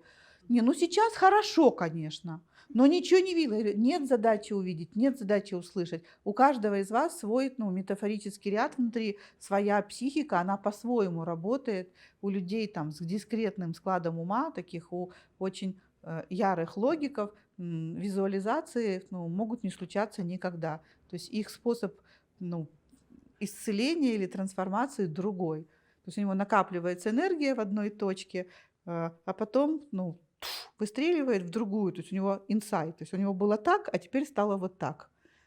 И вот он сидит, ничего не делает. Такие люди, помнишь, в Индии нам говорили, слушайте, я сидел, медитировал, ничего не происходит, никого не видел, ничего, все такие процессы рассказывают, у меня ничего не происходит. Потом все такие, идут, а он идет счастливый, лицо светится, что с тобой? Он говорит, не знаю, просто хорошо.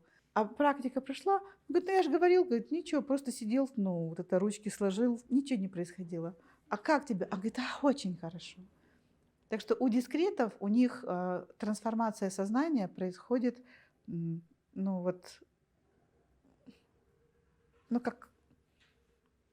как инсайт. То есть этого больше нету, а это есть. То есть таким скачкообразным. А если перед медитацией не было боли? Как сейчас? Вопрос в том, как вы сейчас себя ощущаете. А практику важно делать до того момента, пока все клетки не будут залиты белым или золотым светом? Пока вообще, вот вы заходите в эту практику, а все залито белым или золотым светом. То есть вообще никто не появляется. Что это про белый или золотой свет? Это означает, что мы поднялись в гипоталамус. Там, в этом участке мозга, когда наше сознание поднимается вот сюда, оно выглядит как бело-золотое пространство. И там нету людей, нету образов, там невозможно удержать образ, там все едино, все вот это сияние. Вопрос. А если после медитации я чувствую сильную нужду в связи с одним из предков, который не связан с проблемами денег, но он там был и страдал, мне нужно как-то работать с родом на тему денег? С этим предком прямо поработать. Если он там страдал, нужно предка, который ему поможет. А у меня сейчас давит на груди, это ок? Нет, это не ок. Это значит, себя нужно погладить очень хорошо. Погладить, дать туда любви, там, где если в груди. И переделать практику обязательно. Хотелось восстановить свое родовое дерево. Это важный аспект для каждого осознанного человека? Да.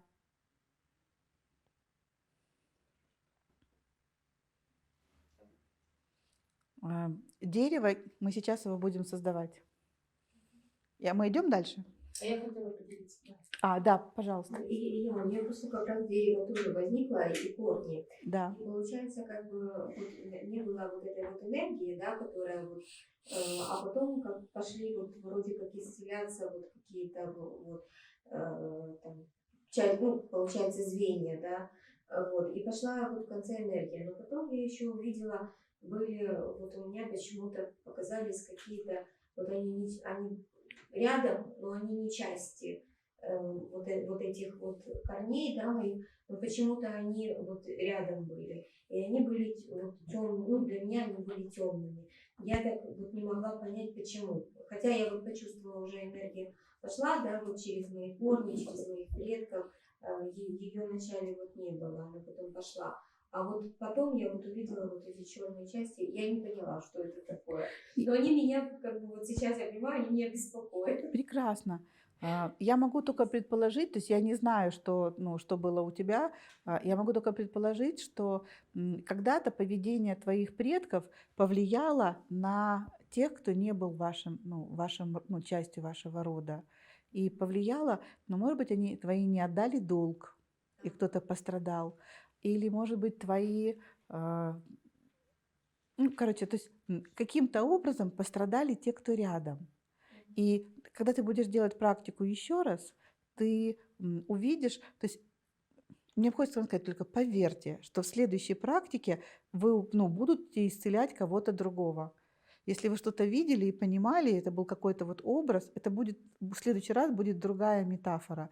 Если это как у Тани был какой-то конкретный ребенок, то в следующий раз у Тани будет абсолютно другая история.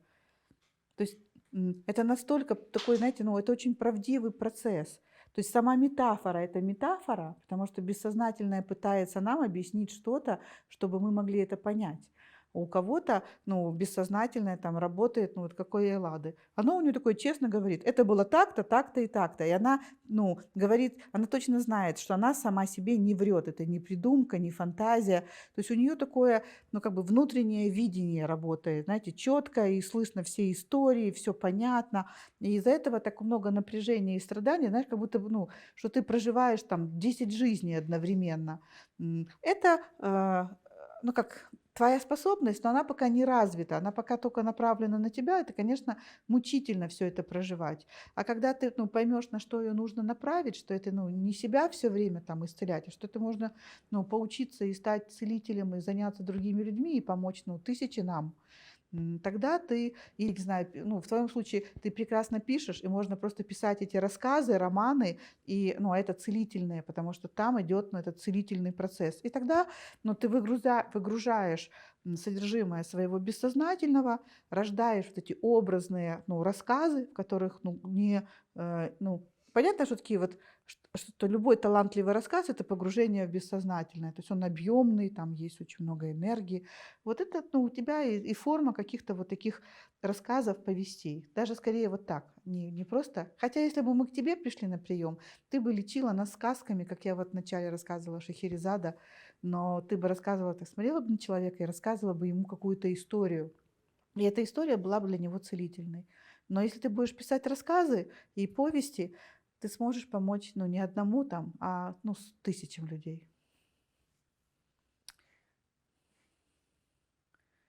Поржала Кутина. Да там просто пишут все время одно и то же. Нет ссылки, уже на Ну нет вебинаре ссылки, то нет. нет записи, то еще чего. А у меня такой вопрос. Не знаю, с родом связано, мне вообще это когда-то было особо не волновало, потому что мне всегда все хорошо. А вот недавно я дома находился и услышал отчетливо голос мамы, прямо она крикнула. Что говорю? Такая, Юра! А я ему уже, сколько, маму 16 лет назад умерла. Я так услышал, никогда меня не беспокоило это. Я так задумался, что это будет, как это будет.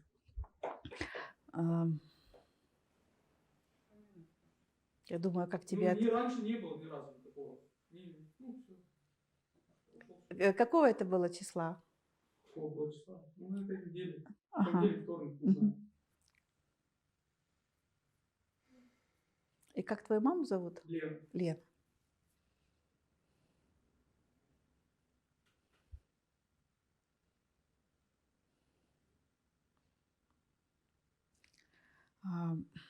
Сейчас я вызову, конечно, шквал вопросов, но сейчас такое время идет, вот эта неделя, когда очень всех сильно штырит, очень много суицидальных мыслей, много страха смерти. Вчера мой коучинг по сексуальности, первый час был коучингом про смерть.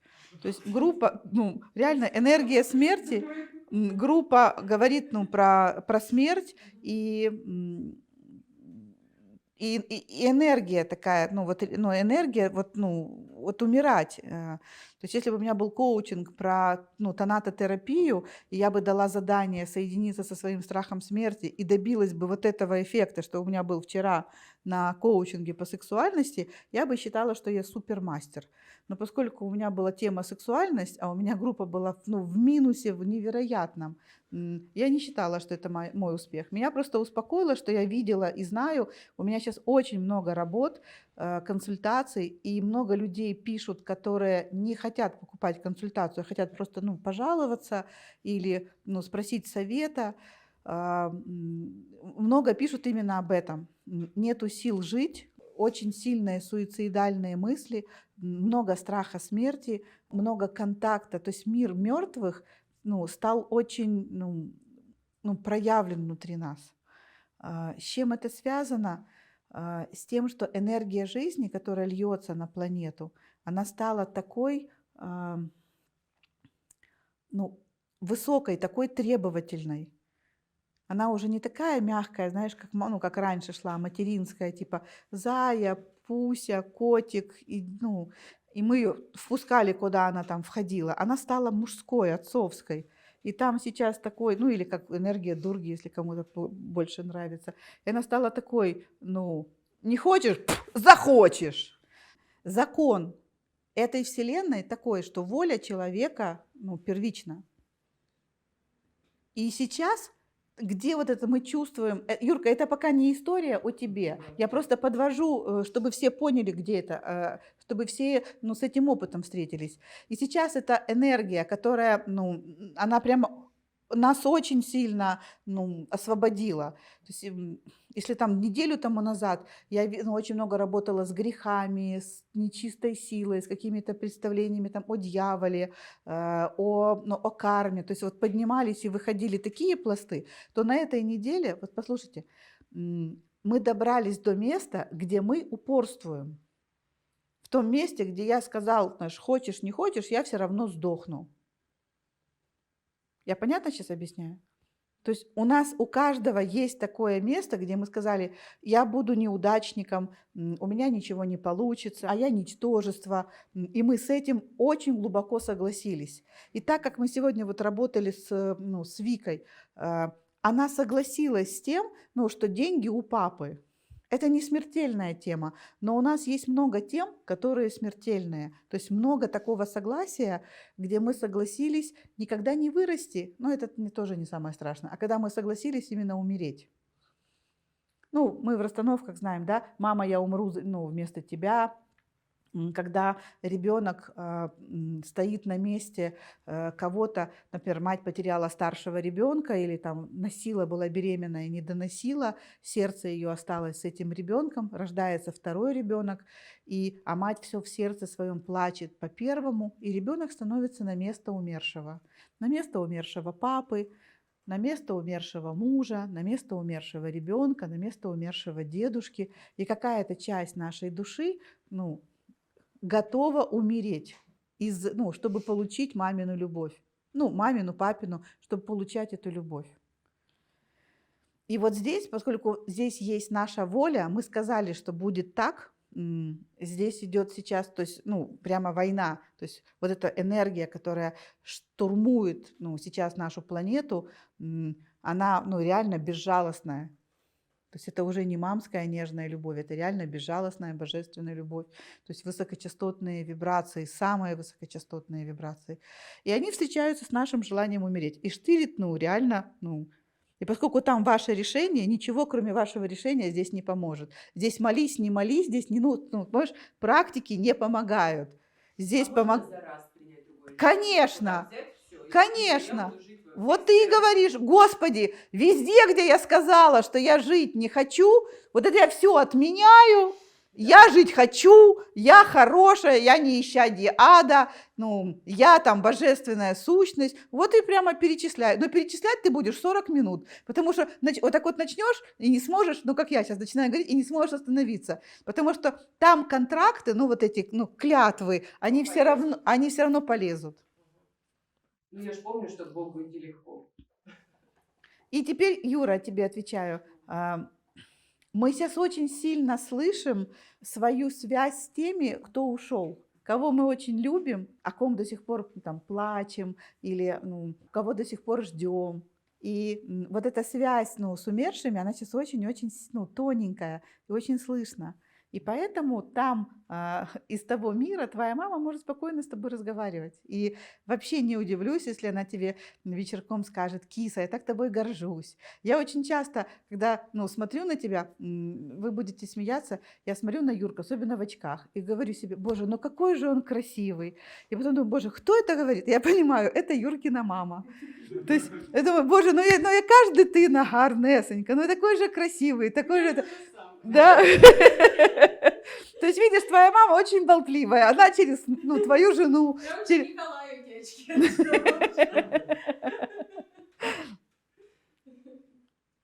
И прямо видно, мама так хотела, чтобы Юрчик был в очках, то видно, знаете, она думала, что вот в очках это точно интеллигентный будет. Я тоже смотрю на нее и думаю: какой интеллигентный, какой красивый. И потом спрашиваю: кто это говорит? И понимаю, это Юрина мама. Так что теперь ты ее будешь слушать, а то мы все скучные да скучные. У меня такой процесс был, я поделюсь, что я видела вот свой род, там была цыгано-еврейская свадьба, все хорошо, там уже никто в гробах не лежит, все танцуют, у всех праздник. И я зашла в Юркин, и там вот вроде там как-то навелся порядок, но один гроб лежит, и он мне не дает покоя. Может, это об этом, что и Юра спрашивает? Может быть. Тогда просто сделай практику еще раз. И посмотрите, я понимаю, что это для продвинутых пользователей, но это правда. Женщина может спокойно исцелять род своего мужа. Когда мужчина женится на женщине, он получает доступ к ее внешним ресурсам. То есть вот к ее, не знаю, деньгам, способности привлекать деньги. То есть это, закон. А женщина получает доступ, к его энергии внутренней, к внутренней силе. И она, берет эту силу, и она может, если там что-то поломано или не работает, она это исцеляет. А мужчина во внешнем мире исцеляет. Если у тебя там что-то не работало, например, мой второй муж принес мне такой подарок, он научил меня порядку. То есть я сегодня такой фанат порядка, как будто такой и родилась. Там детей чморю на эту тему, там 2 домработницы, все люблю, когда разложено, там зубы почищены, там руки кремом намазаны. Я прямо вот везде люблю порядок. И там, где его нету, я над ним работаю. Но кто мне это подарил?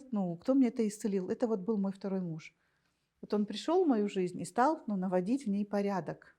То есть у него к этому был талант, и мы развелись уже давно, а талант этот, подарок у меня остался. А я что-то навела порядок в его внутреннем мире. Так устроены парные отношения. Но у нас сегодня не парные отношения, у нас сегодня про денежки. Так что добро пожаловать, Анюта, в гости на практику и поработай для мужа. Кто еще что пишет? Или вы? Хорошо, давай. После медитации я ощущала наполненность и любовь. И во время я видела как праздник своих родственников. И затем именно этот свет, я знаю о нем уже давно, но я никогда не понимала, что это. Я его испытывала, когда пела. Вот. Блаженство, да? Да. Класс. Ну что? Вот Ирочка Кребель писала несколько раз, уже ушло ее сообщение. Хочу сказать, что она говорит, что весь мастер-класс про нее, и пока она тут работает, муж из соседнего кабинета выкрикивает инсайты какие-то.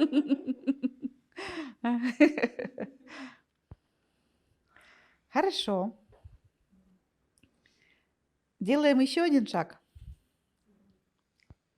3-й, самый главный.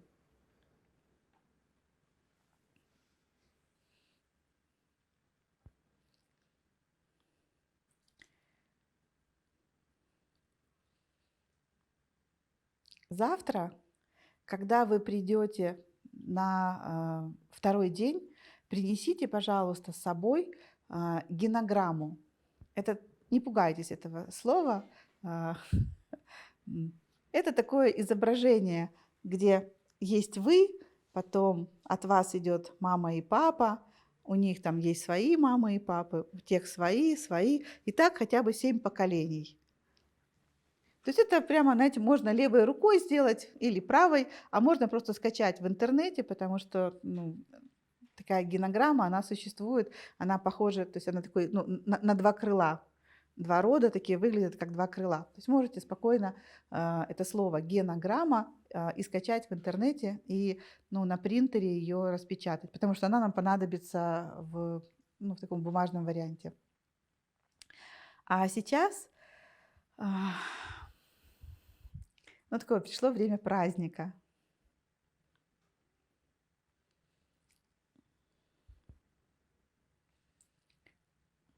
На коучинге про гармоничные отношения на 3-м занятии, а там каждое занятие посвящено отдельной теме. Первая тема про маму, 2-я тема про папу, 3-я тема про род, 4-я про одноклассников и детей детства, и братьев и сестер. И каждый из этих занятий, они что-то открывают. Например, когда люди говорят, что я не могу быть настоящим, я хочу, чтобы меня любили такой, какой я есть, это про то, что у этого человека не исцелены отношения с его детскими друзьями. Вот там, где мы были очень настоящими, этот человек, он, может, и был в детстве с ними в контакте, но потом сказал, я вырос, и с этими друзьями больше не общаюсь. То есть мы перечеркнули этот опыт. И когда человек соединяется с этим опытом, он везде может быть самим собой. Ему не надо одевать маски, ему не надо одевать личину. То есть он может быть таким, каким его создал Господь, природа. Когда мы исцеляем отношения с нашими братьями и сестрами, и если мы говорим про деньги, давайте все это сразу про деньги. Когда мы исцеляем отношения с нашими детскими друзьями детства, мы можем зарабатывать деньги своими сильными сторонами. То есть нам не надо на работе изображать что-то, кем мы не являемся. Поскольку я очень много времени уделяю инфобизнесу, я смотрю всяких тренеров, консультантов, читаю аккаунты, смотрю эфиры, и я вижу 99% людей, которые врут. То есть он не говорит то, что он есть, то, кем он есть на самом деле. Он что-то из себя изображает, он кого-то пытается из себя изобразить, и это выглядит так нелепо. То есть психология – это наука о душе, то есть психо – это душа. Как можно исцелить чужую душу, когда ваша душа не принимает в этом участие? Невозможно, знаете, врачу исцелися сам. И это, помните заповедь Гиппократа? И здесь, я когда смотрю на людей, которые ведут какие-то психологические, эфиры о психологии, они говорят неправду. Как будто бы быть самим собой, это как-то неправильно. Как будто то, кем он себя пытается показать, что это кто-то лучше, чем он. Хотя нет никого лучше, чем я. То есть я прекрасная для самой себя. И если я хочу, чтобы вы были прекрасными, то кого я могу вам показать? Я могу показать себя со своей наглостью, со своей уверенностью в себе, со своей переменчивостью, со своим, гениальными идеями, которые у меня все время брызжет, со всеми своими сильными и слабыми сторонами. Когда я такая, какая я есть перед вами, вы становитесь такими, какие вы есть, и вам это тоже нравится. И множество людей говорят, что им так хочется зарабатывать деньги, делая то, что мне нравится. А дело не в том, что они делают не то, что им нравится, а что они делают не из того места, понимаете? То есть они делают из своей личины. Они делают это из того, кем они не являются на самом деле.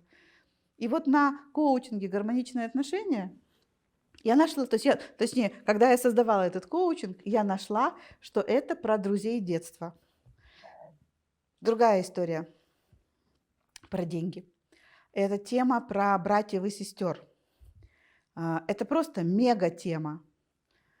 Наши братья и сестры, иногда двоюродные, иногда сводные, то есть те, с кем мы общались в нашем детстве. У нас там была конкуренция, у нас там была любовь. Это были равные для нас люди. То есть мама и папа всегда на поколение выше. А это были, да, она старше, или да, она младше. Ты же понимаешь, я про сестру свою говорю. Вот. Но она, ну, мы два блинчика из одного теста. И здесь очень глубокая связь. И эта связь потом будет проецироваться на партнерские отношения, на партнерство в бизнесе и на партнерство, ну, с мужем и женой. И когда здесь не исцелено, то там исцелять нечего. То есть те отношения между мужем и женой являются проективными, то есть они никогда не будут базовыми. Даже если у меня у папы и мамы были, ну, свои отношения, это были все равно чужие отношения. Я там только какие-то ролевые модели могу взять. А реальный опыт, ну, партнерских отношений, как партнера по бизнесу, так и партнера по браку, я имела только здесь. И где-то месяц назад уже первые гармоничные отношения закончились. Ко мне пришел мужчина с темой, которая меня потрясла, потому что у меня похожая тема. Когда мы с ним заглянули внутрь, почему он не может найти себе, ну, женщину, он чувствует себя каким-то одиноким, он чувствует, что такая женщина, как ему нужна, что на земле ее вообще нету.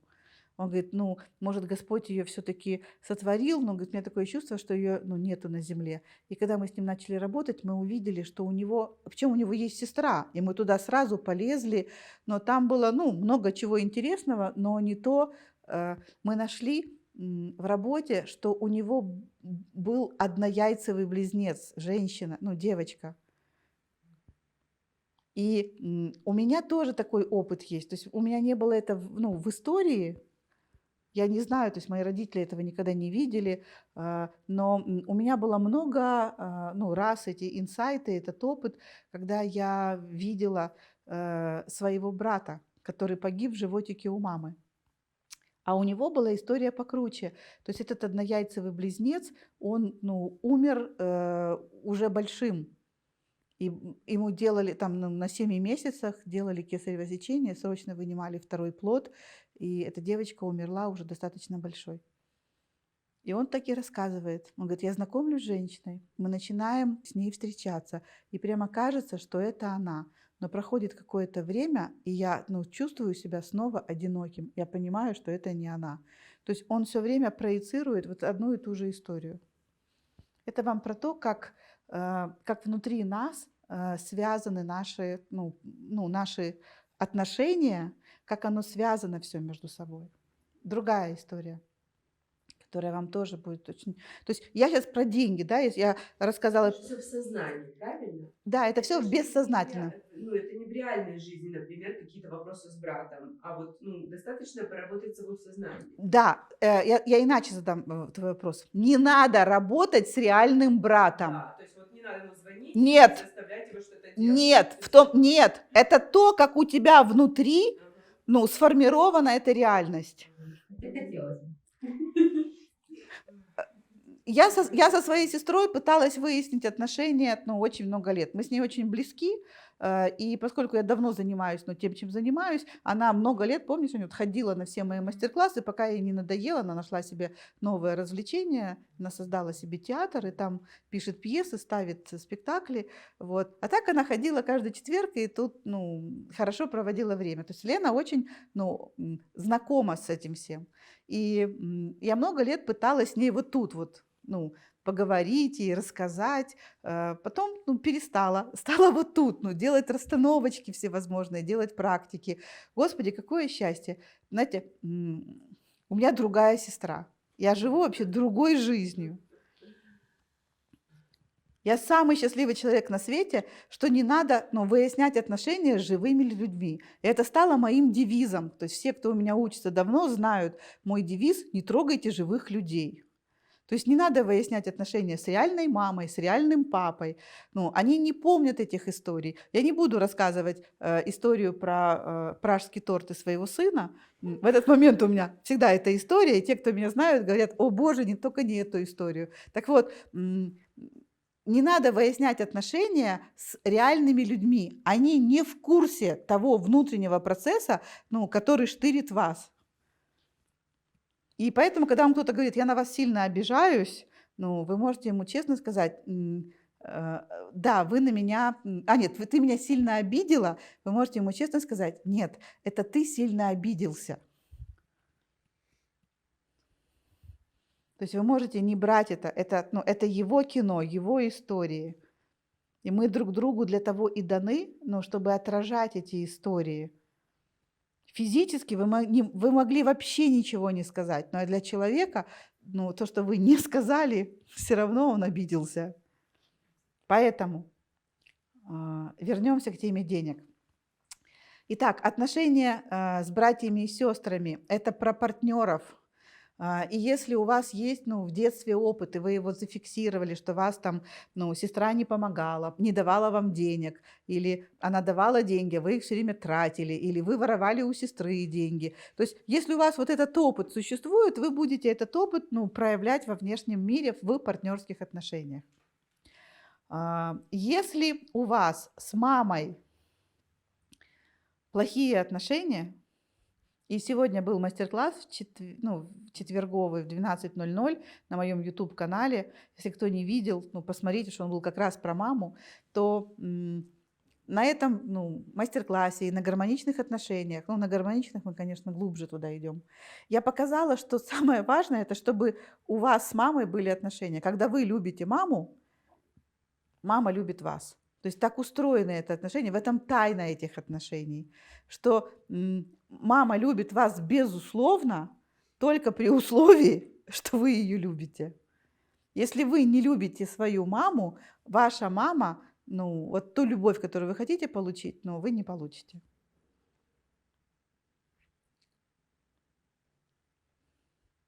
Потому что мама – это жизнь. Если вы не любите жизнь, жизнь вас не будет любить. И если мы говорим об отношениях мамы в контексте денег, то мама – это когда деньги приходят сами, когда они приходят легко, когда они приходят быстро, когда вам нравится, как они приходят. Вы удовлетворены количеством денег, и вы живете в мире, когда у вас на все хватает. И когда… Это не про излишки. Мама – это когда на все хватает. И если у тебя на все хватает, туда включается реально самолет частный. Понимаешь? То есть мама это вот я объясняю, что на все хватает. У меня есть коллега, он учился у меня на финансовом лифте наверх, и он говорит: слушай, у меня, конечно, доходы увеличились, но у меня опять все под завязочку. Вот это про про то, что у него с мамой улучшились отношения. То есть у него, появилось в жизни это и вот на все это деньги приходят, там и еще такой, тонкий слой остается. Вот это про маму. И когда вы как ребенок, хотите еще и этого, и пирожного, и мороженого, и вот этого, если у вас хорошие отношения с мамой, то вам все это будет даваться. И на все это будут приходить деньги. То есть на ваши все вот эти, хочу, да, нравится, мне это очень нужно, на здоровье, на комфорт, на развлечения, на путешествия. То есть для того, чтобы это понять, просто осознайте, что в вашей психике вот эти две огромные директории, я и мама, работают таким образом, что мама по определению та, которая вас кормит, и держит в своем животике, что там вы получили самый главный контакт с мамой. Не когда вы родились, там уже остатки от пирога. Главное, что вы получили от мамы, вы получили в животике, вы получили этот процесс, когда у вас родилась сверхновая, когда вы за 12 часов прожили все, что прожила Вселенная, а потом еще 9 месяцев прожили все, что прожила эволюция от клетки до живого человека. И это все вам подарила мама. И вот это вот божество, которое выполняет все ваши желания. Вы там сидели в животе, вы курили бамбук, и говорили: мне бы кальция побольше. И она говорит: слушаю и повинуюсь, мой господин или моя госпожа. И вам так раз в пупочек: вы что-то сделали, чтобы получить этот кальций? Ничего, вы просто искренне сказали, что вам надо. Она с вами спорила, обсуждала, она с вами торговалась, она вам какие-то условия ставила.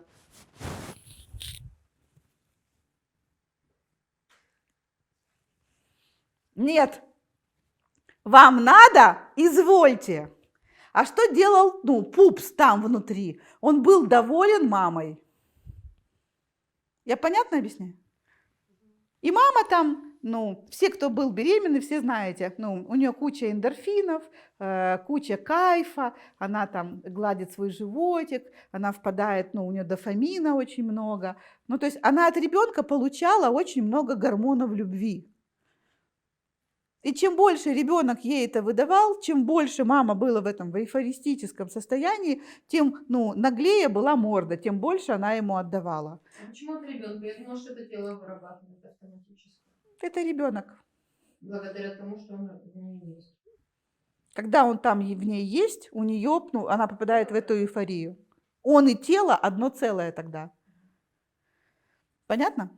И мама в этот момент, отдающая часть. И вот если у вас хорошие отношения с мамой, то вы и есть та наглая морда, которой все, что вам надо, дают. Хочешь тебе пирожное, хочешь тебе мороженое, хочешь тебе кальция, хочешь тебе золото, хочешь тебе бриллиантов. Раз тебе надо, ты получаешь. Я не слишком юродствую, вам понятно про это состояние? Это вот отсюда. И когда у вас хорошие отношения с мамой, вот все, что вам по-настоящему надо, вы получаете. А по-настоящему это не какая-то, знаешь, там, я такую фразочку сказала, что, а это значит не по-настоящему. То есть даже если я хочу Мальдивы, а я реально хочу Мальдивы, у меня уже 2 подруги там поотдыхали, и я понимаю, что хочу Мальдивы. Почему хочу? Я не знаю, я не обсуждала с собой. Точнее, я пыталась себе говорить там на Занзибар или Египет, и у меня внутри такое, нет, я хочу на Мальдивы. И сейчас попытаюсь это реализовать. И раз я хочу на Мальдивы, значит, что-то, какие-то наши проекты, Юра, сдвинутся на недельку, и у меня появится свободная неделька, свалить на Мальдивы, и там говорят, что интернет не очень, то есть я недельку буду только по телефону консультировать клиентов, да, VIP-клиентов. Может, в августе будет. У меня в расписании сказано, что это в феврале. Что в феврале я хочу на Мальдивы. Я не знаю почему, я не знаю как, я просто говорю, что я хочу. И когда вот в этом «хочу» вы находитесь, оно как-то начинает складываться. Я не собираюсь ничего складывать. Я ребятам сказала, миру сказала, что мне, пожалуйста, кальция. И посмотрим, как меня любит мама.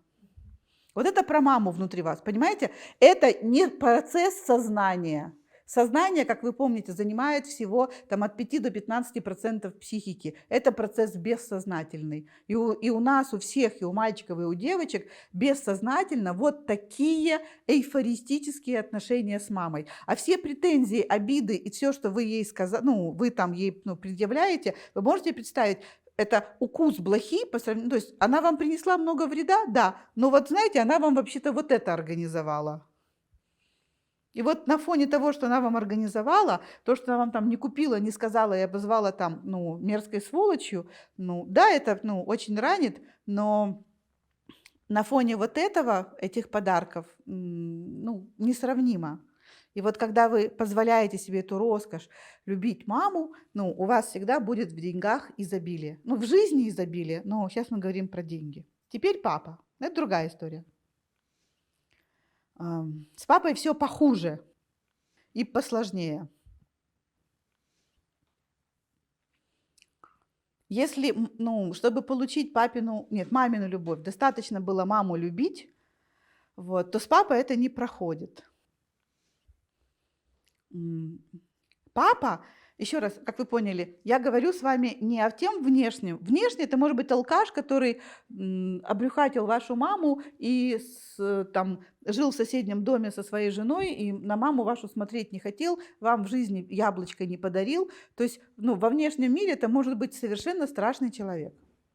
И вы можете всю жизнь думать о том, что у меня папа ужасный и отвратительный. Но, к сожалению или к счастью, тот папа, который ваш папа, это одна яйцеклетка. Это та самая лучшая часть вашего отца. Сперматозоид, сперматозоид.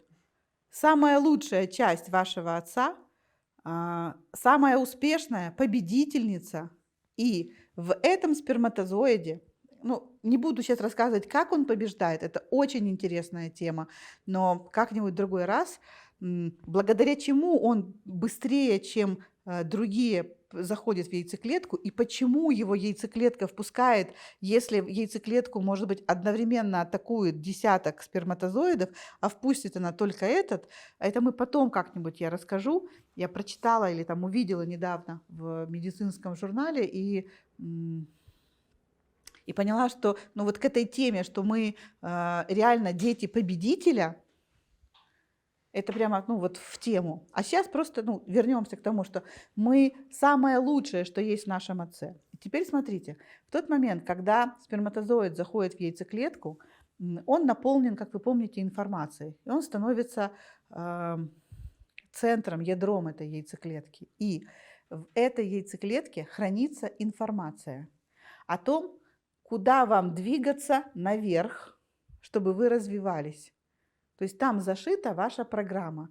И ваша программа вниз. Чего вам нельзя делать, ну, из-за чего вы будете умирать и получать все меньше и меньше энергии. То есть у нас есть программа развития и программа деградации. Это записано в нашем ДНК. Каждая клетка тела является продолжением вот этой клетки. Эта клетка начала делиться, и все клетки в теле являются продолжением этой клетки. У них у всех есть эта информация. Это понятно? Так вот, папа внутри вас – это информация в вашем ДНК. И когда вы делаете что-то, что ведет вас наверх, вас любит папа. Вот в чем отцовская любовь. И если, кто вам здесь поможет? Ну, к примеру, соционика. Соционика – это, наука. Вы можете взять human design, вы можете взять энеаграмму, вы можете взять любую типологию, вы можете прочитать у хорошего астролога свою натальную карту. Это все будут способы прочитать вот эту дорогу наверх. С разных, знаете, с разными языком, разные инструменты исследования вот этого пути наверх. И если у меня сказано, что я сенсорный этический экстраверт Наполеон, представитель третьей квадры, нацеленный на результат, коммуникабельный, вижу цель, не вижу препятствий, и я все про деньги, вот когда я делаю, и я лезу везде на рожон, и я делаю то, что мне нравится, и не слушаю ничьих советов, когда я живу вот так, мой папа мной доволен. И тогда у меня все больше приходит энергии развития, то есть моя скорость развития увеличивается.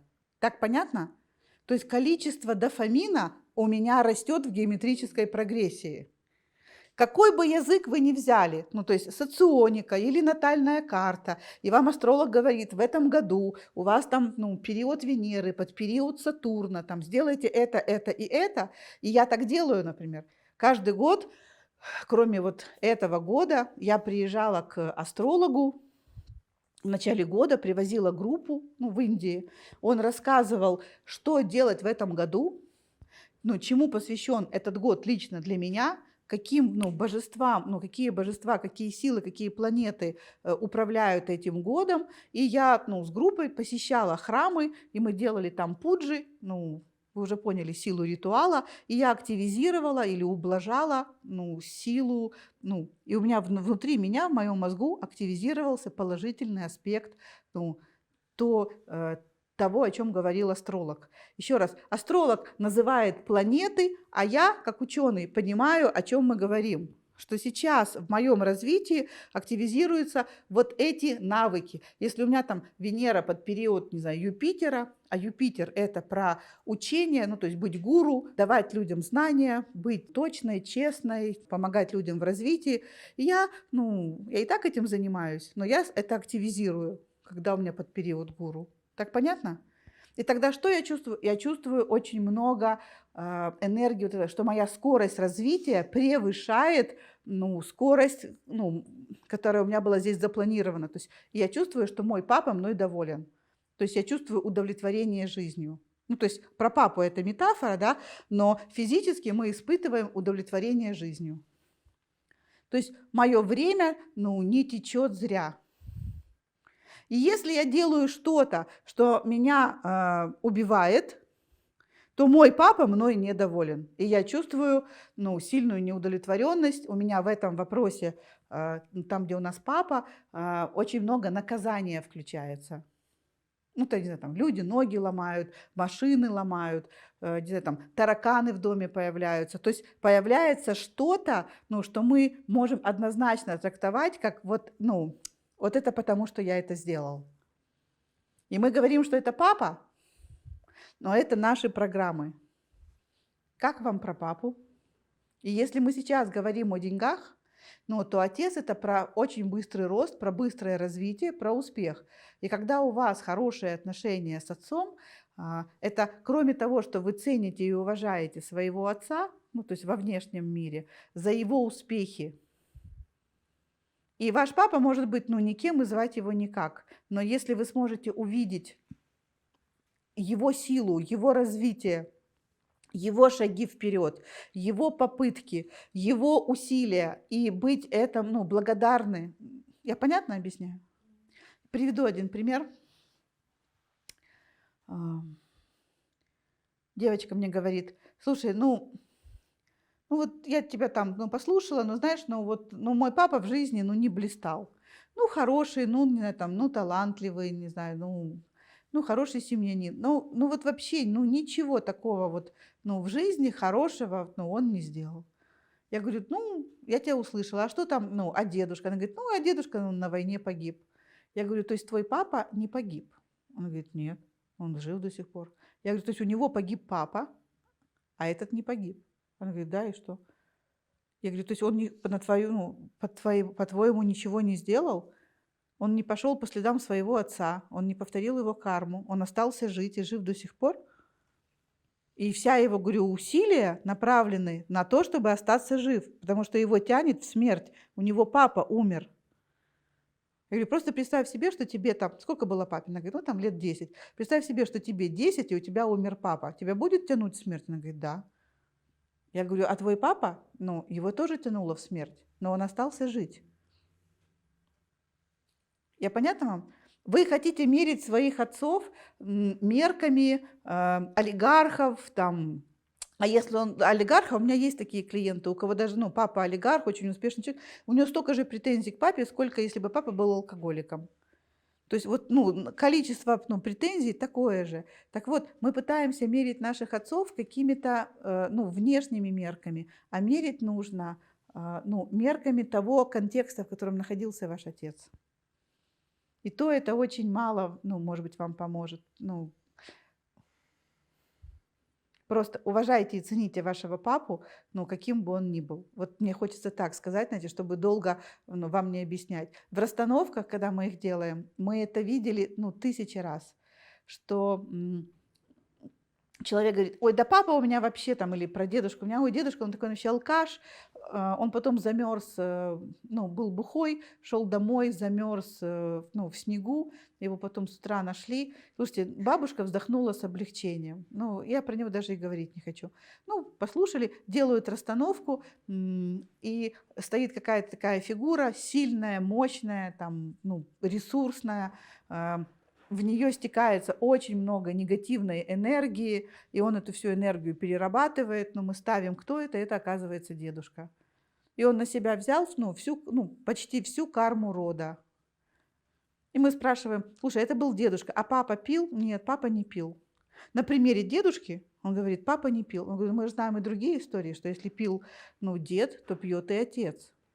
Нет, он говорит: нет, наш папа не пил, а ты замужем? Ну, там замужем, да, ну, мой муж вообще А это Россия, я вам рассказываю там про Ханты-Мансийск. То есть реально у меня есть такая, ну, опыт, я там проводила тренинги. То есть такое место, где вообще пьют. Он говорит: нет, у меня муж вообще даже капли в рот не берет. И вот эта фигура, ну, ресурсная, она на себя все взяла, прожила эту плохую карму. И если вы благодарны своим родителям, испытываете к ним любовь и уважение, то плохая карма к вам не переходит. Я вам так объясняю про то, в каком мире вы реально живете. Вам кажется, что вы живете вот в этом внешнем мире, какой-то там дедушка, какая-то там сестра, ну, где-то там в детстве были мои друзья, а вы в этом мире все время живете. Вы из этого мира, ну, выпутаться не можете, потому что этот мир реальный, вот тот внутренний, а это все, ну, иллюзия. Я понимаю, что это странно звучит, но когда вы начинаете вот, ну, смотреть, ну, нашими глазами, вы, ну, понимаете, насколько все ответы тут внутри находятся. И что я не могу тут во внешнем мире ну, заработать денег. Я не могу тут во внешнем мире, ну, понять, как увеличить свои доходы. Но когда я начинаю работать со своим внутренним пространством, у меня что-то исцеляется, исцеляется, исцеляется, я вдруг обнаруживаю, что, ну, доходы таким очень естественным образом там увеличились, или в голову приходит какая-то элементарная идея, которая вчера тоже была вот, ну, на поверхности, но вчера она в голову мне не приходила. Она пришла в голову сегодня, и тут реально, ну, деньги, возможности, как она не приходила, даже непонятно. Спасибо, что пришла. И сейчас мы с вами сделаем еще одну практику. Она будет конечная. Да, давай. А если мама умерла, то тоже тянет смерть ребенка? Да. Если мама умерла, тянет ли в смерть? Да, тянет. Как понять по этой клетке, что мне надо делать, а чего мне наоборот нельзя делать? Это нужно изучать себя. Я назвала инструменты: соционика, энеограмма, human design, натальная карта. А если я себя осуждаю за какой-то поступок, то это папина программа во мне, которая сигнализирует о деградации, так? Да.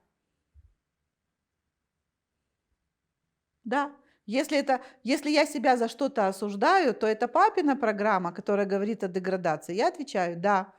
Но хочу спросить, а ну, неужели это важно, что это папина? Важно, что ты себя осуждаешь, ну, за что-то. И когда ты себя осуждаешь, это всегда говорит о деградации. Диана, можно вопрос по поводу смерти? Я не совсем понимаю, да, если родители умирают, ребенка тянет в смерть. Да. Это не в зависимости от того, сколько лет ребенку. У меня просто вот год назад умер отец, очень внезапно, 52 года. И я заметила, что я в этом году вот почему-то лежу. Это оно. То есть Я в жизни не лежала, и вроде как и карантин, но мне никогда ничего не мешало двигаться. Я лежу. да, это оно. Ну а как? Что? Я не хочу умирать. Ну да, поэтому ты и живешь, что ты, ну, у тебя есть та часть, которая, ну, легла и умерла вместе с папой, и умерла вместе с папой, ну, такой-то кусочек внутреннего ребенка, который тоскует, и какая-то часть, которая хочет жить. Зигмунд Фрейд назвал эти части либидо и мортидо, стремление к жизни и стремление к смерти. То есть у тебя есть и то, и другое. И сейчас, ну, то есть до смерти твоего папы у тебя уже были какие-то части, которые, ну, хотели умереть.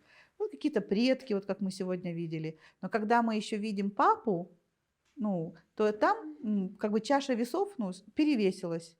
И сейчас, ну, часть твоей психики говорит: я хочу умереть. Она прямо так и говорит, когда мы это, ну, работаем там прямо, ну, он голос говорит: я хочу умереть, пожалуйста, оставьте меня в покое, я хочу к маме на ручки, я хочу к папе, ну, папа, забери меня с собой. То есть там прямо голос этот слышен.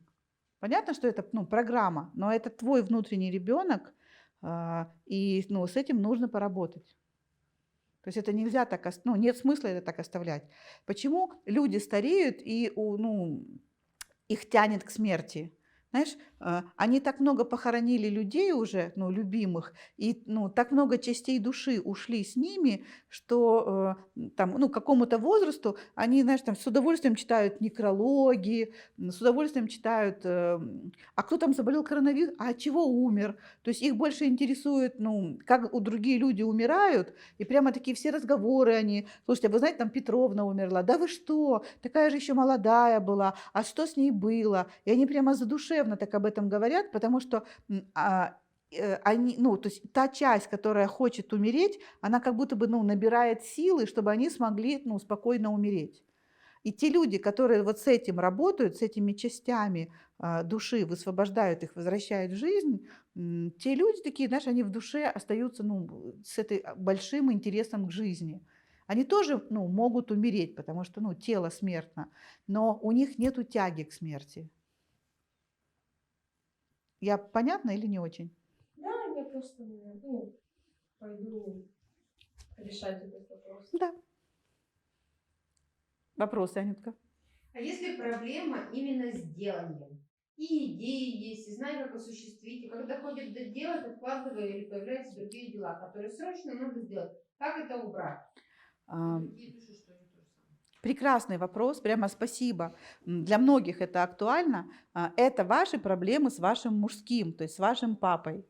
Если у вас, ну, нету благодарности отцу, если в вашем анамнезе, то есть, ну, в вашей активной памяти, ну, папа не хранится так память об отце как о каком-то деятельном, решительном, успешном человеке, причем неважно, в какой сфере он был успешный. Ну, он пошел в ЖЭК и добился, я помню, ну, вот я когда думала, где мой папа успешный был, я вдруг вспомнила такую историю, благодаря которой мы там в конце 80-х получили кооперативную квартиру.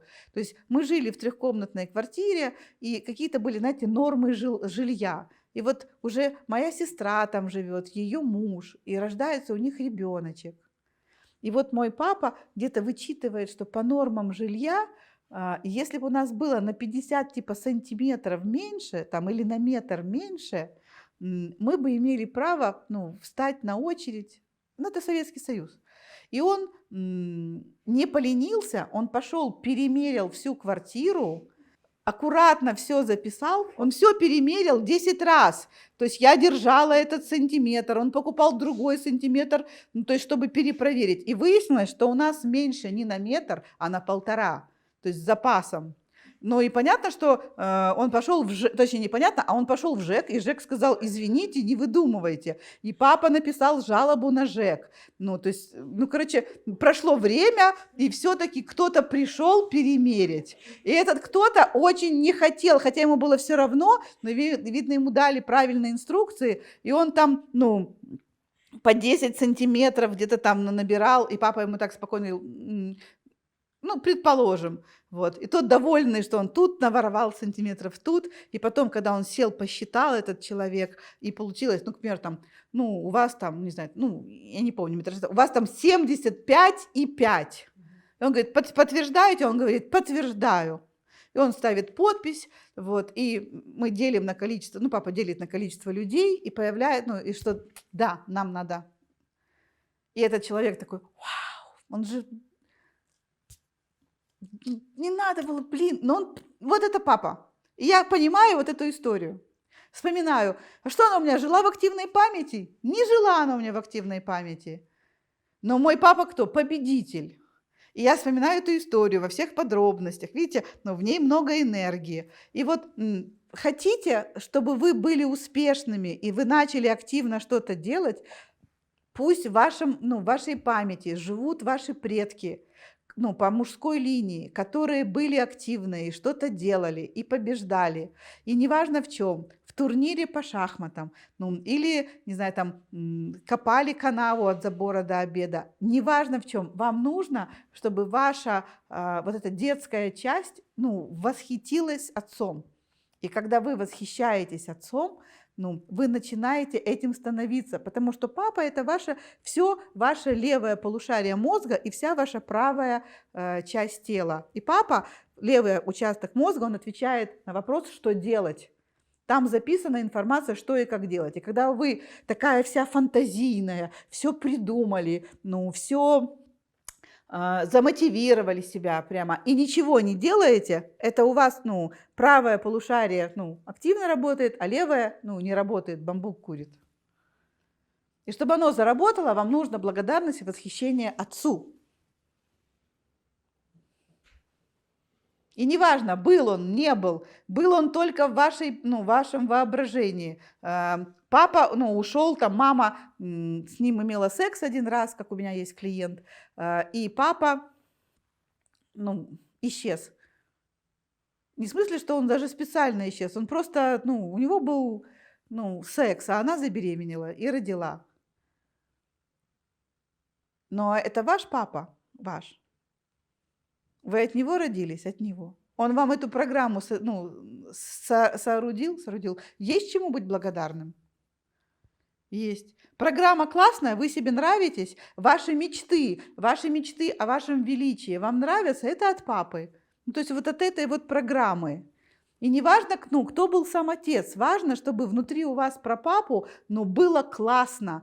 Вам сейчас слышно, вот я качаю эту классную энергию. Если кто-то не смотрел мой мастер-класс «Отношения с отцом», у нас на Ютубе этот мастер-класс выложен в бесплатном доступе, 4 часа он идет. Я знаю, что не просто посмотреть 4 часа, но там 4 часа вот этих инсайтов.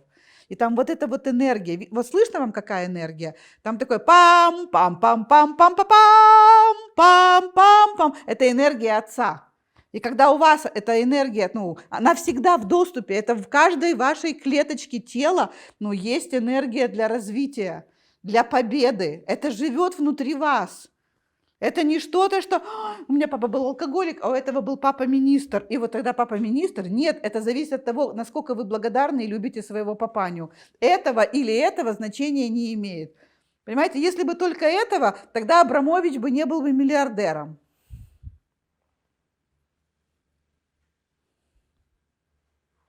Как вам это? Это начало вообще моих песен. Отца никогда не было. Какие истории брать? Я только что рассказала.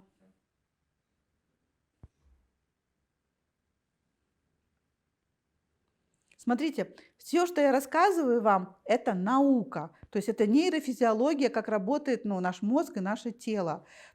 Здесь невозможно куда-то укатиться в тему, это эзотерика, я могу это не верить. Я вам эзотерикой, знаете как, я рассказываю вам науку и показываю, что эзотерика это знала, каким-то опытным путем, духовность, религия знала это тысяч лет тому назад.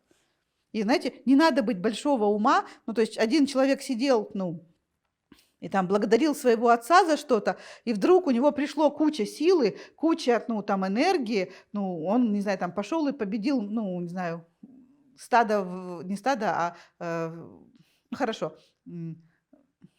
мамонтов победил.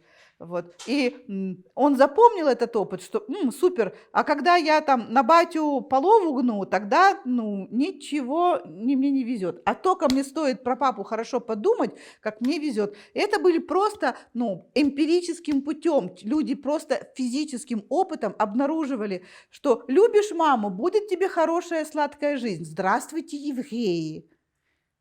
Ах, вот в чем ваш секрет. Ах, вот откуда это все такое везение, и весь Forbes пестрит, и все Нобелевские премии у этой странной нации. Так вот откуда вы маму любите. Да, мы любим маму. И когда я сыну пишу, сынуля, Милана такая молодец, он говорит, конечно, если у нее мама Бог. Это только евреи такое могут писать, или вы тоже можете писать? И тоже считать, что ваша мама, Бог.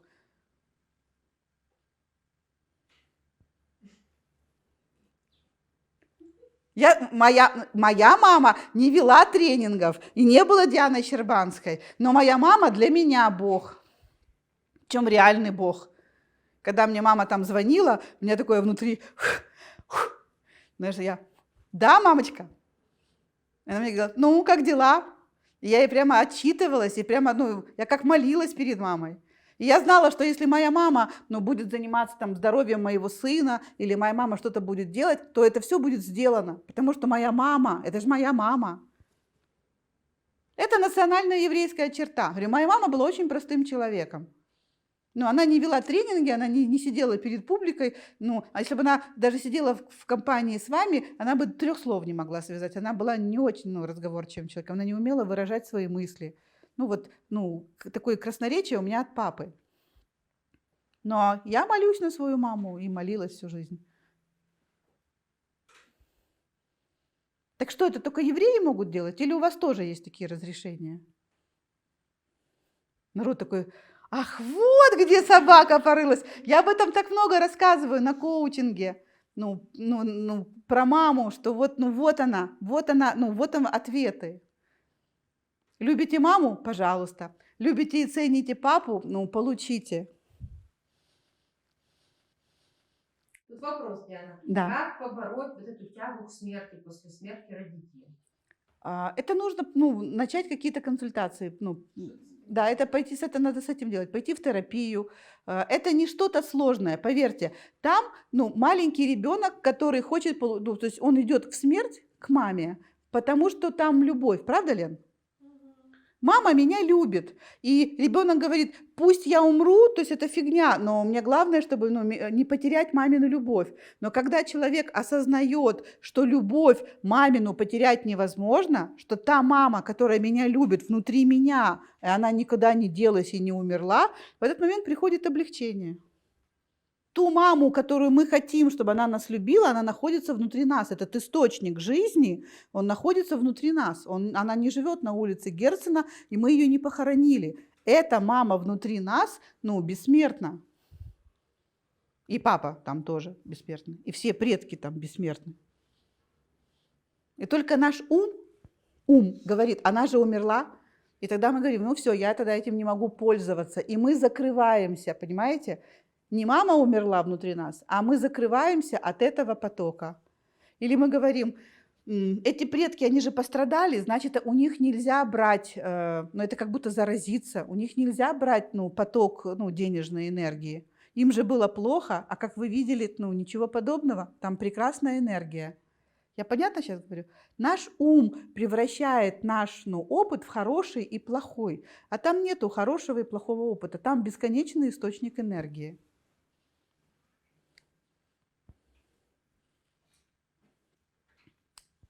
Я могу делать следующий шаг? Да. Тем, кто был на коучинге по гармоничным отношениям, сейчас будет, конечно, лафа, потому что они эту тему знают, они это понимают, они это уже делали, и они в этом специалисты. А вам я сейчас покажу. Завтра на сессиях вы это будете делать как практику. И поэтому нам нужна вот эта генограмма. Итак, слушайте секреты. Я это буду рассказывать только в контексте денег. Но сама тема абсолютно не про деньги. Итак, кто такая мама и папа, вы поняли. Папа – это успех и богатство. Мама в контексте денег – это легкие, хорошие деньги, которые вы получаете с удовольствием, и на все хватает. Папин папа. Если папа – это ваш бог и герой, я знаю, что вы помните, что он алкаш, но ваша психика знает другое, понимаете? Ваша психика знает, кто папа. Она знает про этот столб света, который живет внутри вас, который называется в духовности силой духа или духовным стержнем. Мы сегодня чуть попроще говорим, мы говорим о программе вашего развития. Так вот, если папа – это ваш бог, то папин папа – это бог вашего бога. И если у вас классные отношения с папой и с папиным папой, то есть нельзя перепрыгивать. Я сейчас буду тут плясать, так что...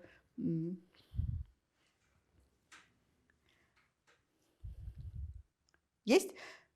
Итак, если у вас хорошие отношения с папой, это я пришла на клеточку, где у меня папа, и у меня вот такие отношения с папулей, и меня начинает штырить, у меня есть куча энергии, чтобы делать, мне хочется порвать все на британский флаг. Не в смысле порвать, а мне хочется двигаться. Не вижу цель, не вижу препятствий. Это вот отцовская энергия, когда у вас с ней хороший контакт. И если я хочу, чтобы денег у меня было еще больше, чтобы успеха у меня было еще больше, чтобы мои клиенты были богаче меня не на порядок, а на 2. То есть вот если папа, это клиенты чуть-чуть богаче вас. А если я хочу работать с более богатыми клиентами? Нормальное слово «более богатые клиенты». Не у всех у вас есть клиенты. У кого-то, не знаю, шефы, у кого-то... большие проекты, у кого-то большие амбиции, но это реально будет просто про порядок больше, но в контексте вашей жизни. Я иду сюда. Мне сюда стрёмно, но я сюда иду. У меня неисцеленные отношения с дедушкой. Меня тут немножко потрясывает. И я для того, чтобы сюда попасть, кто был на гармоничных отношениях, у них были свои ресурсы, как это сделать, а мы сюда позовем того предка, который поможет мне исцелить отношения с дедулей. Кинь мне какую-то подушечку, и я зову сюда предка. Это моя бабушка. И тут у них, секс, любовь, кислород. Короче, тут у них все хорошо. Вот. Бабуля моя такая решает все эти вопросы. То есть я не могу даже сказать, что она там договаривается. Я не знаю, что они делают. Я знаю, что здесь течет энергия. И у меня такое расслабление. Я понимаю, что наши, Юрка, с тобой цели по проектам будут реализованы. Все хорошо, прекрасная маркиза. Так, отлично, супер. Я чувствую такое возбуждение. Вам видно, что у меня меняется состояние, настроение, наполненность моя? Вот в меня вливается очень много хорошей родовой энергии. Понятно, что она не вливается, потому что я прошлась по ковру. Но в моем воображении, то есть я сделала шаг в сторону дедушки, и там в мозгу есть этот файл под названием «Мой дедушка», и мое сознание с этим соединяется. Прекрасно. И здесь мне такое, знаете, прям, во-первых, мне говорят «стоп», не наглей. И мне тут наливают, и вы знаете, если там мне еще денег наливали, то здесь скорее благословение, что не волнуйся, когда будешь готова, мы тебе нальем. Почувствуйте, какая энергия в поле. То есть реально хочется поговорить, знаете, о больших проектах, о политике, Да, о выборах. Как вам выборы в Соединенных Штатах? Что вы думаете о политической ситуации в России? Как вам Москва? Как там? Вот все какие-то девчачьи разговоры здесь, не двигаются. Здесь прямо очень хорошо, о чем-то таком вот серьезном, солидном. Да, за хорошим дубовым столом.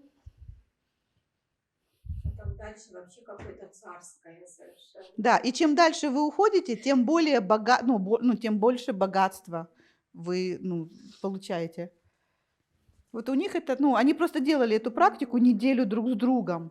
Когда у них была тема про род, я рассказывала про что значит, понимаете, вот это пап и пап. А тут еще будет, например, там мамина, то есть мама папы. Она к нашей теме денег не имеет отношения, но она имеет отношение к сексуальности. Потому что если папа – это Бог, то его мама – это женщина, которую он любил всю жизнь, которая вела из него веревки и которая для него была всегда Богом, даже если он не был евреем.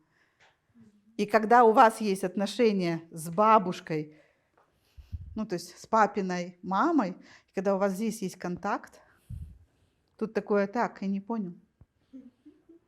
Сюда. Причем она может быть простой женщиной. Она может быть, не знаю, там, кухаркой или, деревенщиной. Она может быть милейшим человеком. Но поскольку в его представлении она богиня, вы получаете доступ к вот этому состоянию. Равняйся смирно, иди сюда. Это совсем не про деньги. Поэтому на коучинге, то есть на мастер-классе про деньги, здесь инициироваться, не о чем. Но для жизни очень сильно надо. Итак, мы с вами прошлись по отцовской линии. Это были пап и пап. Завтра на группе практики, вы просто все это в генограмме будете как упражнение делать, чтобы вы прямо всем этим напитались. Теперь мама. И давайте посмотрим на маму мамы. То есть если мама, это наша жизнь, это та, кто нас очень любит, те, кто нас кормит и дает, то бабушка, то есть мамина мама, это та, кто кормила, и любит, нашу, то есть нашу жизнь. То есть это планета нашей планеты, это чрево нашего чрева. То есть там что, больше, чем тут? Да, попробуем. Тут хорошо в мамином чреве. Тут прямо, ну, наливают. Но тут есть какие-то, знаешь, ну, все-таки ограничения существуют. А теперь давайте сделаем шаг к бабуле. Я понимаю, что у многих из вас даже в детстве были эти истории, что бабушка, там, где мама уже отказывала, ну, бабуля еще, ну, давала, давала, давала и давала. А сейчас вы понимаете, что бабушка, она не может не дать, потому что такова, ну, особенно вот эта мама мамин, это ее природа. Она должна дать еще больше, потому что она чрево, в котором выросло ваше чрево. Ну, в котором, ну, выросло, да, ваше чрево. И тут такая, ням, вкуснятина! То есть тут уже на все хватает, понимаешь? Бриллианты уже не мелкие, а уже бриллианты покрупнее. А как без бриллиантов-то жить? Ну, бриллианты же, это же хочется. И прямо, ну, очень нужная штука. Ну, не знаю, может, кому нет, а я вот прямо, ну, люблю. И прямо страдаю, что у меня нету хороших бриллиантов. Тут вчера видела эти бриллианты, там, 8 карат, 13 карат, 66 карат. Ну, в телевизоре, правда, нереально. Ну, понимаю, что, ну, прямо, ну, бриллианты, это так красиво. Тут еще нету 66, ну, хотя бы 3 карата уже тут есть. И я делаю еще шажок. Посмотрите, вам чувствуете, какая здесь вкуснятина? Здесь реально, ну, обжираловка. Здесь, ну, ты не хочешь себе пирожное, мороженое, здесь уже прямо, ну, пирожное такое, мороженое такое, и тут вот так прямо уже, уже 5 звезд отеля на Кипр не подходит, нужен, ну, лучший номер в лучшем отеле на лучшем острове. Так, и я прямо с замиранием сердца делаю шаг к прабабушке. А тут уже видно, тут просто остров дали поносить. Здесь такая,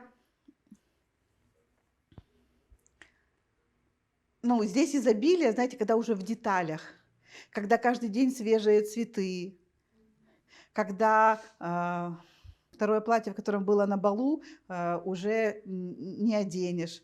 Я попалась на сериал Бриджстоуны, да. Вот. Попалась и как раз увидела вот такое, ну, изобилие, где цветы каждый день новые, где платья каждый день новые. Ну, это, ну, я не рекламирую сериал, это вы сами решаете, смотреть или не смотреть, а я просто показываю, что здесь вот это очень много деталей. Когда чашечка такая, когда скатерть такая, когда в этом доме, ну, вот полная чаша, и вот это вот изобилие уже такое утонченное. Дальше не пойду. Но просто вот показываю, что такое род. И это находится внутри у вас. И вот это мы с вами поднимались. 1 чакра, 2, 3 до 4. Вот мы дошли здесь до 4 чакры. Или там, если по уровням сознания, мы дошли до сознания изобилия. Что скажете?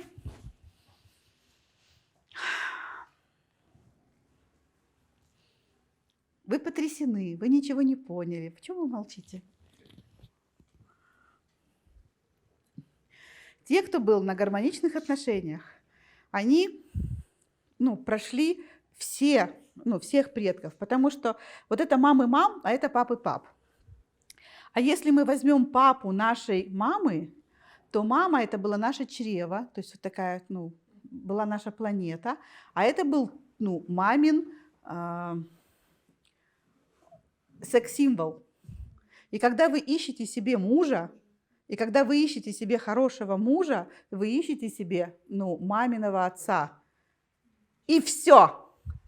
И вот этого надо искать. И когда вы хотите хорошо выйти замуж, и вам нужен, ну, или вы уже замужем, и вам нужно благословение, ну, чтобы этот брак был счастливым, вам нужно сюда. Я пока вам, ну, рассказываю, ну, те, кто был на гармоничных, они все это, ну, изучали. Когда классно, и главное, понятно. Очень многие такое, ну, конечно же, это... У меня такое, что совпало.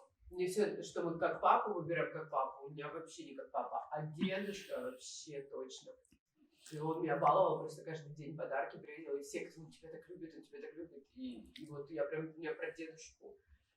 Вот прям сейчас сам. А бывает так, что этого дедушку не видели в глаза. ну, не знаешь, ну, как он выглядит и вообще. Но из-за того, что мама его так любит, ну, и он, ну, идеальный для вас. И выбирать нужно, ну, не папу, а дедушку.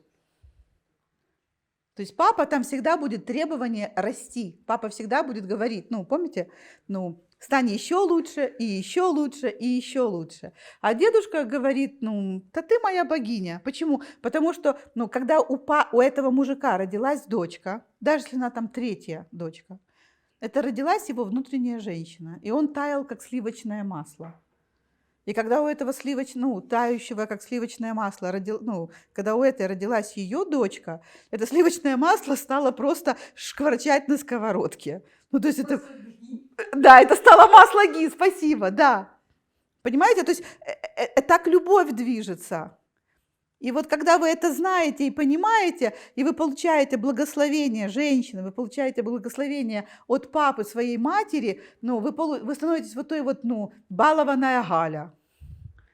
И здесь, кстати, когда у вас благословение от маминого отца, вы не становитесь стервой, потому что здесь не забалуешь. Здесь вы будете, ну, классно, вот как сыр в масле, вы будете красивой, расслабленной, милой, сексуальной, ну, какой угодно, но вы не можете опуститься, ну, на дно, вы не можете быть, не там, блядью, простите меня за такие слова, вы не можете, ну, вести себя как гадина, вы не можете быть эгоисткой, ну, потому что вы наполнены его любовью и его, ну, то есть вы проявление его внутренней женщины, то есть его самого лучшего, что у него есть. То есть вам хочется быть прекрасной. Как вам это? Покажу еще, ну, все, что не относится к деньгам, просто, ну, еще шажочек. Это ваша мама, это ваша бабушка, а это папа вашей бабушки, то есть ваш прадедушка, который таял от вашей бабули, который таял от вашей мамы, и который, ну, он был масло ги уже на вашей маме, а сейчас он просто, ну, уже испарился и превратился, ну, просто в одно золотое сияние, когда, ну, он смотрит на вас. И вот здесь благословение на все женское. Вот эту на счастливую женскую долю, на счастливую женскую судьбу, это вот у него берите. Как вам этот мир? Понимаете? Это все живет внутри вас. И пока вы смотрите на внешними, а я его не видела, а я о них не знаю, а что мне делать, если я с ним никогда не встречалась, а мы никогда не видели своего папу, а ваша ДНК плевала на это с высокой горки. У нее это все есть. И там все на уровне любви, там все высокочастотное работает. И когда вы говорите, я не знаю, я не люблю, он плохой, вы отрезаете, отрезаете, отрезаете, отрезаете, страшно, садовыми ножницами отрезаете себя от благословения и от любви. И это вам просто вот так, ну, кое-что рассказала. А вообще-то, ну, тут, ну, я 7 поколений не рассказывала даже на гармоничных, я рассказала про 4 поколения. И там все, ну, каждый про свое. Каждый предок там про свое благословение. Как вам эти новости? Это просто, ну, когда это все открывается, когда это становится понятным, или когда вы это проживаете как опыт, ну, то есть, кто был на гармоничных, это проживал, кто будет завтра делать практики, ну, это проживут, это становится вашей реальностью, понимаете? Это становится, ну, и жизнь меняется, потому что вы внутри себя получили кучу благословений, получили кучу контактов, ну, куча опыта, вам просто хорошо, и ваша жизнь, ну, она снаружи, она как-то меняется. Она как-то непонятно, незаметно. Вдруг выяснилось на работе, что все любят, что все идеальненько. Работа та же, ну, человек тот же, позиция в Украине та же, а что-то поменялось. Понимаете? Мир, ну, с другим становится. Как будто бы, знаете, сняли внешний мир один, ну, и подали вам другой. Вот что значит внутренняя работа. Насколько она красивая. Который час? Я уже думаю, что пора заканчивать. Да. Прекрасно. Прекрасно. Я собиралась 21:30 закончить. Наивная. Скажи всем, кто смотрит онлайне, пусть фотографируют и выставят в Инстаграм. Да. Я, кстати, спасибо. Я была вот возмущена. Сегодня было 130 человек на теме про маму, и только один человек выставил в Инстаграм. Ну вот что был классный мастер-класс. Я была вот честно... Сейчас. Давай. Сейчас я сделаю вам красивую Дианочку. Ну, знаешь, когда мне в Инстаграме пишут, что был классный мастер-класс, и у меня там плохое фото, я не до конца счастлива. Я люблю, чтобы и фото было красивое, и чтобы меня похвалили. Так вот, все, кто смотрит меня сейчас, пожалуйста, в Инстаграм, на Фейсбук, выложите фотографию, что вы здесь были, что вы смотрели, и поделитесь своими впечатлениями. Я скажу так, я убеждена, что то, что здесь сегодня произошло с вами, изменило вашу жизнь раз и навсегда. Вы не сможете вернуться в прежний мир. Я не то чтобы вам это гарантирую, а этой двери в прежний мир, ее просто нету. Вы сколько бы вы ни искали, вы не сможете стать прежним. Этот тренинг трансформационный. То есть он перевел вас на другой уровень жизни, на более высокий. Могу сказать, сколько порядков я вижу. 1, 2, 3. На 3 порядка выше. И это только первый день. Завтра, когда будут практики, я думаю, что или вы закрепитесь на 3-м уровне, или вы подниметесь еще выше. Я готова ответить на ваши вопросы. Я все, что хотела вам показать, показала. Я показала вам, давайте я еще раз вернусь, как устроены я и наши деньги, и как это легко усиливается. Я показала, что мешает на самом деле привлекать наши деньги в жизнь. Это травмы наших предков. Я показала, где брать, третье, я показала, где брать ресурсы для денег, где они находятся в родовой системе. И когда я обещала вам, что внутри у вас находится Сим-Сим, пещера с богатствами, и что вы получите доступ в эту пещеру, и этот ключ, или эти слова, пароль, помните, Сим-Сим, откройся, у каждого они свои. И доступ в эту пещеру есть только у вас. И сколько бы я вам ни рассказывала, в вашу пещеру я не попаду. То есть я могу быть 30 раз ясновидящей, я могу вам помогать открывать эти двери, но взять оттуда, кроме вас, никто не имеет права, никто не имеет этой возможности. Это только для вас. Мало того, если у вас есть сестра или брат-близнец, то у него в его ДНК будет доступ к другим ресурсам.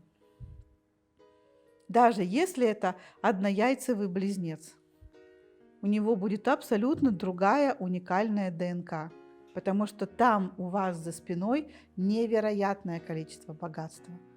И это богатство, этот опыт, он не хочет повторяться, он не собирается повторяться. Он уникальным образом в каждом человеке проявлен. Поэтому, если вы что-то не использовали, вот эта тоска по неиспользованному, это называется плохая карма, она ложится на ваших детей. Но если вы используете свои ресурсы на 1000%, если вы все оттуда выберете, то вы не станете бедным, и ваши дети не станут бедными. Выбрав все ресурсы, вы станете богачом, внутри и снаружи, потому что ваши предки, ваше внутреннее пространство, единственное, чего оно хочет быть проявленным. Оно хочет, чтобы вы взяли, чтобы вы с этим соединились. Когда у вас есть этот опыт брать свои внутренние дары и применять их в жизни, у ваших детей в ту же секунду этот опыт тоже образуется. И они получат, и в их ДНК будет этот опыт, быть успешной, вот так вот использовать свои внутренние ресурсы. А ресурсы у них будут свои. Итак, ваши вопросы.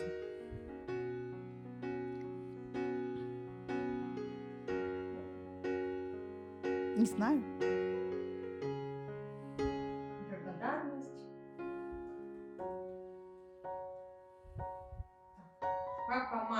благословение на брак, а папа, бабушки, по мамы, счастливая жизнь. Да. Бесценно, глубоко, щедро благодарю вас, вашу команду, благословения вам, успехов. В голове ясность, благодарю. Прекрасный мастер-класс, благодарю. Все расставила, растворилась ты сила. Та-дам, тарам, там, там. И сердечко. Класс. Ну что, спасибо, принцессы и принцы, мужчины и женщины. Спасибо вашим предкам и спасибо моим предкам за эту прекрасную тусовку. Мастер-класс на сегодня закончен. Спасибо. Спасибо, что ты досмотрел этот мастер-класс до конца. Я уверена, что тебе понравился. Пожалуйста, поставь лайк. И я прошу тебя, поделись этим видео. Пусть другие тоже получат доступ к такой ценной и классной информации. Я хочу показать тебе пару отзывов, которые есть у меня о групповом коучинге. Помнишь, я говорила на мастер-классе о силе, о результатах группового коучинга? Посмотри, это живые, настоящие ответы абсолютно живых, реальных людей, которые делятся теми невероятными трансформациями, которые с ними происходят. Посмотри, это будет очень недолго и очень интересно. Добрый вечер, друзья. Меня зовут Татьяна Ревека. И я хочу выразить огромную благодарность любимой и неповторимой Диане за все то, что она с нами сделала. Это была невероятная работа, это была очень серьезная глубина. И, честно говоря, когда я сюда шла, решение было совершенно спонтанным, и я запрыгнула в последний вагон, я даже не собиралась, мне казалось, у меня все есть, у меня все хорошо. Более того, ты еще об этом говорила, все будет, да. И я не собиралась сюда идти, но что-то мне подсказало, что надо.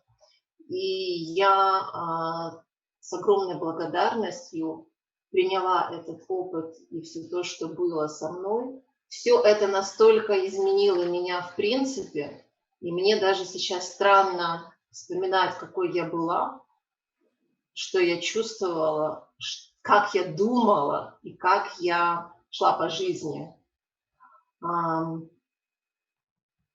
Слова трансформационный опыт могут звучать, как-то слишком заумно, наверное, но что мне нравится в программах Дианы, это то, что несмотря на то, что проработка очень глубокая, проработка фактически космическая, все равно это все очень земное, это все очень связано с реальной жизнью, и это невероятно ценно. То есть это такой серьезный баланс и гармония между реальной жизнью, жизнью в социуме и тем, что есть как-то за этим всем, то, что мы не видим, то, что мы можем только ощутить.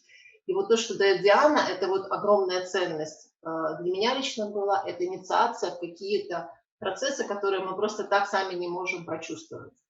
А что для тебя было вообще такое, знаешь, прямо вау, о боже, как классно. Ты знаешь, наверное, когда я делала домашки дух-душа, и мне давали обратную связь, какая моя душа, и я так, реально же так, она же реально такая классная. То есть это было так интересно реально посмотреть на себя со стороны, даже не на себя, на свою душу. И я все это очень легко принимала, потому что где-то внутри я догадывалась, что оно так и есть. И второй момент был очень крутой, это разговор с мирозданием. И то, что нам открывалось, то, что открывалось мне в работе с девочками, какие у них мироздания. Более того, в одной работе очень классно девчонки словили мое эго, что было где-то какое-то снисхождение к другим людям. Это елки-моталки, так же оно все и есть. И после работ с другими, с нашими девочками, с ребятами, я прочувствовала это эго, и оно так и растворилось. То есть я увидела ценность каждого человека. Причем не важно, какой социальный статус, какой уровень, там эти все общепринятые социальные какие-то истории, да, но это было настолько ценно. То То есть мы наполнились, я наполнилась огромным количеством любви к каждому и к миру в целом. Естественно, к себе, ко всем своим каким-то вот глубинам.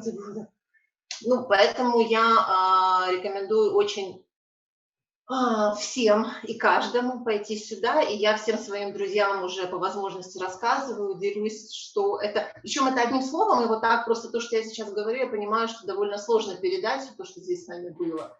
И огромное тебе спасибо. Тебе Словами тоже, это Танюш. просто не выразить. Спасибо.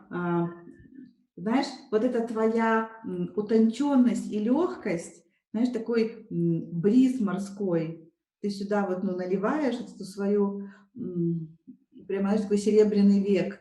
Я слышу энергию каждого из вас, и вот твоя вот такая особая, серебряная, знаешь, такой поэзия красивая звучит внутри, когда я с тобой разговариваю. Просто браво. Спасибо тебе, Танюш. Спасибо. Люблю.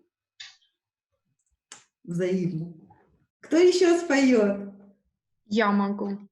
Для меня, меня зовут Надежда, это уже мой не первый коучинг у Дианы, но каждый из них был по-своему таким полный открытий, скажем так. Надюшка, ты со мной разговаривай, не разговаривай, то есть, знаешь, не думай про тех, кто потом это будет смотреть. Просто вот расскажи для меня и для народа, как тебе это было. Потому что так мы будем слишком много слов говорить, и, знаешь, появится такое, что мы кого-то зовем. Мне сейчас не хочется. Я хочу просто твою настоящую, чистую обратную связь услышать. Итак, тебя зовут Надюха. Ой, извини, тебя зовут Надежда. Да, меня зовут Надежда. С этого коучинга он для меня, скажем так, сложил все пазлы, знаешь, как вот в конструкторе, вот они сейчас сложились. Если раньше это были отдельные какие-то куски в моей картинке мира, то этот коучинг, вот он все собрал воедино, и он мне дал очень много важных осознаний. Он вообще раздвинул, я прям и физически, и энергетически чувствую, как он раздвинул картинку моего мира и показал мне, сколько в этом мире есть возможностей, про которые я не задумывалась или считала себя недостойной, или даже боялась про них подумать. И для меня очень ценно еще была тоже работа в группах, потому что группа тоже у нас волшебная, я бы сказала, потому что с каждым это было что-то новое, какие-то новые грани моего понимания, и все это было очень так, настолько мы чувствовали друг друга хорошо. И что для меня еще было тоже огромным осознанием, то, что вот этот коучинг мне реально дал понимание, что я творец, я тоже этот мир творю, а не просто я какое-то там маленькое незаметное создание. И это не из позиции гордыни я творец, а просто то, что в моих силах поменять то, что мне казалось раньше вообще каким-то там нереальным, неизменным, неподъемным. Вот прям я чувствую, как эти все границы моего тогда такого более узкого мира, они просто растут, раскрываются, и этот мир такой прекрасен там за этими новыми гранями. Поэтому очень тебе благодарна, и очень тебе благодарна за то, что ты столько нам уделяла и уделяешь внимания, вот даже эти ответы на вопросы с каждым из нас, твоя обратная связь в чате по нашим там любым вопросам или комментариям. То есть это настолько ценно, и это настолько вот чувствуется, как ты щедро этим делишься с нами. Поэтому бесконечно тебе благодарна и благодарна всей нашей группе. Спасибо. Я хочу теперь сказать, можно? Конечно. Яночка, вообще много хочу сказать, но самое главное, я хочу сказать, что я очень счастлива, что я последние полгода с тобой. И вот эти 2 тренинга, 2 коучинга, которые я прошла, они, вот, на мой взгляд, вообще шедевральные. Про отношения я просто молчу, у меня сейчас мурашки. Во-первых, вот Диана, ты такой, роскошный мастер, и к тебе подбираются такие ученики, что я вот этому пространству не перестаю удивляться. То, что происходит в наших групповых Про то, что ты даешь великолепный материал и такие данные, но это, конечно, безусловно, то, что происходит в группах, когда мы работаем, Да, да. какие там у нас идут процессы, я, ну, иногда мне кажется, что это, ну, неужели это правда так происходит? И мы уже друг друга исцеляем, мы друг другу помогаем. Там что-то не так, слушай, вот у меня не так, давай сделаем, давай сделаем. То есть это какая-то такая невероятная командная работа случилась, Да. что для меня это, ну, космос вообще. Я не знаю, то есть мне кажется, что мы все как-то благословлены, что ли.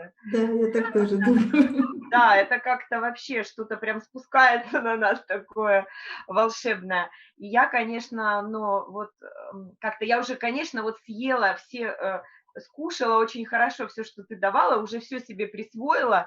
Мне уже, вот знаешь, как бы вот каждое занятие, оно просто было ну, невероятно полезным. И я видела, как, прорабатывая отношения на одном кусочке, как меняется все вокруг. И я, кстати говоря, вот я не говорила, у меня вот в последний месяц у меня прошла очень большая сделка. У меня такой большой сделки не было. Ну, да, реально. Да, я прямо так, знаете, как бы такой тут пандемия, у меня тут раз там контракт на 40 контейнеров, как-то это только одна, еще были другие. То есть я так понимаю, что ну, вот эти процессы, они очень-очень-очень хорошо так распространились, впитались во все сферы жизни, все, что мы проходили, и как-то уже так спокойненько все это функционирует, помимо как бы моего понимания. Но я хочу очень отметить, вот для меня была важна работа с родом, вот эти генограммы, потому что там тоже было волшебство. Это был какой-то вообще, ну, для меня, я столько расстановок делала, но вот эти работы, они для меня, я как будто прочистила вот весь род, как будто вот реки были засоренные каналы, ручейки, а сейчас это просто вот реки, вот такие чистые, полноводные, то есть вот это для меня, ну, космический, вообще космический, Диан, спасибо, такое удовольствие, разговор с душой, я просто вот млею, когда я ее увидела, я поняла, боже, как это, ну, там столько идет параллелей, вот как бы прорабатываешь одну тему и понимаешь, что это и здесь есть, и здесь есть, и здесь есть. То есть, в общем, глубже точно не было у меня тренинга, Диан. Я даже не предполагала, вот если честно, не предполагала, что это будет настолько трансформирующей работой для меня. Благодарю тебя вообще, вот выдыхаю, я вся в мурашках и очень счастлива, что я могу тебе это сказать.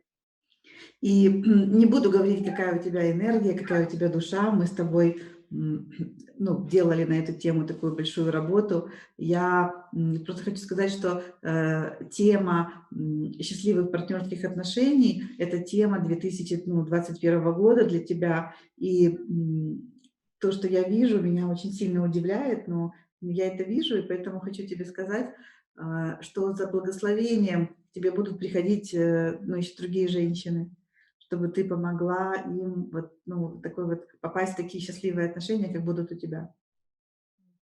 Благодарю. Спасибо. Дианочка, я тоже хочу начать с очень большой благодарности тебе, как мастеру.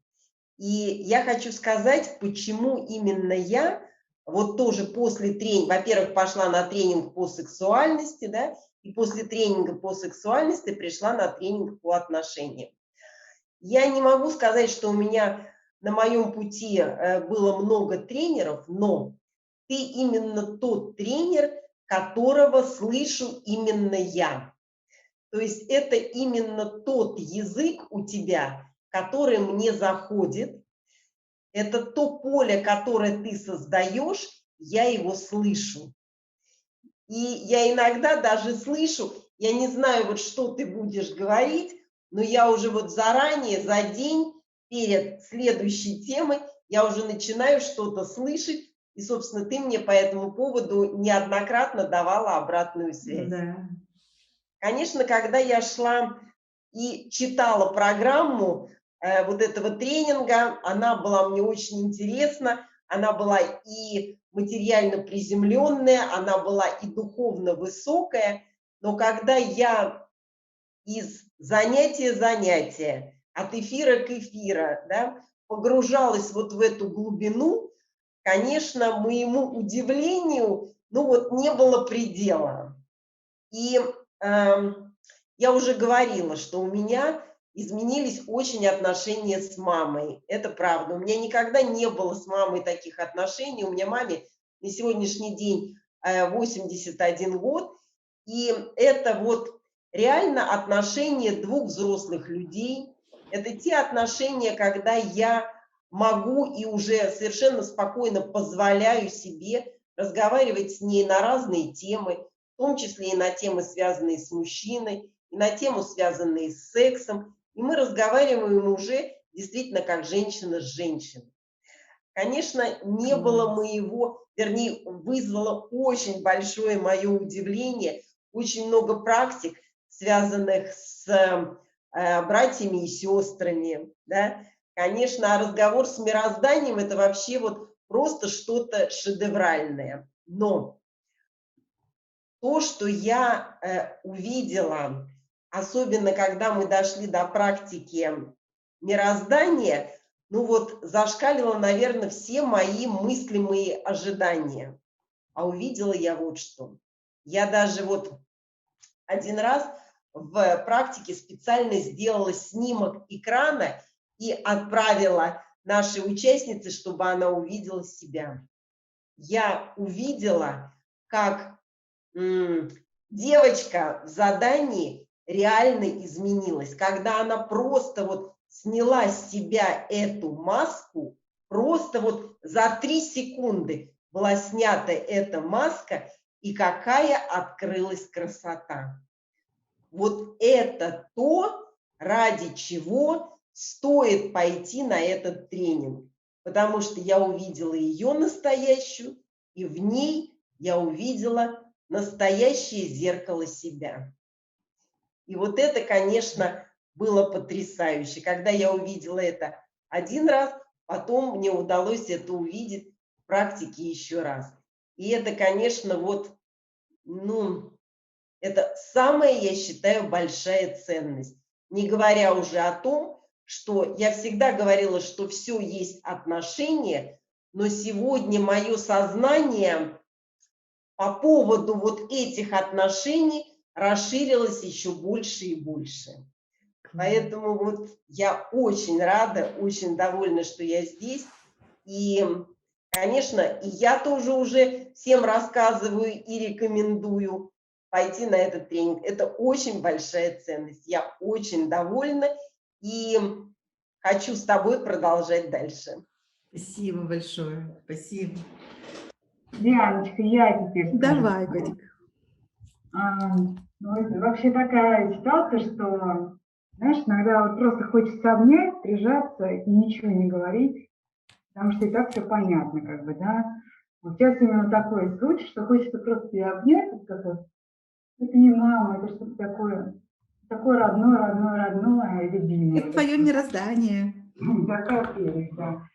И сразу, про коучинг расскажу, и сразу ко всем девочкам, особенно, не знаю, Лорик, Танюша, Анечки, Маша, девочки, я вас прям люблю очень-очень. Вы вот удивительное, конечно, пространство, потому что как только включается камера, ты видишь человек первый раз в жизни, а внутри все тебе говорит, блин, ты знаешь его всю жизнь, да, и контакт сразу же идет, и когда в домашке работаешь, и ты видишь, как ты помогаешь человеку, во-первых, когда тебе помогает, безумная благодарность, и какое счастье, когда ты видишь, что ты помог другому куда-то выйти, это тоже, конечно, совершенно невероятная штука. А в коучинг я попала очень интересно. Я просто написала Ане, что вот коучинг, куда заплатить деньги. Она мне говорит, давай я расскажу, что там за коучинг, какие вопросы. Я говорю, не надо, мне просто туда надо, дай куда, как оплатить. И никогда, конечно, не пожалею, потому что это много где я была, но вот на этом коучинге, что, с одной стороны, очень просто, то, как ты доносишь, очень логично и понятно для моего ума, все как бы понятно. Какая за этими словами глубина, особенно в работах, это, конечно, что-то с чем-то. Для меня больше всего, наверное, открытием было Деление отношений с родителями божественными, то есть понимание, что родители физические, мне раньше казалось, что я их там проработала, но тут, конечно, совсем по-другому проработано. И то, какие теперь у меня отношения с мамой и папой, это просто лишняя тебе благодарность, еще тебя нахвалить. И для меня еще стало очень прикольно именно открытие по поводу души и мироздания. Мне всегда казалось, что она такая прекрасная душа, я там ходила, с ней общалась, с мирозданием, все это благодарила. Иногда мне казалось, что это просто мои какие-то бзики, какая-то я фантазерка какую-то сильно нафантазировала. И когда вот тут я лицом к лицу к своей душе, духу, мирозданию столкнулась, увидела, что это все было не фантазией, а это реально такая, на самом деле, красота жизни. Это, конечно, очень ценно.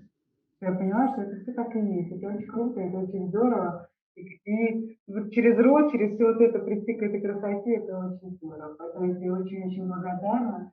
Всем девочкам, всем вообще ребятам, потому что мы все такое общее поле, каждый в отдельности, каждый в частности, а все мы вместе. Это вот такая мощь сила и красота. Поэтому всех люблю и благодарю. Спасибо, огромное спасибо за то, что твое имя полностью выражает твое качество, что у тебя все оттенки любви живут внутри. Не просто вот ты любовь, а прямо многогранная такая, многоцветная, многовкусная. Я когда смотрю, как ты подумала сейчас о разных девочках, о мальчиках, и как у тебя любовь тут же поменялась, знаешь, там цвет. Этого так люблю, этого так люблю, а эту так люблю. Ой, а эту я так люблю, а эту я так, а это я так, а мироздание, а свою душу я так люблю. И вот это многовкусие, многоцветие любви, это то, что ты принесла, ты принесла это на планету, и ты принесла это в нашу группу. И вот так я так каждого вижу. Мне так вкусно, так красиво наблюдать за вот этим, за этим хором, за этим многоголосым хором красоты. Да, они такие все прекрасные, на них смотришь и прям, блин, ну какие же вы классные. Просто веришь. Можно я, Диана? Да. Кто да, это? Ирочка. Ага. Но если одним словом, я себя все время, как я к тебе приезжаю, я собираю частички себя. Я себя вот собираю, у меня все больше, больше, больше. И там, где я прошла, я могу провести других. Благодаря тебе вот я меняюсь, и мир вокруг меня меняется. Конечно. Я тебя благодарю. Спасибо тебе. Спасибо. Спасибо, Иришка. Яночка, у меня очень большая благодарность тебе. У меня я повзрослела. Я благодаря тебе повзрослела. Наверное, это самое важное, что у меня было. И у меня появилась такая радость в моей жизни. У меня появились вот все девочки, которые у меня из 5-го коучинга нашего сексуального, и из этого.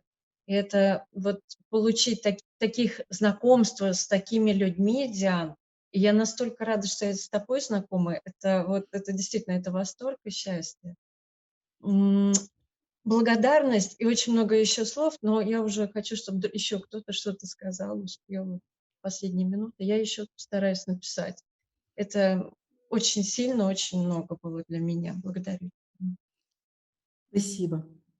Мы придумаем для вас еще какой-то подарок. Я прямо чувствую, что у меня рождается какая-то потребность, что-то еще такое вам красивое сделать.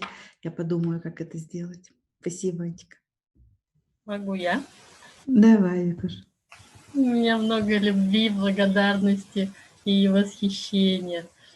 Яночка, спасибо тебе огромное за этот курс. Мне кажется, я целый год проживаю с тобой. Да. И это прекрасно. И я все время расту и теряюсь с разных сторон. И никакие задачки, мне кажется, не страшны. В любом случае они решаются. Я очень тебя люблю. Благодарю тебя за эту глубину. Я, как обычно, уже себя не помню с того момента, как мы заходили в этот коучинг. А Родос помнишь? Если я начинаю возвращаться, я начинаю все вспоминать, да. Из наших новых путешествий. Я тоже жду наше новое Да, путешествие. Господи, коронавирус, миленький, ты уже всех там вылечил, и давай мы уже поедем вот путешествовать. он меня вылечивает постепенно. С ним я тоже справляюсь сейчас. Я вас всех очень люблю. До новых встреч. Поздравляю. Можно мне сказать? Конечно. Ну, я не знаю, богиня. То, что вы сегодня сказали, еще одно. Вот это открытие у меня случилось, инсайт. Что я всех называю Богом, потому что у меня есть контакт с Богом, и я это отрицала. Я предательница. Я предательницу увидела сегодня. Умница. Это что-то, еще я кое-что увидела в тот раз. Вы помните, мы последнее что делали? Конечно. И я вам сказала, что я вам потом скажу. Я могу потом как-нибудь ваше время украсть. Я Да. хочу об этом поговорить. Это такой инсайт был. Просто я не могу сейчас, пока я не готова это выносить. Хорошо, Коша. Я вам очень благодарна. У меня каждый раз открывается и открывается. Вот я просветляюсь благодаря вам. Вы мастер, естественно. И я готовлю очень хорошую тему про школу. Завтра или послезавтра уже будет на Инстаграме. Девочки, почитайте обязательно. Класс. Так что я там отблагодарю вас. И вам, я думаю, что очень понравится. Еще раз Спасибо. благодарность. Спасибо. Можно я скажу? Конечно. Да.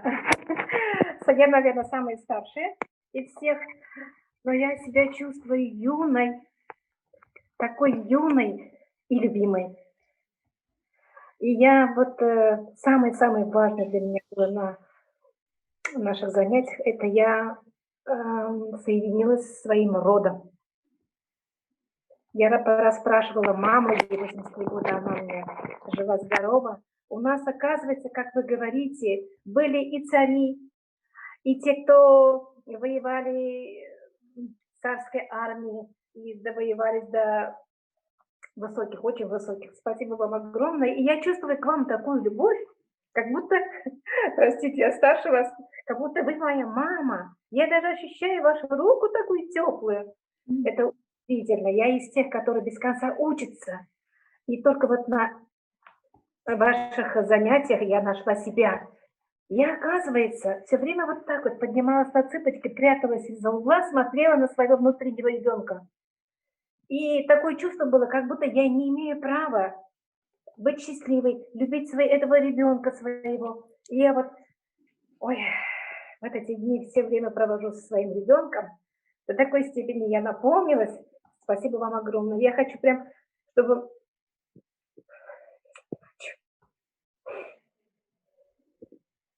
услышали те женщины моего возраста, кто вот до сих пор вот мучился вот этим. Спасибо вам огромное. Спасибо, мое солнышко, и за твои слезы, и за твою чувствительность невероятную. Спасибо тебе большое. Ну что, аплодисменты хочется еще делать. Вам аплодисменты и этому пространству, которое мы создали, и тому потоку жизни, который здесь замешан, и он никуда не денется. И пусть ваш чат остается. Вы знаете, чат будет жить столько, сколько вы будете его наполнять, болтать, общаться, просить друг у друга помощи, поддержки, делать всякие практики, упражнения и там двигаться. А можно я добавлю? Потому что я чувствую, что Давай, хочется кошечка, сказать, но скажи. я запрыгнула так в последний вагон.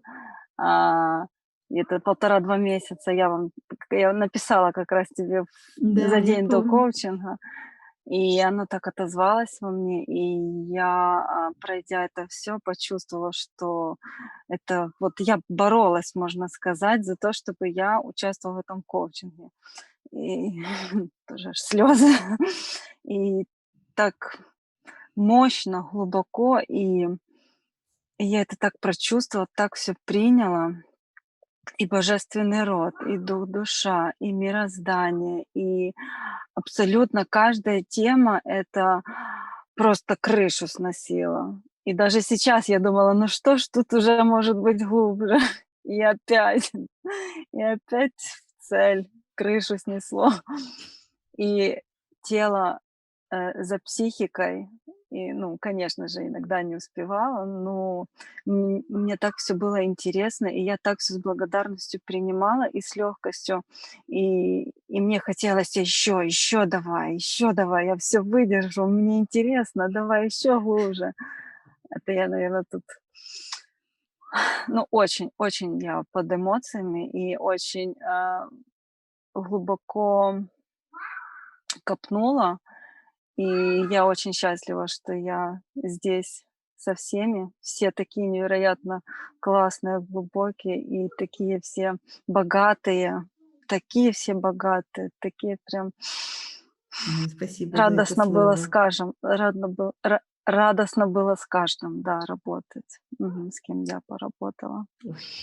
Очень благодарю. Спасибо, солнце. Очень благодарна. Особенно за эту вот фразу, что все богатые, потому что Каждый богатство — это оказался твое... таким богатым, просто невероятно глубоким, богатым и просто такой мир у каждого, прям вообще просто. И видно было, когда каждый открывал свой мир, свое мироздание, и все были под таким глубоким впечатлением, и так ну, радостно это принимали, и от этого еще радостнее становилось. И я это так видела, и мне это так нравилось, эта черта, и вот это вот все, глубина. Ну, короче, очень много эмоций, очень много впечатлений. Я уже думаю, слышала у вас тут какой-то следующий духовный, я не запомнила, что. Духовный лифт наверх мы его Духовный назвали. лифт наверх, да. Пойду почитаю потом, что это. Да, я приглашаю вас в это. Спасибо. Благодарю от чистого сердца, от всего сердца. От Спасибо. чистого, да, от Спасибо, чистого. спасибо. Меня прямо от твоих слов меня аж все трясет до сих пор. Ой, классно, я так рада. Всё, до встречи. До встречи, банда. Пока, мое Всех мироздание. Спасибо, Дианочка. До новых встреч. До встречи, да. Если вам понравилось это видео, не забудьте поставить лайк. Это очень важно для меня. И подпишитесь на мой канал. Каждую неделю выходит 2-3 новых видео, и вы всегда можете быть в курсе всех новинок. И уверена, ваша жизнь будет меняться к лучшему.